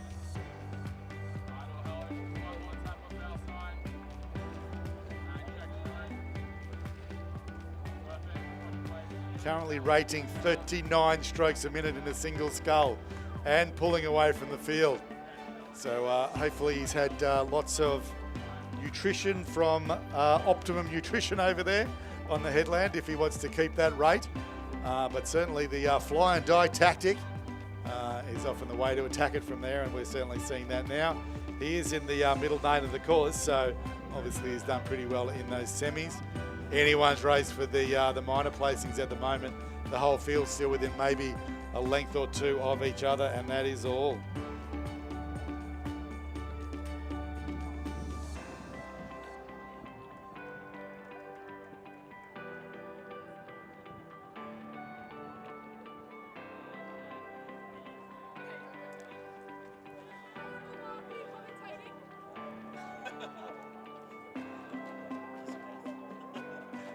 Okay, Continuing on here in the schoolboys year 10, Murdoch Smith there maintaining the rage, pushing the crews further and further back, so obviously keen to take this one out early. As we were discussing earlier, it is the fun sport being able to watch everyone behind you, everyone you're beating. Mr. Mark Kendall joining me here in the commentary box. What do you reckon, Mark? So, Mars, what do you reckon? 39 single scull. How significant is that? In your That's pretty experience? quick. Yeah. That is pretty quick, and he's still doing. He's still up there now. He's probably dropped a couple of points, but wow, he certainly opened up the water from here. But you can still see, as we were talking earlier, getting those nice catches, those rowing nice and long, getting big angles, and then maintaining that acceleration on the oars. The real trick to it is that pressure on the foot plate. You're moving the boat past the oars, past that fulcrum, I guess. And wow, he's doing an amazing job with this. Left everybody else in his dust. Yep. Great race for the silver medal, though. Cruz Stein from Southport there as well, plus Cassidy Allen from Redbank, in probably sitting in second and third. Those two at the moment, but not too far back to the Townsville Grammar and the Kenmore rower there as well. So anyone's race, still got plenty of time to go. We will stay with this race rather than going to medal presentations, because they are coming up to the 500 metre mark, which is only, a couple of minutes away. But certainly dropped the rate back a little bit now, but holding them at bay is the Southport school rower, Murdoch Smith, looking really strong. The joy of pushing out early and then being able to watch everybody as you drop that rate down. He certainly looks in control, doesn't he? Yeah, I hope he's in control and not buggered, let's put it that way. But he's rowing really, really well, so I think it is control and not buggered for sure. Yep. Again, super coach Christopher Holliday there's obviously given him the race plan. He knew what he could do, and that's get out early, and he knew that he could maintain it all the way through as they're heading towards the red boys there now. And he's holding his form together so well. Yeah, certainly. Yeah. Still a great race for second, third, fourth and fifth. The Townsville Grammar rower Nicholas Beaumont Walsh pushing up onto the cruise there as well for that second place, or probably third place. Cassidy Allen holding second place at the moment, but is looking up and looking around, which is never a good sign as you head into the red boys, because anything can happen in these last 250 metres or so. But still dominant is Murdoch Smith from the Southport School. And these boys are probably doing 200 beats per minute heart rate. So That's it's right. incredible watching it. If you've never seen single sculling, That's it's right. just what they're doing is incredible. So Mark is in the sports science world there, looking at heart rates and hydrations, Yep. and things like that from there. So, and how we can measure those, and then how that then impacts on the athlete's performance. Wow, good kick from the Southport rower on the far side there as well now. Yeah, it's closing probably to cruise into the second spot. It's tightened up. Over in lane 2 there. Tycee Miller right. But here comes a good push from the Kenmore rower as well. Oh, So it'll be TSS in first. oh, what a finish. I am not calling that. I don't know what's No. even happened to the hooter. So the umpires are obviously watching that one as well. So we will Great wait race. to come back to you on that one. Fantastic racing there in the year 10 single sculls. While we wait for the umpires to sort that one out, we are going to go to the medal presentations now for the Championship Schoolgirls Year 10 fours.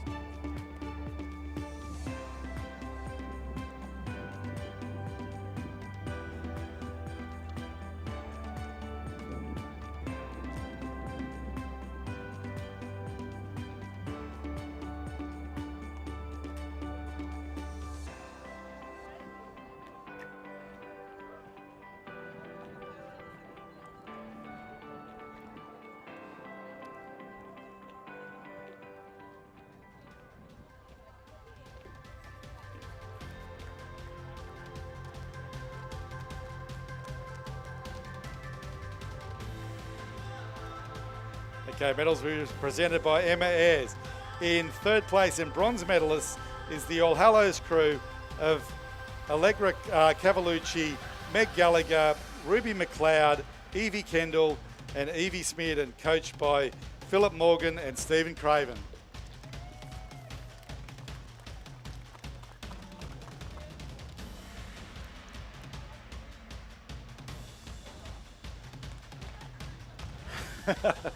Second place and silver medalist is the crew from St Hilda's, Bronnie Cornford, Shelby Melawazak, Melania Vivas, Gia Ferrano and Erin Stryden, coached by Amy Taylor.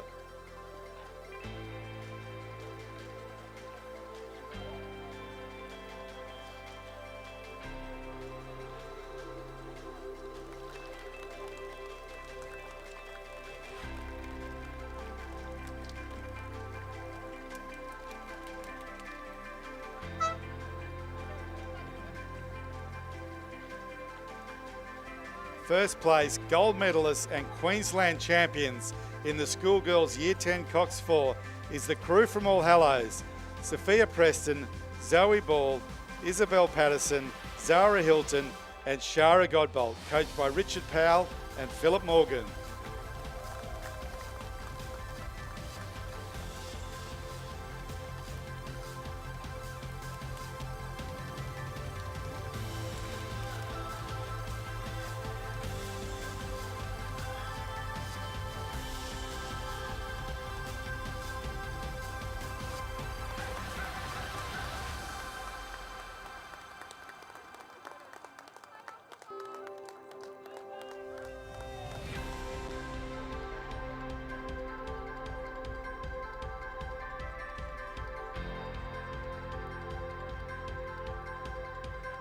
Looks like we need to go back to the footage on that last one. That was super tight.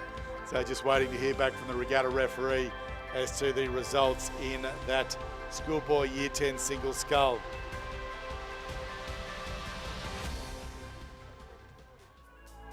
We know the first place. We just need to know the second and the third place.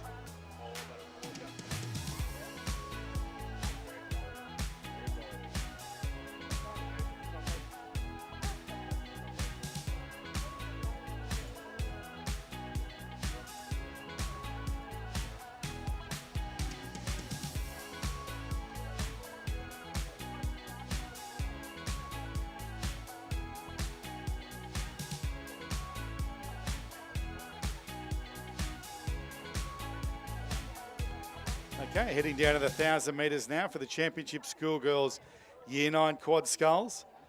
These have been great races through the heats and the semi-finals today, so expecting a very close one here in lane 2. It's the crew from Somerville in lane 3. St Hilda's number 2, lane 4. All Hallows number 1, lane 5. Brisbane State High, lane 6. St Margaret's, lane 7. St Hilda's number 1. Lane 8, Brisbane Girls Grammar. Lane 9, All Hallows number 3. And lane 10, Stuart Home. So I think it's that yellow boat of the St Hilda's crew in lane 7. Shooting out in front, just putting a length on top of the other crews as they get through that first 250.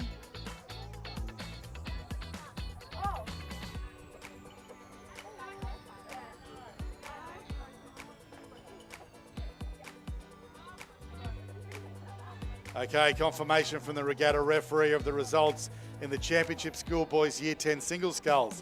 It was Murdoch Smith from the Southport School in first. Kenmore State Highs, Joshua Bradbury in second place, and third place went to the Southport School, Cruz Stein, over in lane number 2.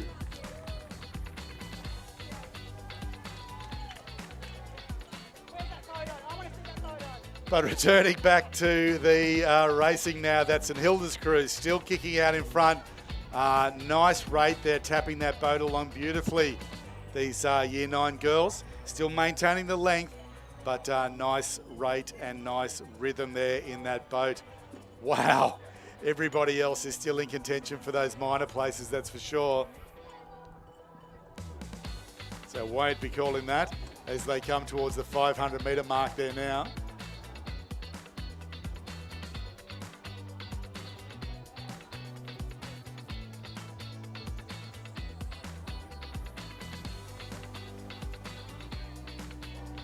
This is actually tightening up as we get further and further down the course.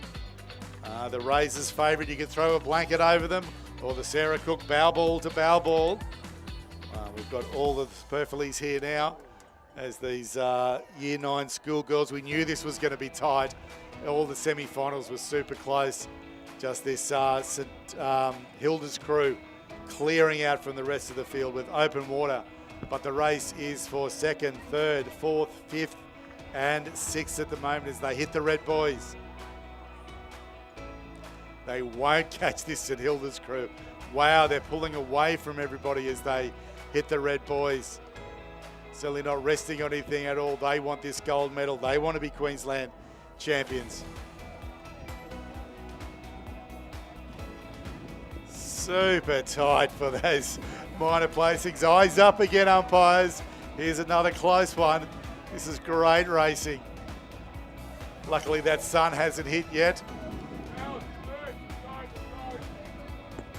Holy dooly.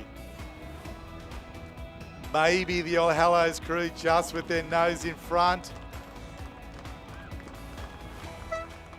Somerville on the other side coming maybe 3rd. Oh, I'm not even going to call that. I think it was All Hallows crew in 2nd, but we will wait for confirmation there from the umpires. So St Hilda's definitely across the line in 1st place.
Okay, medal presentations now for the championship schoolboys Year 10 single sculls. Medals to be presented by Rowing Queensland Chair Mr. Simon Daly. In 3rd place, just from the Southport School, was Cruz Steen.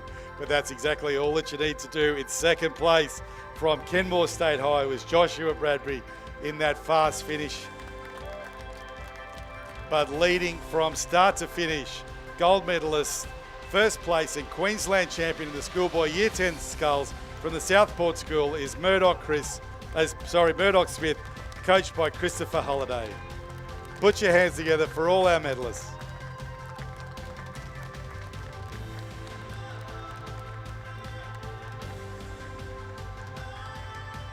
So just confirming their places in that schoolgirls Year 9 quad sculls. It was St Hilda's across the line in 1st, All Hallows in 2nd, and Brisbane State High in 3rd.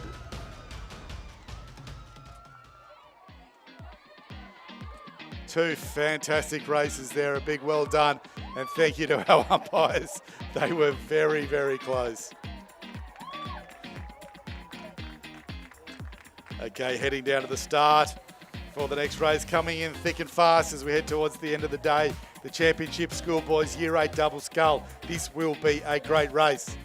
These boys have been racing each other through those heats and finals and semi-finals, so really looking forward to this one. Their steering was great this morning. Let's hope they could do it in the final nothing worse than if we do have a clashing of boards. So fingers crossed these boys stay safe.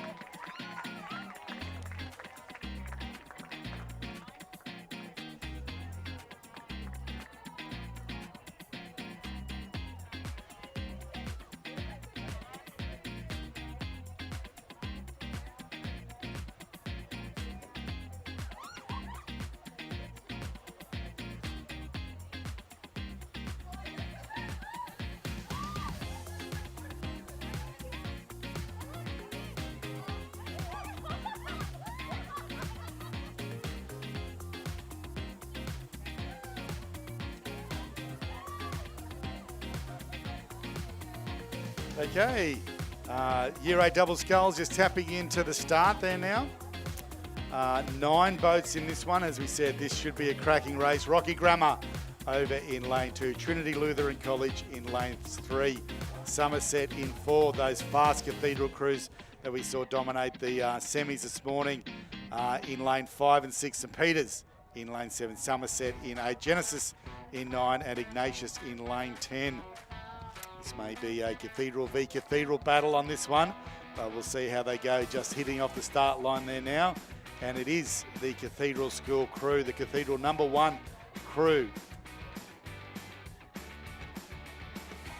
Sorry, the number 2 crew of Radamaker and Pang that have just poked their nose in front, with the St Peters crew hot on their heels.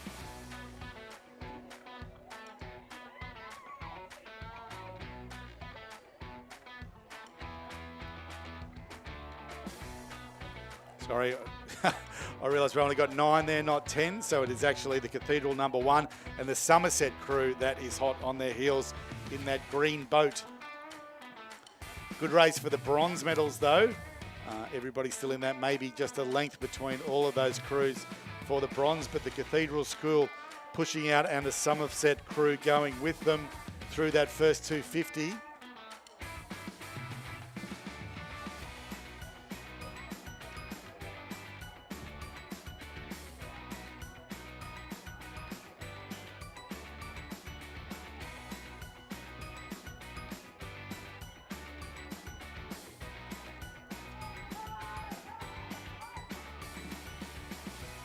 Wow, great press from the Cathedral School number 1 crew there of Holland and Depenar to open up clear water over that pesky Somerset crew that was sitting hot on their heels there now. Keep your eyes in the boat, Somerset. Don't worry about third. You're still chasing first. Head down, boys.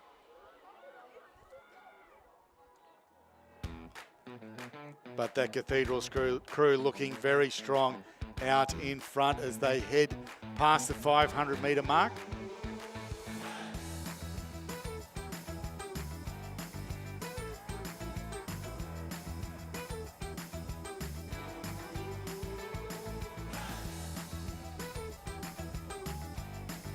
So the Trinity crew having a good push through that 250 to come up on the Somerset crew. That was obviously who they were looking at as they went through the 500. So we'll see if the Trinity crew can continue that speed they had through that 250 as we head into the red buoy. Now a couple of dirty strokes from there. We'll just bring them back a little bit from there, but hopefully they can hook back up and kick along from there. That sun's starting to dip down into the western sky. Makes it a little bit challenging to call on the line here, especially with these super close finishes, but well done umpires from there. Wow, that Trinity crew really is having a crack. Great push from them through that 250 and maintaining it as we come into the red buoys. But the Cathedral number 1's crew looking really strong with about 25 strokes to go. The Somerset crew looking across at the Trinity crew. Can they hold them out for that second spot? Big calls from the crowd here on the spectator headland, willing the Trinity and the Somerset crews across, but the Cathedral school looking good right from the start. They'll take out this one. Good battle for second. Maybe the Trinity crew on the other side. Oh, a couple of dirty strokes. Nah, we'll have to wait for the umpires on that one. That was right on the line. So then followed by the St. Peter's crew across in fourth place there. We will come back to you again on the placings for that one. Great racing here, as we expected in the schoolboys Year 8 double sculls. Okay, medal presentation time for another one of those fantastic races, the schoolgirls Year 9 quad sculls.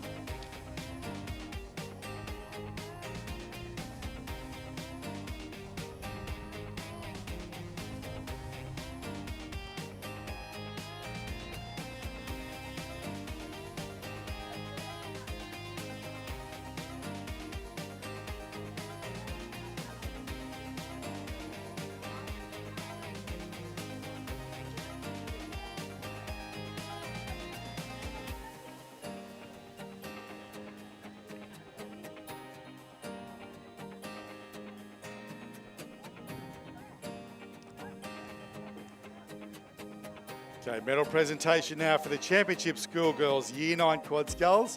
Medals to be presented by Emma Ayres.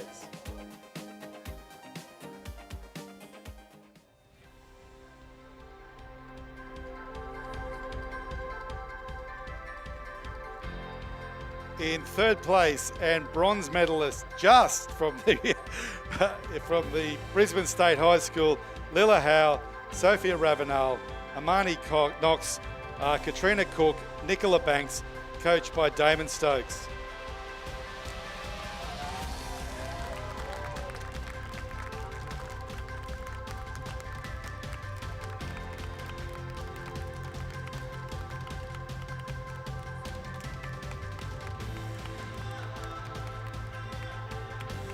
Second place and silver medalist from All Hallows, Alicia Kavavic, Abigail Sexton, Molly Gorge, Ruby McLeod and Juliet Arthey, coached by Steve Craven.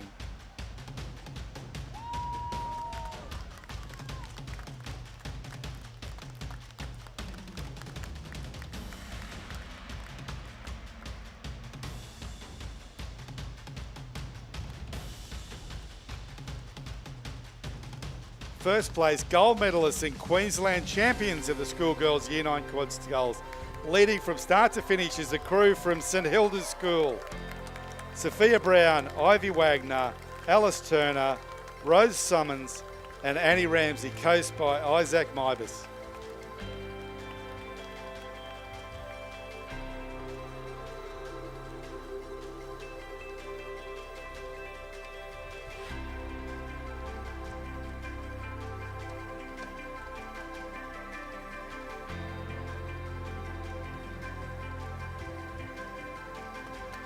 Thank you, Emma. Put your hands together for all our medalists.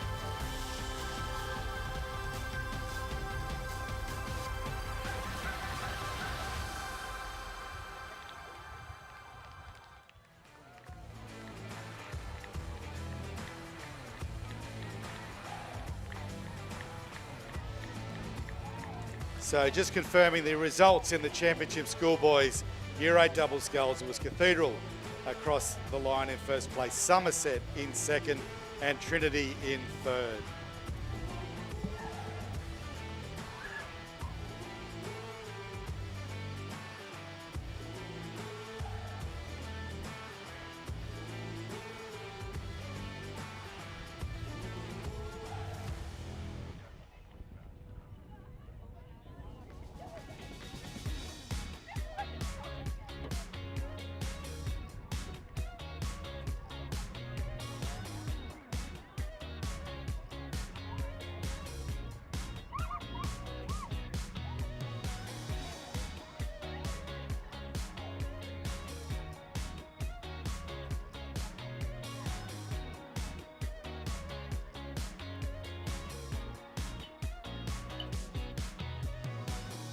Okay, looking all the way down the course to the 2K start, another one of the blue ribbon events here at the Queensland Schools Championships, the Championship Schoolgirls Quad Sculls. Wow. There's some great names in this one. This is going to be another great race. Lewis Hill over in lane number 2, Somerville in lane 3, the composite crew from Auckland in lane 4, Lewis Hill in 5, Brisbane Girls Grammar in 6, lane 7, Trinity Lutheran College, lane 8, St Patrick's in Townsville, lane 9, Rocky Grammar, and lane 10, St Margaret's. A spread of crews from Townsville down to the border down here and all the way over to New Zealand. Very much looking forward to this one. Obviously, the invitational crew will not be able to medal, but they're certainly in it to have a go.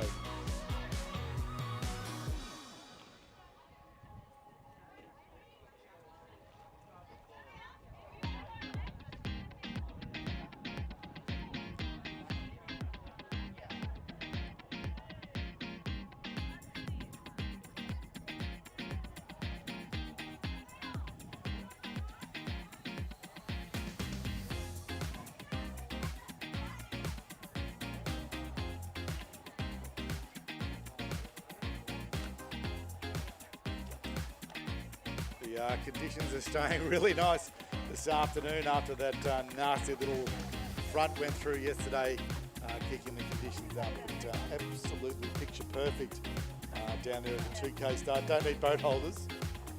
We're able to basically line everyone up pretty well anyway.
Okay, got to start in one of those blue ribbon events here, the Championship Schoolgirls Quad Sculls off the 2K. Expecting this to be pretty tight.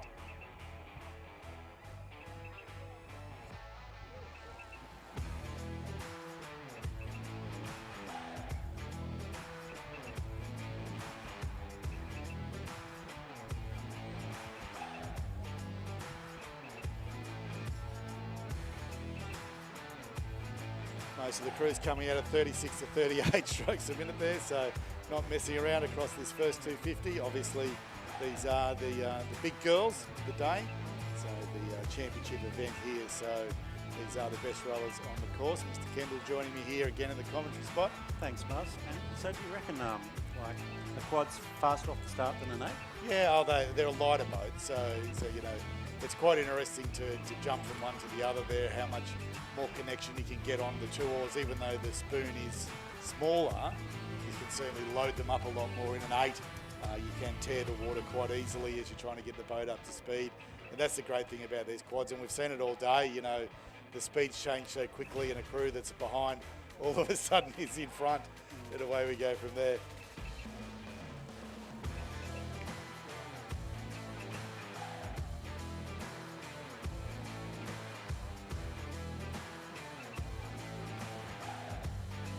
Okay, just still at about the 1500 metre mark here in the Championship Schoolgirls Quad, so we'll duck over and do the Schoolboy Year 8 Double Sculls medal presentation now.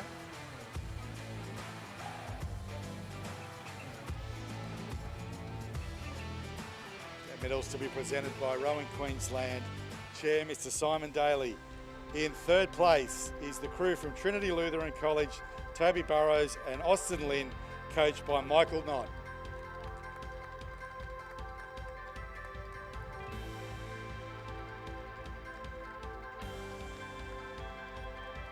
In second place, we will say just from Somerset College, is the crew of Ezra Zozel and Misha Zubko.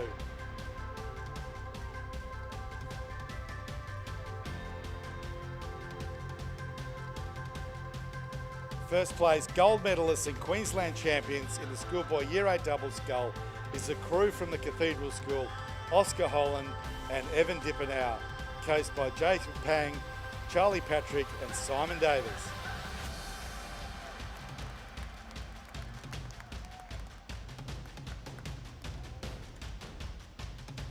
Put your hands together for all our medalists.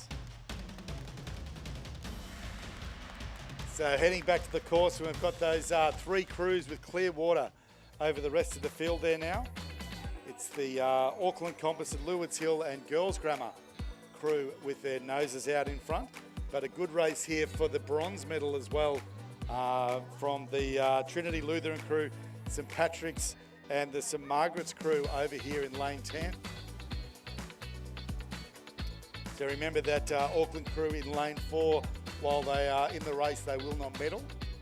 So we can pretty much say 1 and 2 is done. But the race is definitely for the bronze here at the moment.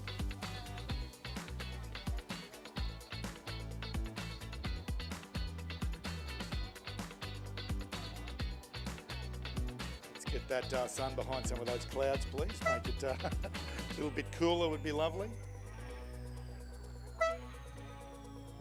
So Mark, how have you enjoyed Luca's time? He's in year 12 this year in the rowing world. Do you think he's going to continue on after school? Yeah, he loves it. He's totally infected by the rowing bug.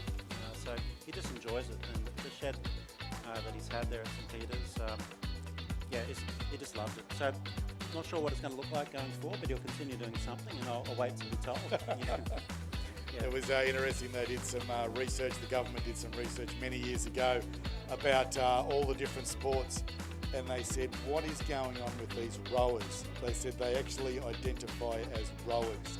With their whole existence, that's what they live for. I think they said no other sport was anything like what they found from the rowing community, and it certainly is. So. It is, mate, and it's the best team sport I've ever seen. All that matters is what the boat does. It's not about the individual. Yeah. It's about how you row as a crew and row as one. And Luca loves that whole team sport side of it, and all of that discipline. Like even in year 12, we've got exams going on around it, but he hasn't stopped rowing at all. It's part of his balance. Yeah, that's right. And it was interesting when Dr. Alan Campbell took over at Churchy there, and I mean he got the program going when he was down at Somerset. And my lad was at the school then, and I was talking to him about it, and he said, I don't understand what it is about rowing. You would think these kids' marks would go down because of all the work they do in rowing, but he said their marks actually go up. Yep. He said it is an anomaly, and he thinks it's just because it forces them to get organised. It does. It forces them to get that, and hopefully we're seeing it through all the schools now. Is these kids excelling academically as well as as their sporting here. Fully agree. I mean the crossover is huge. So the principles you learn through rowing deploy elsewhere. So you can't fake it in rowing. So if you've got some talent, that's great. But all of these people that we're watching right now put in a tremendous amount of work to get to where they are. And the same applies in, say at school. You can be talented, but academically, but you've got to put the work in. So I think they see that crossover, and I think that's brilliant. Yeah, that's right. Great race here. That purple crew from Lewards Hill there being pushed all the way by this invitational crew coming across the ditch from Auckland. And hot on their heels is the Brisbane Grammar crew. So that's the 1-2, but the battle is for the third place there, and it's the crew from Trinity Lutheran College sitting in the bronze medal place at the moment. Girls Grammar having a little bit of a push on here, though. They want to get onto the tail of that Lewards Hill crew. They've been battling with the crew from Auckland all the way down the course, so they may have spent a little bit of energy, but now they're starting to lift to the challenge from not only the Girls Grammar crew, but from the Auckland crew as well. Great to give our Kiwi friends a good drag race down this Beautiful 2,000 metre course here. Oh, it's on, isn't it? It Look at is this, certainly yeah, on. it's on. And the Trinity crew and the St Margaret's crew over here at lane 10 coming into contention for what will be the bronze medal. The St Margaret's crew really kicking on here now, picking that up, but Trinity going with them as well. Wow, this is a great race for the for first place, but it will be the gold medal for the Lewis Hill crew. They really have pushed on there over those last 10 strokes. Just by a canvas. Well done, Lewis Hill. Canvas across the line for the Auckland crew. It'll be silver medal, though, to Girls Grammar, and the bronze medal going to the Trinity crew, just ahead of that fast-finishing St Margaret's crew. Fantastic racing again in the blue ribbon schoolgirls quad scull. Great race.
Okay, the drone heading down the course now for the big boys.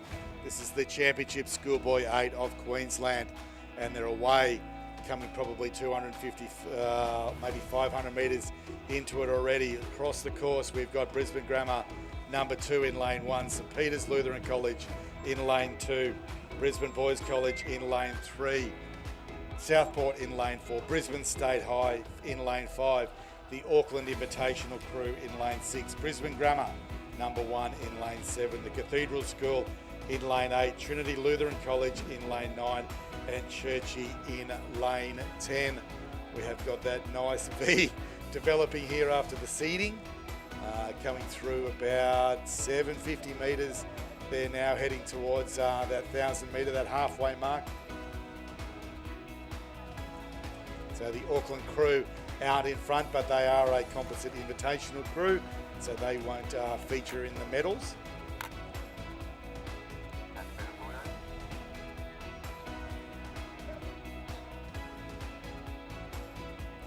You reckon they're ready?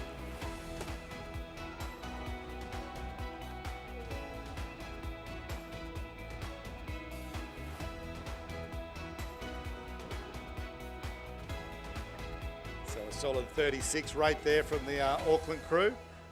Just looking back at the Brisbane State High crew in that red boat, sitting on their stern, and then a good race there between BBC Southport, Brisbane Grammar and the Cathedral School, all fighting it out for the silver medal. Don't forget the Auckland crew won't feature in this one. So two parents here, you two want to start a fight here. So State High parent and St Peter's crew. So Mark, is the St Peter's crew the a development boat, or is this the gun crew? Very much so. They've got 3 boys in year 12, 5 in year 11. So Okay. they're going to stay in the pack and see what they can do. Yeah, that's but right. it's very much development, which is great. Yeah, sure. It's actually, they've very rarely been able to field an 8. So it's fantastic they're there. Yeah, it's a lot of bodies in motion, that's for sure. But gee, that State High crew is looking good. They're pulling away from the rest of the field, chasing down that Kiwi boat. There is some big boys in that crew, looking really sharp as they come through past 1250, heading into the 500 metre to go mark there now. So State High sitting in second, but a ripper race for what will be the silver and the bronze medal. Sitting just behind them with the Southport School and Brisbane Boys College. So right now their legs will be burning a lot, right? Oh yeah, They'll be hurting a lot. This is when the Siberia. lactic acid kicks in. Yep. You know, your lungs are really on fire here. You're questioning why you do this silly sport, and then all of a sudden you hit those red boys and it all goes away, and the red fog comes over the eyes, and the rate goes through the roof. And away you go again from there. But wow, that Auckland crew looking really strong, getting that chicken wing, as we were talking about earlier there, driving all the way through and sending that run off the boat there. But Brisbane State High looking really strong, will be the gold medal position for them at the moment. But racing continuing beside them from TSS and BBC for the silver and bronze medals.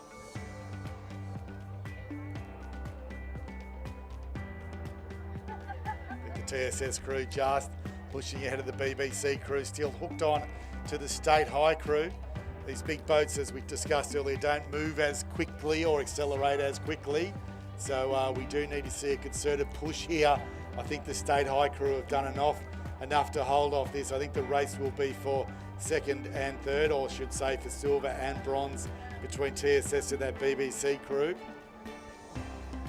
You can hear the coxers there, pulling these ones on from there. But wow, that Auckland crew looks nice and strong, getting that little bit of extra length, little bit of extra run on the boat as they've hit these boys. Yeah, you can see the whole crew moving as one body, which then stops, doesn't slow the boat down. That bow continuing nice and level and flat. Yeah. But a good row here from the State High crew with their nose well and truly in front. A full length over the top of the TSS crew with half a length over BBC. The Grammar finishing fast, as is the Cathedral School crew here as well. The chase for that bronze medal position. Auckland across the line first, but it'll be State High in the gold medal position. This is a great battle for bronze. Oh, I think Grammar might have got him on the line. Yeah. We'll have to wait for the decision there. That BBC crew just pulling up there in that last 250 metres or so. I think Grammar might have got him on the line. We will wait for confirmation from the umpires. Again, another great race with nothing in it on the line.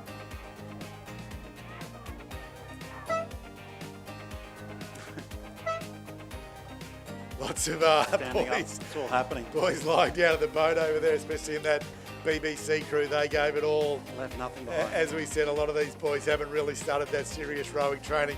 So they're coming out of eating chicken nuggets and hamburgers and playing rugby straight into a rowing boat. So they'd be feeling it, that's for sure. As we mentioned, once that lactic acid starts, it really does hurt. And about now is when you want to throw up. So, wow, look at this Auckland boat. They're just away still. So, yeah, warming down. They look very, very sharp indeed. So would Auckland be coming off a season of training? Or what? Yeah, I think they have been. I don't know when the Marty Cup is. It was earlier in the year, I think. But, Yeah, I think they're, obviously a club boat from a number of different schools racing over there. So you would think, they'd be heading into a summer season in New Zealand. It does get a bit chilly, especially down at Lake Karapiro. Yep. And all those sort of things as well. So there'll be summer rowing. We know one of the Vikings members lives over at Queenstown there. Jumps in quite regularly and sends us photos of snow on the boat. He's a weirdo though. So yes. And they're certainly looking sharp. They certainly are. Good to see how they go in the fours as well once we break those out to see if they can maintain that form from the 80 to the smaller boats as well. Hey, a really worthwhile trip though, being able to come over and and have some great racing here at the regatta in absolutely cracking conditions. Regatta referee still in deep conversation with these other crews. Nice demonstration. So let's go for a medal presentation while we wait for those results in the schoolgirls quad sculls.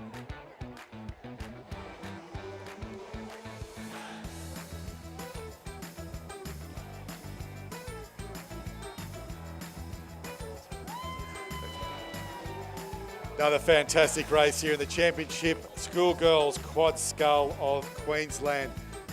Medals to be presented by Rowing Queensland Chair Mr Simon Daly, ably assisted by Rowing Queensland CEO Anthea O'Loughlin in third place, and bronze medalist is the crew from Trinity Lutheran College, Alana Doherty, Sophie Clifford, Emily Dobbin, Lily Fruin and Chloe Fielding, coached by Shay Olsen-Jones.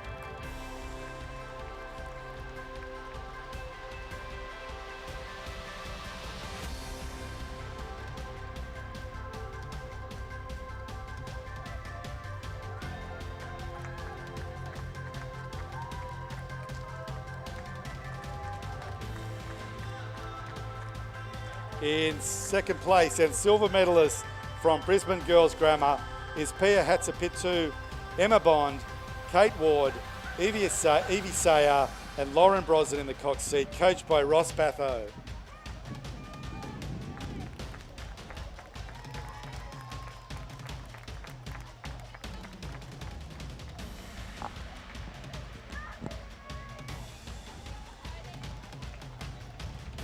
Gold medalists, first place and Queensland champions in the schoolgirls quad scull is the crew from Lewards Hill, Sienna Becker, Elodie Lee, Sarah Rakic and Matilda Dammers, with Zoe Williamson in the cox seat, coached by the super coach himself, Mr Nigel Stubbs.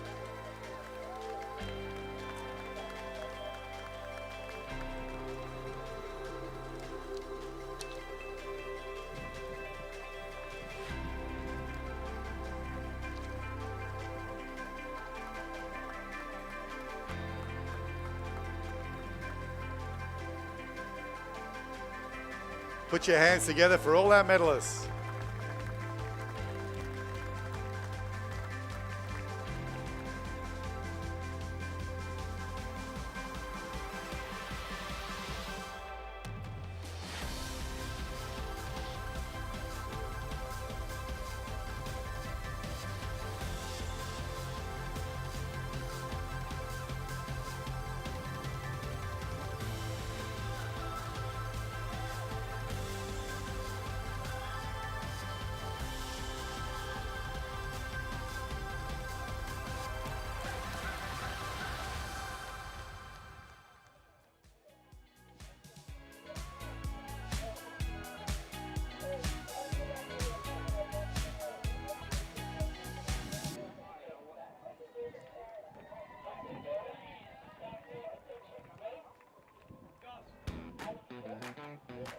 Okay, super's close in the schoolboy eights.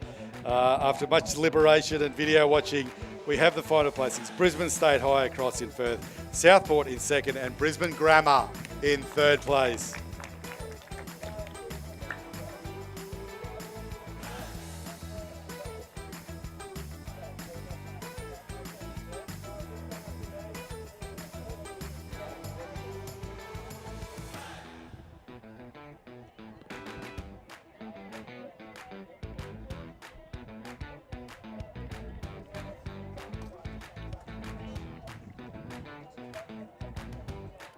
Okay, got a bit of a break in proceedings here as well. Coming back for some heats this afternoon.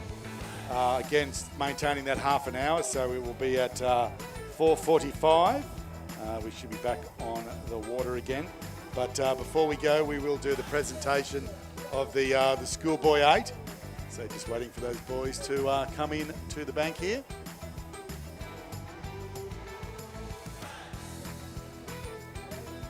You're joining us on the live stream. Some great drone shots over the competitor and spectator headlands there, and absolutely perfect rowing conditions.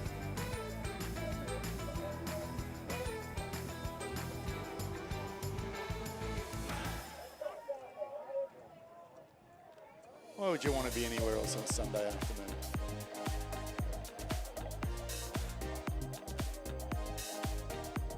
Been interesting, chatting with a number of parents whose children are in that, year 12 now. You sort of get your life back again all of a sudden when your kids stop rowing, because it does take so much out of it. Weekends out, putting up tents, pulling down tents, things like that from there. They're certainly big days, regatta days. I think we are the only sport that pulls the venue down and puts it back up every single week. But it's an amazing sport, not only for the athletes in the boats, but for the parents as well. Not only are the friendships between the crews, but also the parents around the rowing venues as well.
Yeah.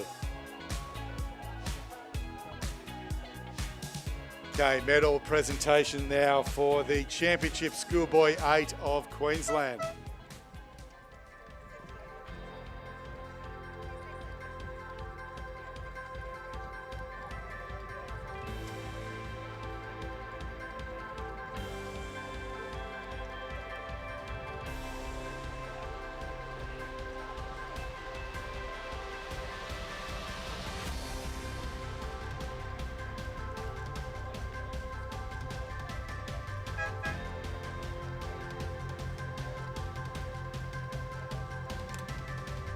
Okay, medal presentations now for the Championship Schoolboy 8 of Queensland. Medals to be presented by Rowing Queensland CEO and proud mum, Anthea O'Loughlin. In third place, the crew from Brisbane Grammar School, Nicholas Kelso, Wesley Sy, James Grant, Hugo Smith, Oliver Kerr, Lachlan Kerr, Benjamin Purcell and Joshua Pointer, with Phoenix O'Keefe in the cock seat, coached by Richard Powell.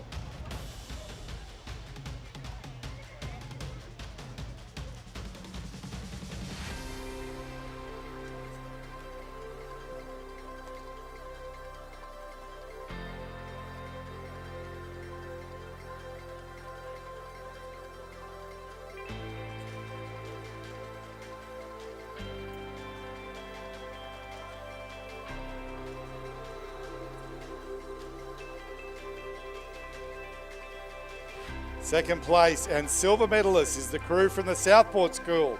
Josh Cameron, Rory Greenup, Jermaine Palmer Peacock, Charlie L, Lachlan Evans, William Barnes, Hugh Atho, Leonardo Hughes, and Lockie Hewitt, with coach Cameron Kennedy.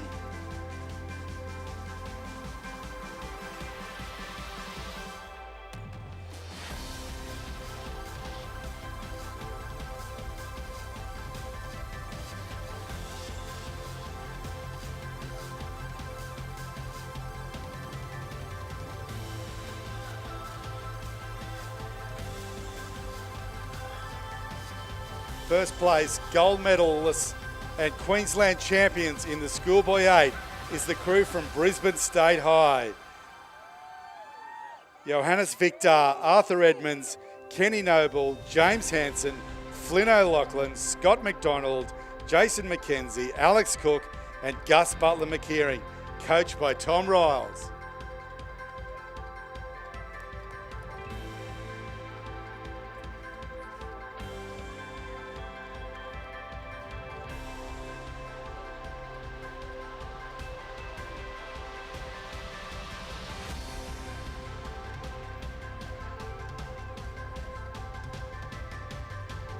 Outstanding trade duties there from Chris Holliday. Put your hands together for all our medalists.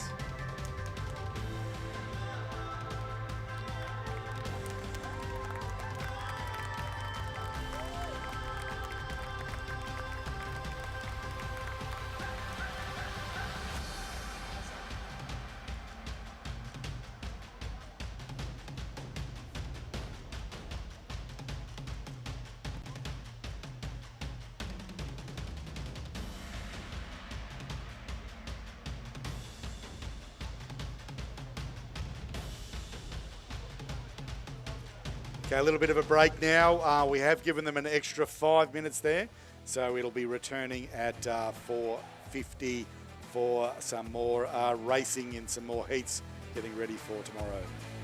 Catch you then.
All right, ladies and gentlemen, and we are back for our final block of racing and day 2 of the Queensland School State Championship. 5 races left on the docket today. And we're back to heats up at the 2,000 meter mark.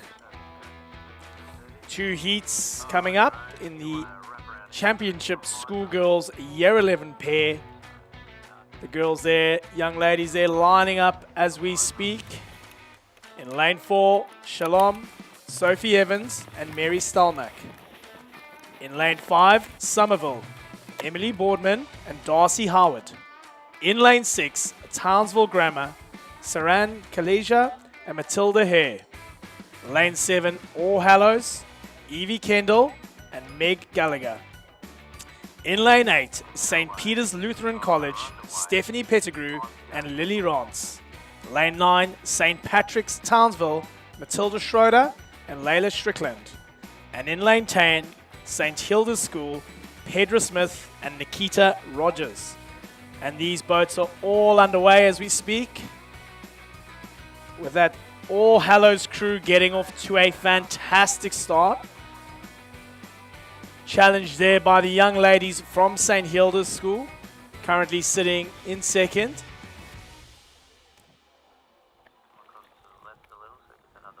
Those 2 crews have broken contact from the remaining field, but this is a heat with the first 5 boats progressing through to the final with the rest eliminated. So we've got 2 heats, first 5 to cross the line. But St. Hilda's and All Hallows currently our race leaders. St. Hilda's stretching out a little slight lead over the young ladies from All Hallows there. Currently sitting on a stroke rate of 35 strokes a minute. All Hallows though having a little bit of response there in the second 250. Both these crews quite comfortably securing themselves places in the A final at this stage.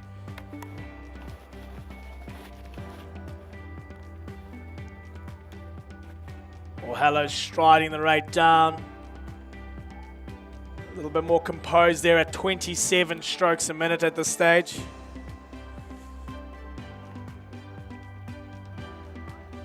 But there's only 6 crews in this event, so it really is just an elimination of 1 crew. At this stage, it does look to be that crew from Townsville Grammar, who is just off the pace slightly. Looks like they're having a little bit of issues with their steering. But Shalom, Somerville,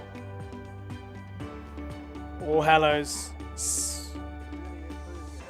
Does look like we must have a scratching in this event because we've got 7 crews on the docket, but I unfortunately don't have that in front of me.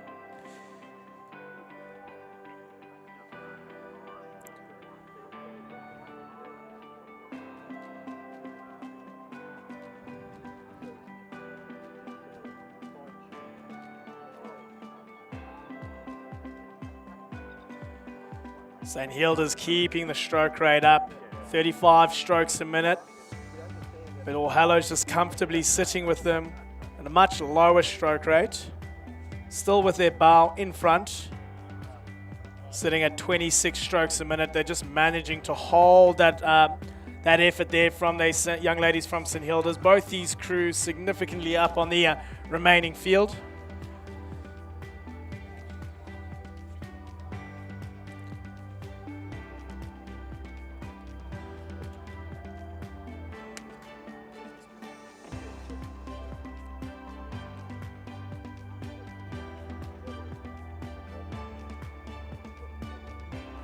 I'd say these young ladies from St. Hilda's are determined to get the optimum lane draw.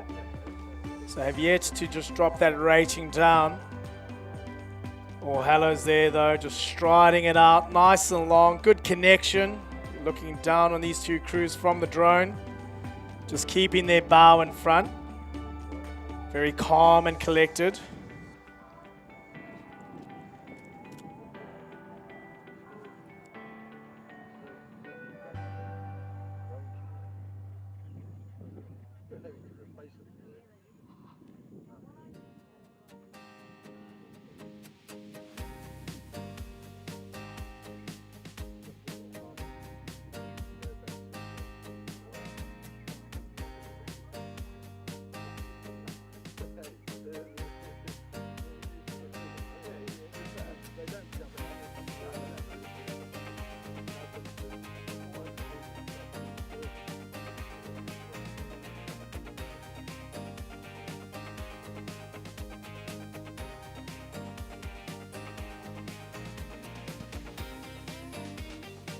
All Hallows now just keeping that rate nice and low and just striding out. Looks to have taken a length there in that third 500 meters of the race. St. Hilda's though not letting go, keeping that tempo up. Still maintaining their rate well into the 30s. But that All Hallow crew's just looking very much in control.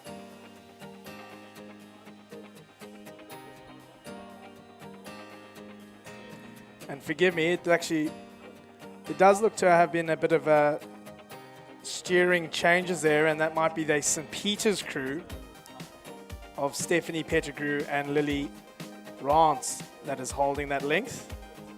Forgive me for that.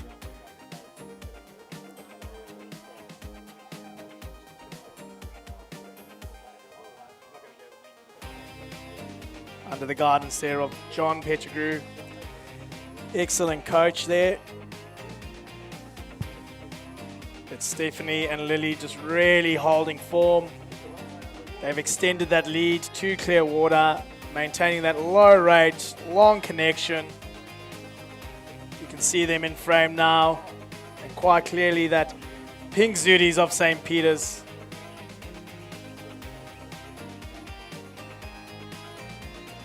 Very composed, very strong. Just absolute control there, these young ladies. Unfazed by that challenge that they've faced early on the race. They know they've done enough to secure themselves a spot in the final. St. Hilda's now coming to frame, just keeping that tempo that little bit higher, definitely seeking that top seed of the lane draw. But I have to say, I think those young ladies from St. Peter's very much in control of this race. Just keeping those Pedra Smith and Nikita Rogers from St. Hilda's in sight. But both these crews quite comfortably qualifying for the final in the Schoolgirls Year 11 pair.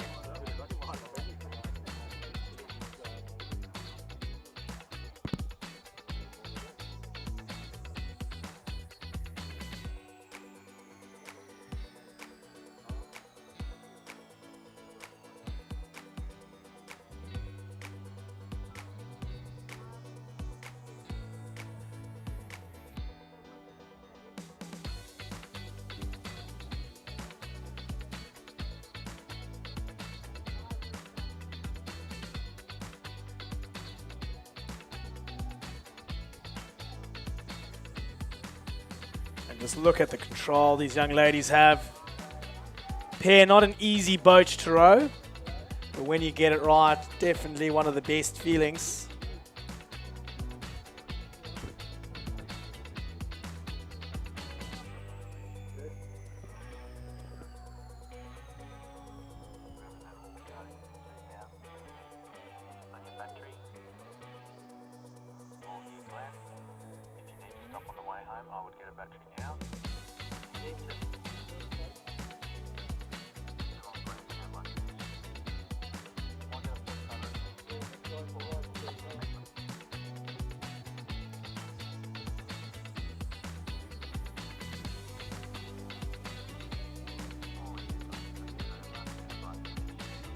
And they've led from start to finish. St. Peter's Lutheran College, Stephanie Pettigrew, Lily Rance will take out Heat 1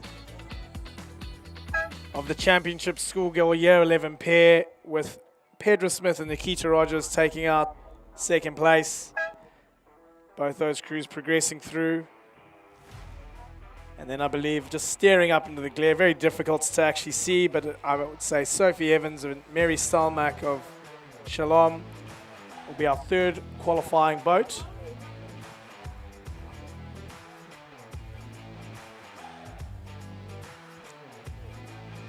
And then it looks to be Townsville Grammar and Somerville respectively will take out those final qualification spots in Heat 1 of the Championship Schoolgirls Year 11 pair.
So a little bit of confusion there. A couple of lane changes down the course, and the Hilaire's not helping us, but we are looking up now for heat number 2. We'll wait official results there from the umpires.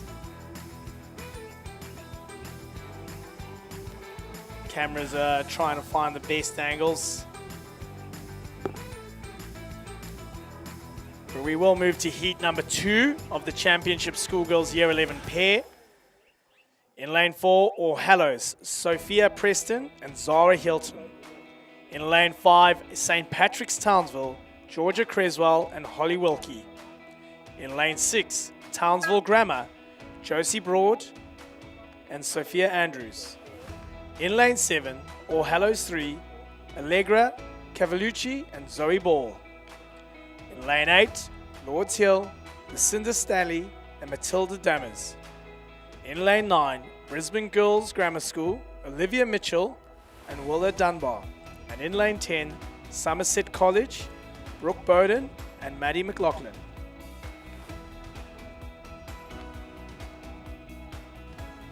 And we do have a full field of starters here. At this stage, it does look to be our crew in lane 9, Brisbane Girls Grammar School, who have taken an early lead in the first 250 meters. Finding that rhythm and that length nice and early. They've just managed to stride their bow out ahead again, 1 to 5, progressing through to the final. And unfortunately, the rest eliminated. But it looks like Brisbane Girls Grammar School of Olivia Mitchell and Willa Dunbar, coached by Ross Bartho. They've taken clear lead early on in this race. They are followed there by the young ladies from Somerset College of Brooke Bowden and Maddie McLaughlin. And then it's quite a close race between the remaining boats for the final qualification spots. At this stage, I would say Lewis Hill, slight advantage. St. Pat's, Townsville, All Hallows and Townsville Grammar, all in a bit of a tussle there on the outside lanes. And that All Hallows number 3 crew has looked to move a little bit back off the pace. But at this stage, still a number of boats. It does look like Somerset, though, unfortunately, have had slight steering issues and have found that 500-meter buoy. Those girls recouping from that very quickly, though, getting back into the race. They've managed that incredibly well and have managed to turn the power back on. And I don't think that's actually affected their placing too much. Obviously, a little bit of shock steering off the course, as I said before. The pair, quite a difficult and challenging boat to maintain steering, especially when you've got those slight winds. Those girls, though, still very much in contention for a final place. But our All Hallows number 1 crew of Sophia Preston and Zara Hilton have really managed that middle section of the race incredibly well and have moved into that second spot, definitely being contested against with those young ladies from Somerset. They're very much still in that qualification spots. Field starting to stretch out a little bit more now, but we still have 6 boats fighting it out for those 5 spots. Brisbane Girls Grammar, though, Olivia Mitchell and Willa Dunbar holding their lead quite comfortably. Clear water off the rest of the field.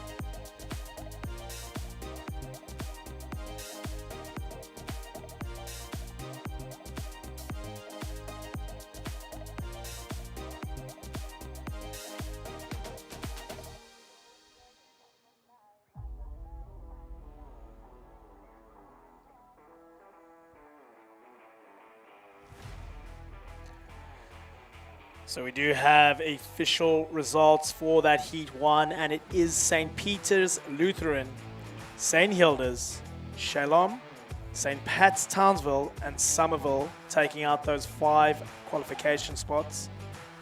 Townsville Grammar unfortunately missing out there. But back to the course. Brisbane Girls Grammar have extended their lead, keeping the tempo nice and high. Obviously just want to get in that race on the legs. Still maintaining a rate of 30 strokes a minute. Then it's quite an interesting race out in lanes 4 and 10, but the 2 outside crews fighting it out for second position. But both those crews comfortably moving away from the remaining field, with 3 boats battling it out for those final 2 qualification spots, that being the crews from Lewis Hill, St. Pat's Townsville, and Townsville Grammar. At this stage, Townsville Grammar just slightly off the pace, but still very much in contact, and we've still got enough distance in this race for them to make up that length. They're still in contact with 2 other crews. That qualification, there's no guarantees here. But the all-hello crews, Sophia Preston and Zara Hilton, doing a fantastic job in that third 500 meters to move up on the crew from Brisbane Girls Grammar. They've rode a fantastic race there in lane 4 on the outside, but they've snuck themselves into a position where they have managed to edge their bow in front. They've really worked that third 500 meters to their advantage,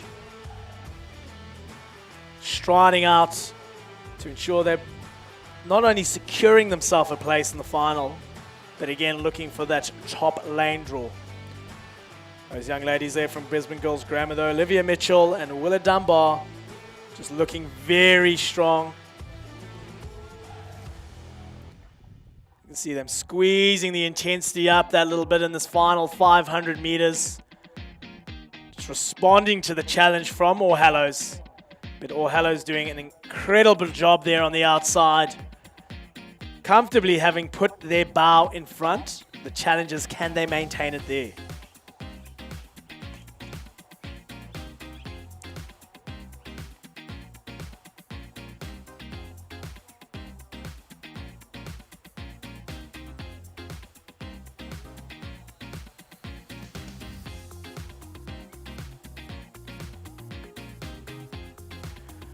Sophia Preston, Zara Hilton in the frame there, looking very strong. Set up very well off the back, getting themselves into a strong position out over the toes, driving it away. 29 strokes a minute, using length to their advantage, looking quite comfortable, very composed, as they've managed to move themselves quite securely into that first spot. However, Grammar responding, not letting go just yet.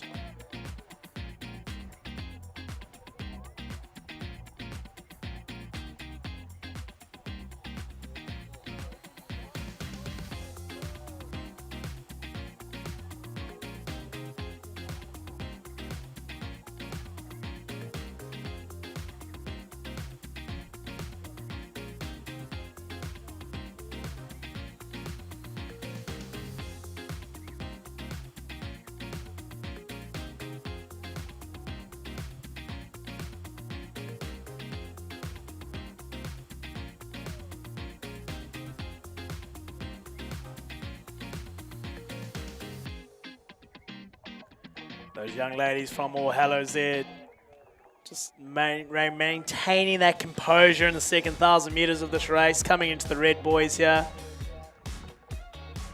Very excited to see what this final is going to look like tomorrow. But it will be Sophia Preston and Zara Hilton, coached by Richard Powell, taking out the win in the second heat of the Championship Schoolgirls Year 11 pair. Brisbane Girls Grammar coming out the blocks incredibly well. Probably quite happy with what they've done through the first 1,000 meters, knowing they've secured themselves a spot in the final. Will take the second place. And then it looks like Somerville and St. Pat's will take out the next 2 qualification spots, with Lewis Hill being our final qualifiers for the schoolgirls Year 11 Championship pair. Unfortunately, Townsville Grammar then having to settle the 6th place and will unfortunately miss the final. And our final 3 races of today are the heats for the Championship Schoolboy Year 11 Double Scull. Heat number 1 well underway.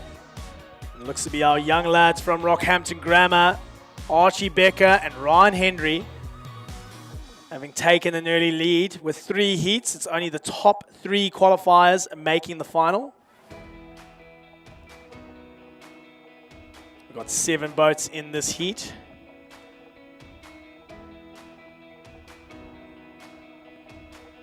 .34 strokes a minute. Rocky Grammar making sure they're just pressing out in front, ensuring they've got enough water in between them and their closest competitors. That looks to be the Southport School of Josh Cameron and Rory Greenup, currently in the 2nd place. But Rocky looking sharp, looking incredibly composed there.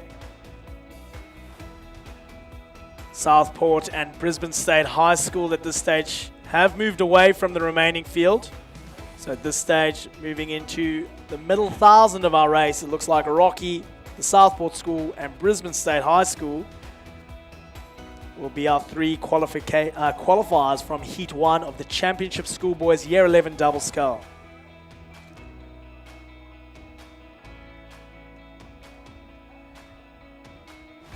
And our currently in 4th place, Ignatius. 5th, Brisbane Grammar 1.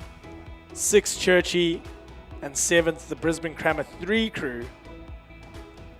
But Rockhampton Grammar, Southport School and State High have managed to put quite a significant amount of water between them and the remaining crews. State High and the schools from TSS there having a nice little tussle in the lanes closer to the bank.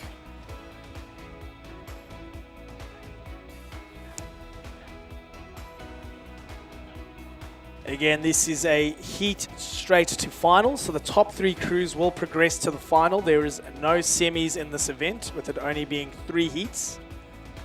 Rocky, though, keeping the tempo nice and high there. Very clean, very well-drilled crew there. Under the guidance there of Luke Bray and Kimberly Brown. These 2 young lads looking incredibly strong. Definitely look to back them as contenders for the medals tomorrow. Having spent the 3rd 500 meters just trying to extend their lead. They did face a bit of a challenge there by those 2 crews from on the outside lanes there closest to us, the Southport School and Brisbane State High School.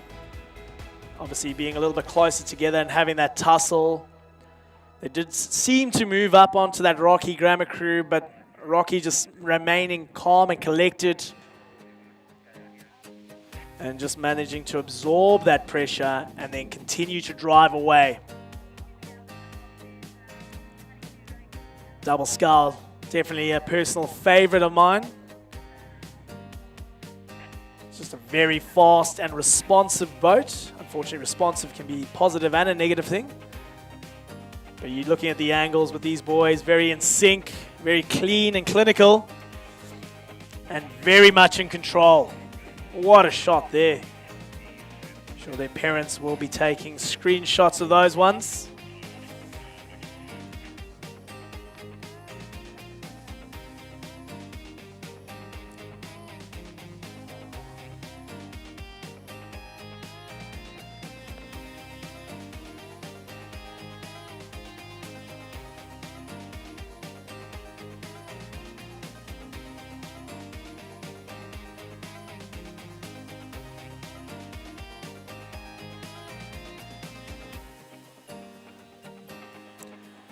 Southport there currently sitting in 2nd place. That's Josh Cameron and Rory Greenup, coached by the great Cameron Kennedy.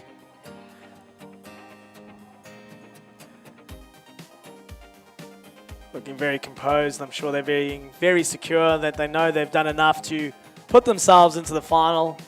Probably realize that Rocky are just that little bit too much out of touch.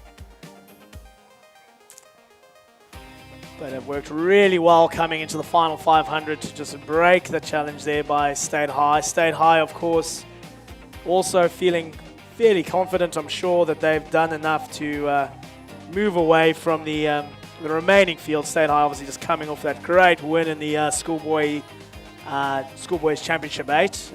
And I believe the first time in history that State High has taken out the win in that event. So awesome to see. Tom Rylis, young coach there, doing great things at State High over the last couple of years. And I think today was quite a fitting reward for him.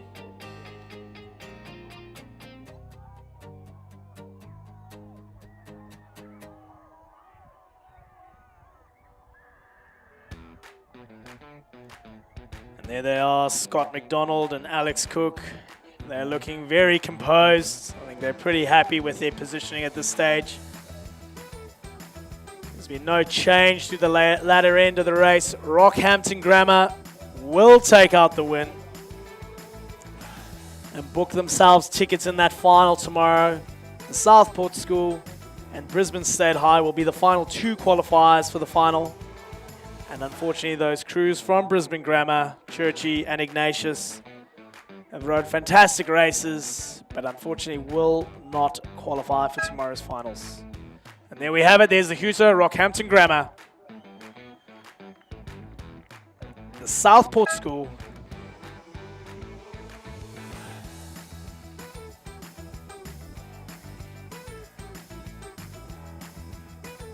And Brisbane State High.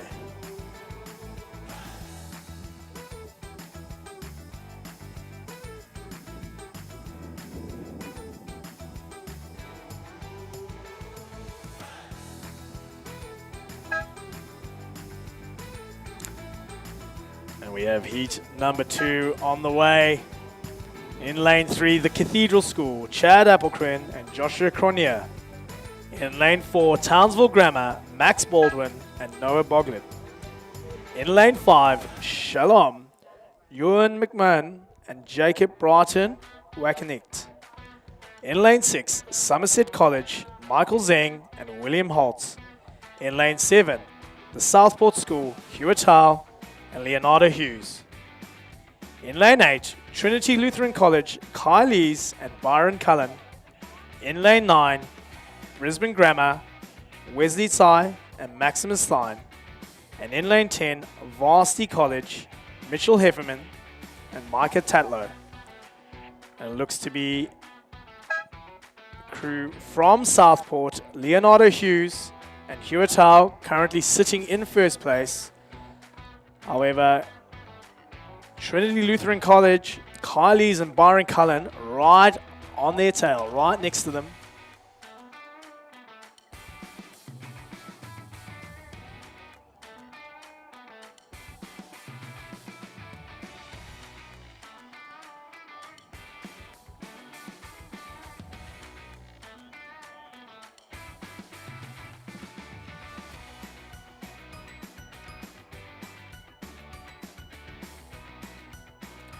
It's an interesting tussle there out front by those 2 crews from the Gold Coast. Trinity, that little bit higher on the rate, currently sitting on 32 strokes a minute. TSS, a little bit lower there. Both crews fighting for the keeping their bow out in front. Great shot there, just really showing the angles. I think TSS is slightly on the buoy line there, but at this stage very much it's bar ball on bar ball. Just trying to correct the steering there, TSS, but Trinity looking a little bit secure in their lane, coming straight down the course.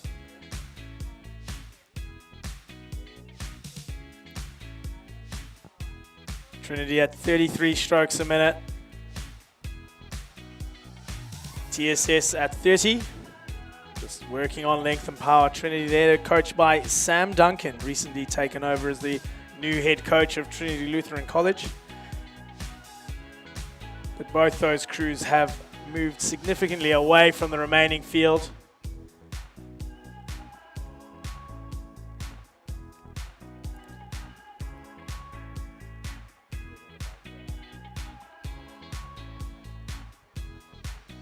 And we have Leonardo Hughes and Huatao of TSS in frame.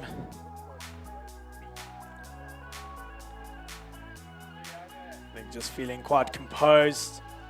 Both those crews having moved away from the field. And then looks to be that crew from Varsity College in lane 10. Currently in third spot, so it will be the 3 crews from the Gold Coast in this heat number 2 in the current qualification spots for the final. Good little bit of rivalry there for, I suppose, King of the Narang. Our current race leaders, though, Kylie's and Byron Cullen, striding it down a little bit now. I think feeling a bit more composed. They've dropped the rate.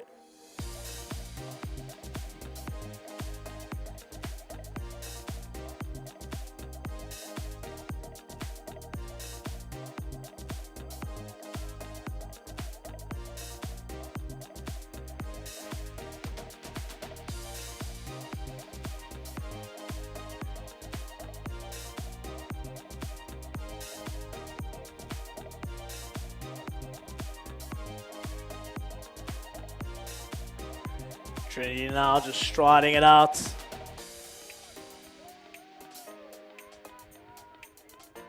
Again, both these crews quite confident that they've secured themselves spots in the final for tomorrow.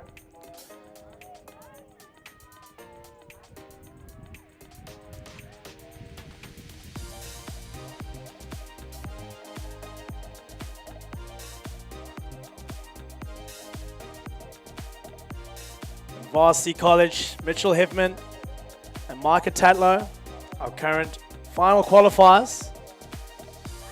Keeping that tempo up, they just don't want to lose that hold they have over the rest of the field. Somerset and Shalom still fighting it out, trying to make sure they can sneak in the latter end of this race.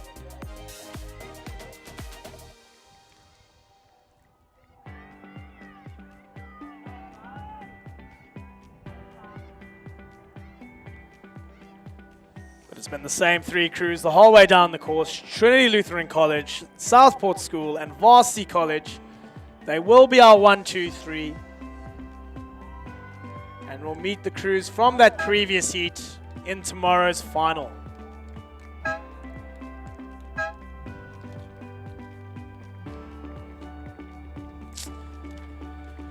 And we're moving into our 3rd and final heat. Somerset will take out 4th.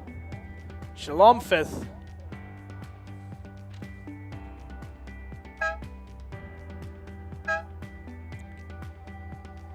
And then our crews from Townsville Grammar, the Cathedral School, and Brisbane Grammar will round up that race.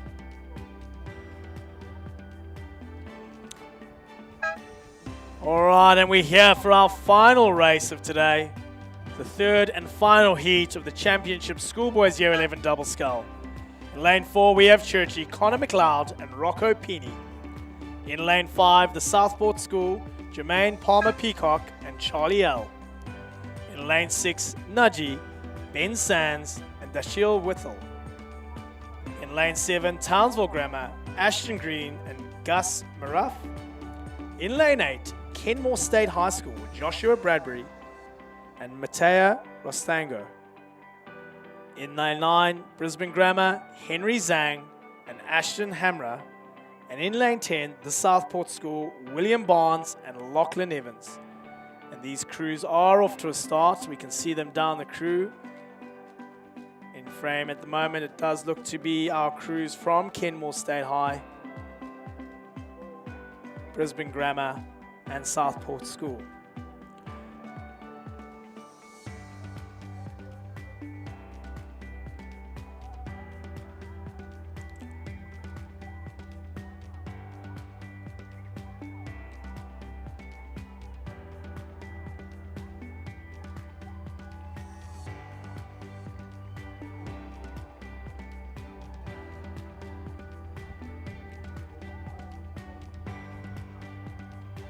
Our drone heading back up to catch this final racer today.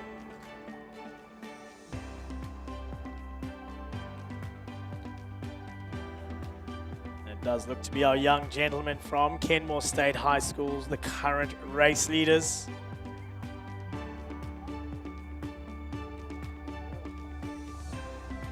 Oh, forgive me.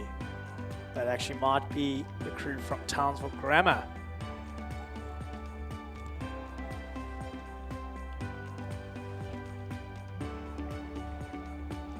We are definitely missing a crew from the docket.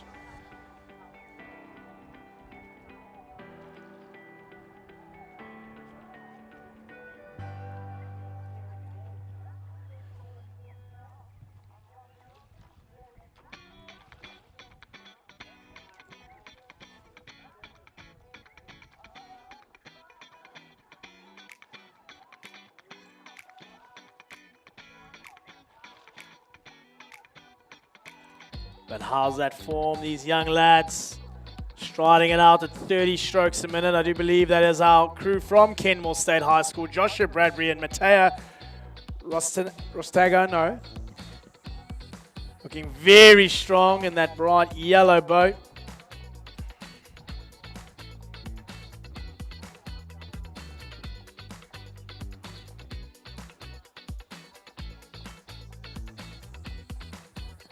And then it's actually quite a close race there. Southport's crew of William Barnes and Lachlan Evans currently sitting in second. But then we have 3 crews tussling it out.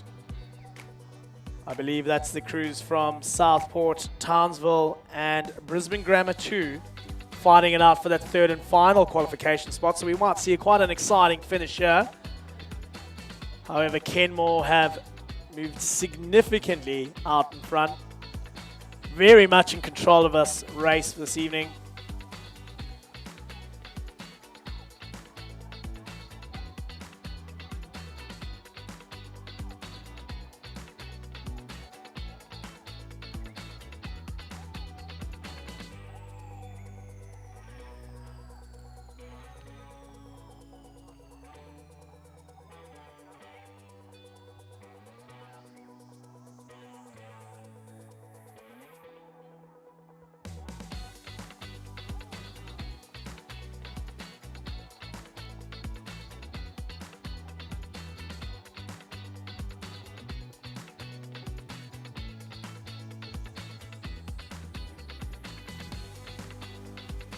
Kenmore, though, looking very strong in this event.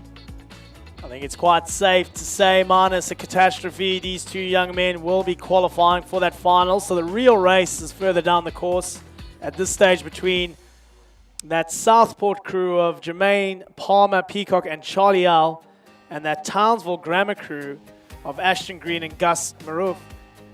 These 2 crews fighting it out for the 3rd and final qualification spot. There we've got young William Barnes and Lachlan Evans, our current 2nd place ranked crew at this stage. These 2 boys slightly up on the rest of the field, however, are being challenged there by their teammates from Southport and that crew from Townsville Grammar. Kenmore safely out in front, but I will at this stage say that it's the 2 Southport crews that are currently sitting in those final 2 qualification spots there. William Barnes and Lachlan Evans looking very strong here in lane 10. The young Charlie L and Jermaine Palmer Peacock really working on a hard challenge there from Ashton Green and Gus Maroof of Townsville. That's where the race is going to be for those final qualification spots. Exciting end of today. Who will it be? Will we see it from our friends from the far north or the young men from the south? The stage, TSS having that slight advantage and starting to move away. Now putting the pressure on the 2nd ranked crew from TSS that's in lane 10. Kenmore, though, very strong through the middle of that race, just managed to maintain that lead and will take out the win in the 3rd and final heat and qualify for our final tomorrow.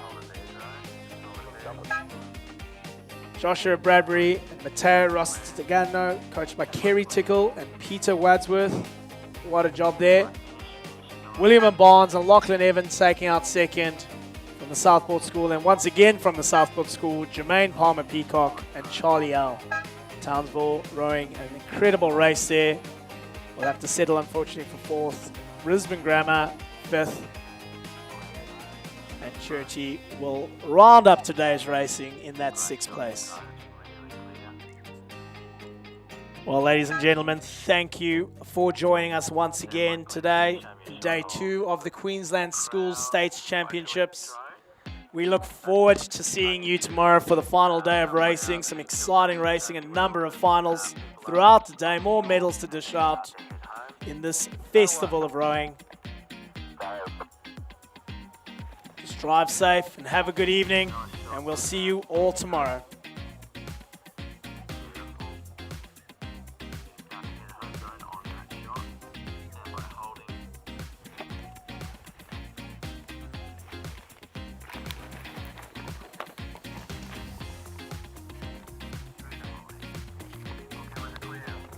Everyone,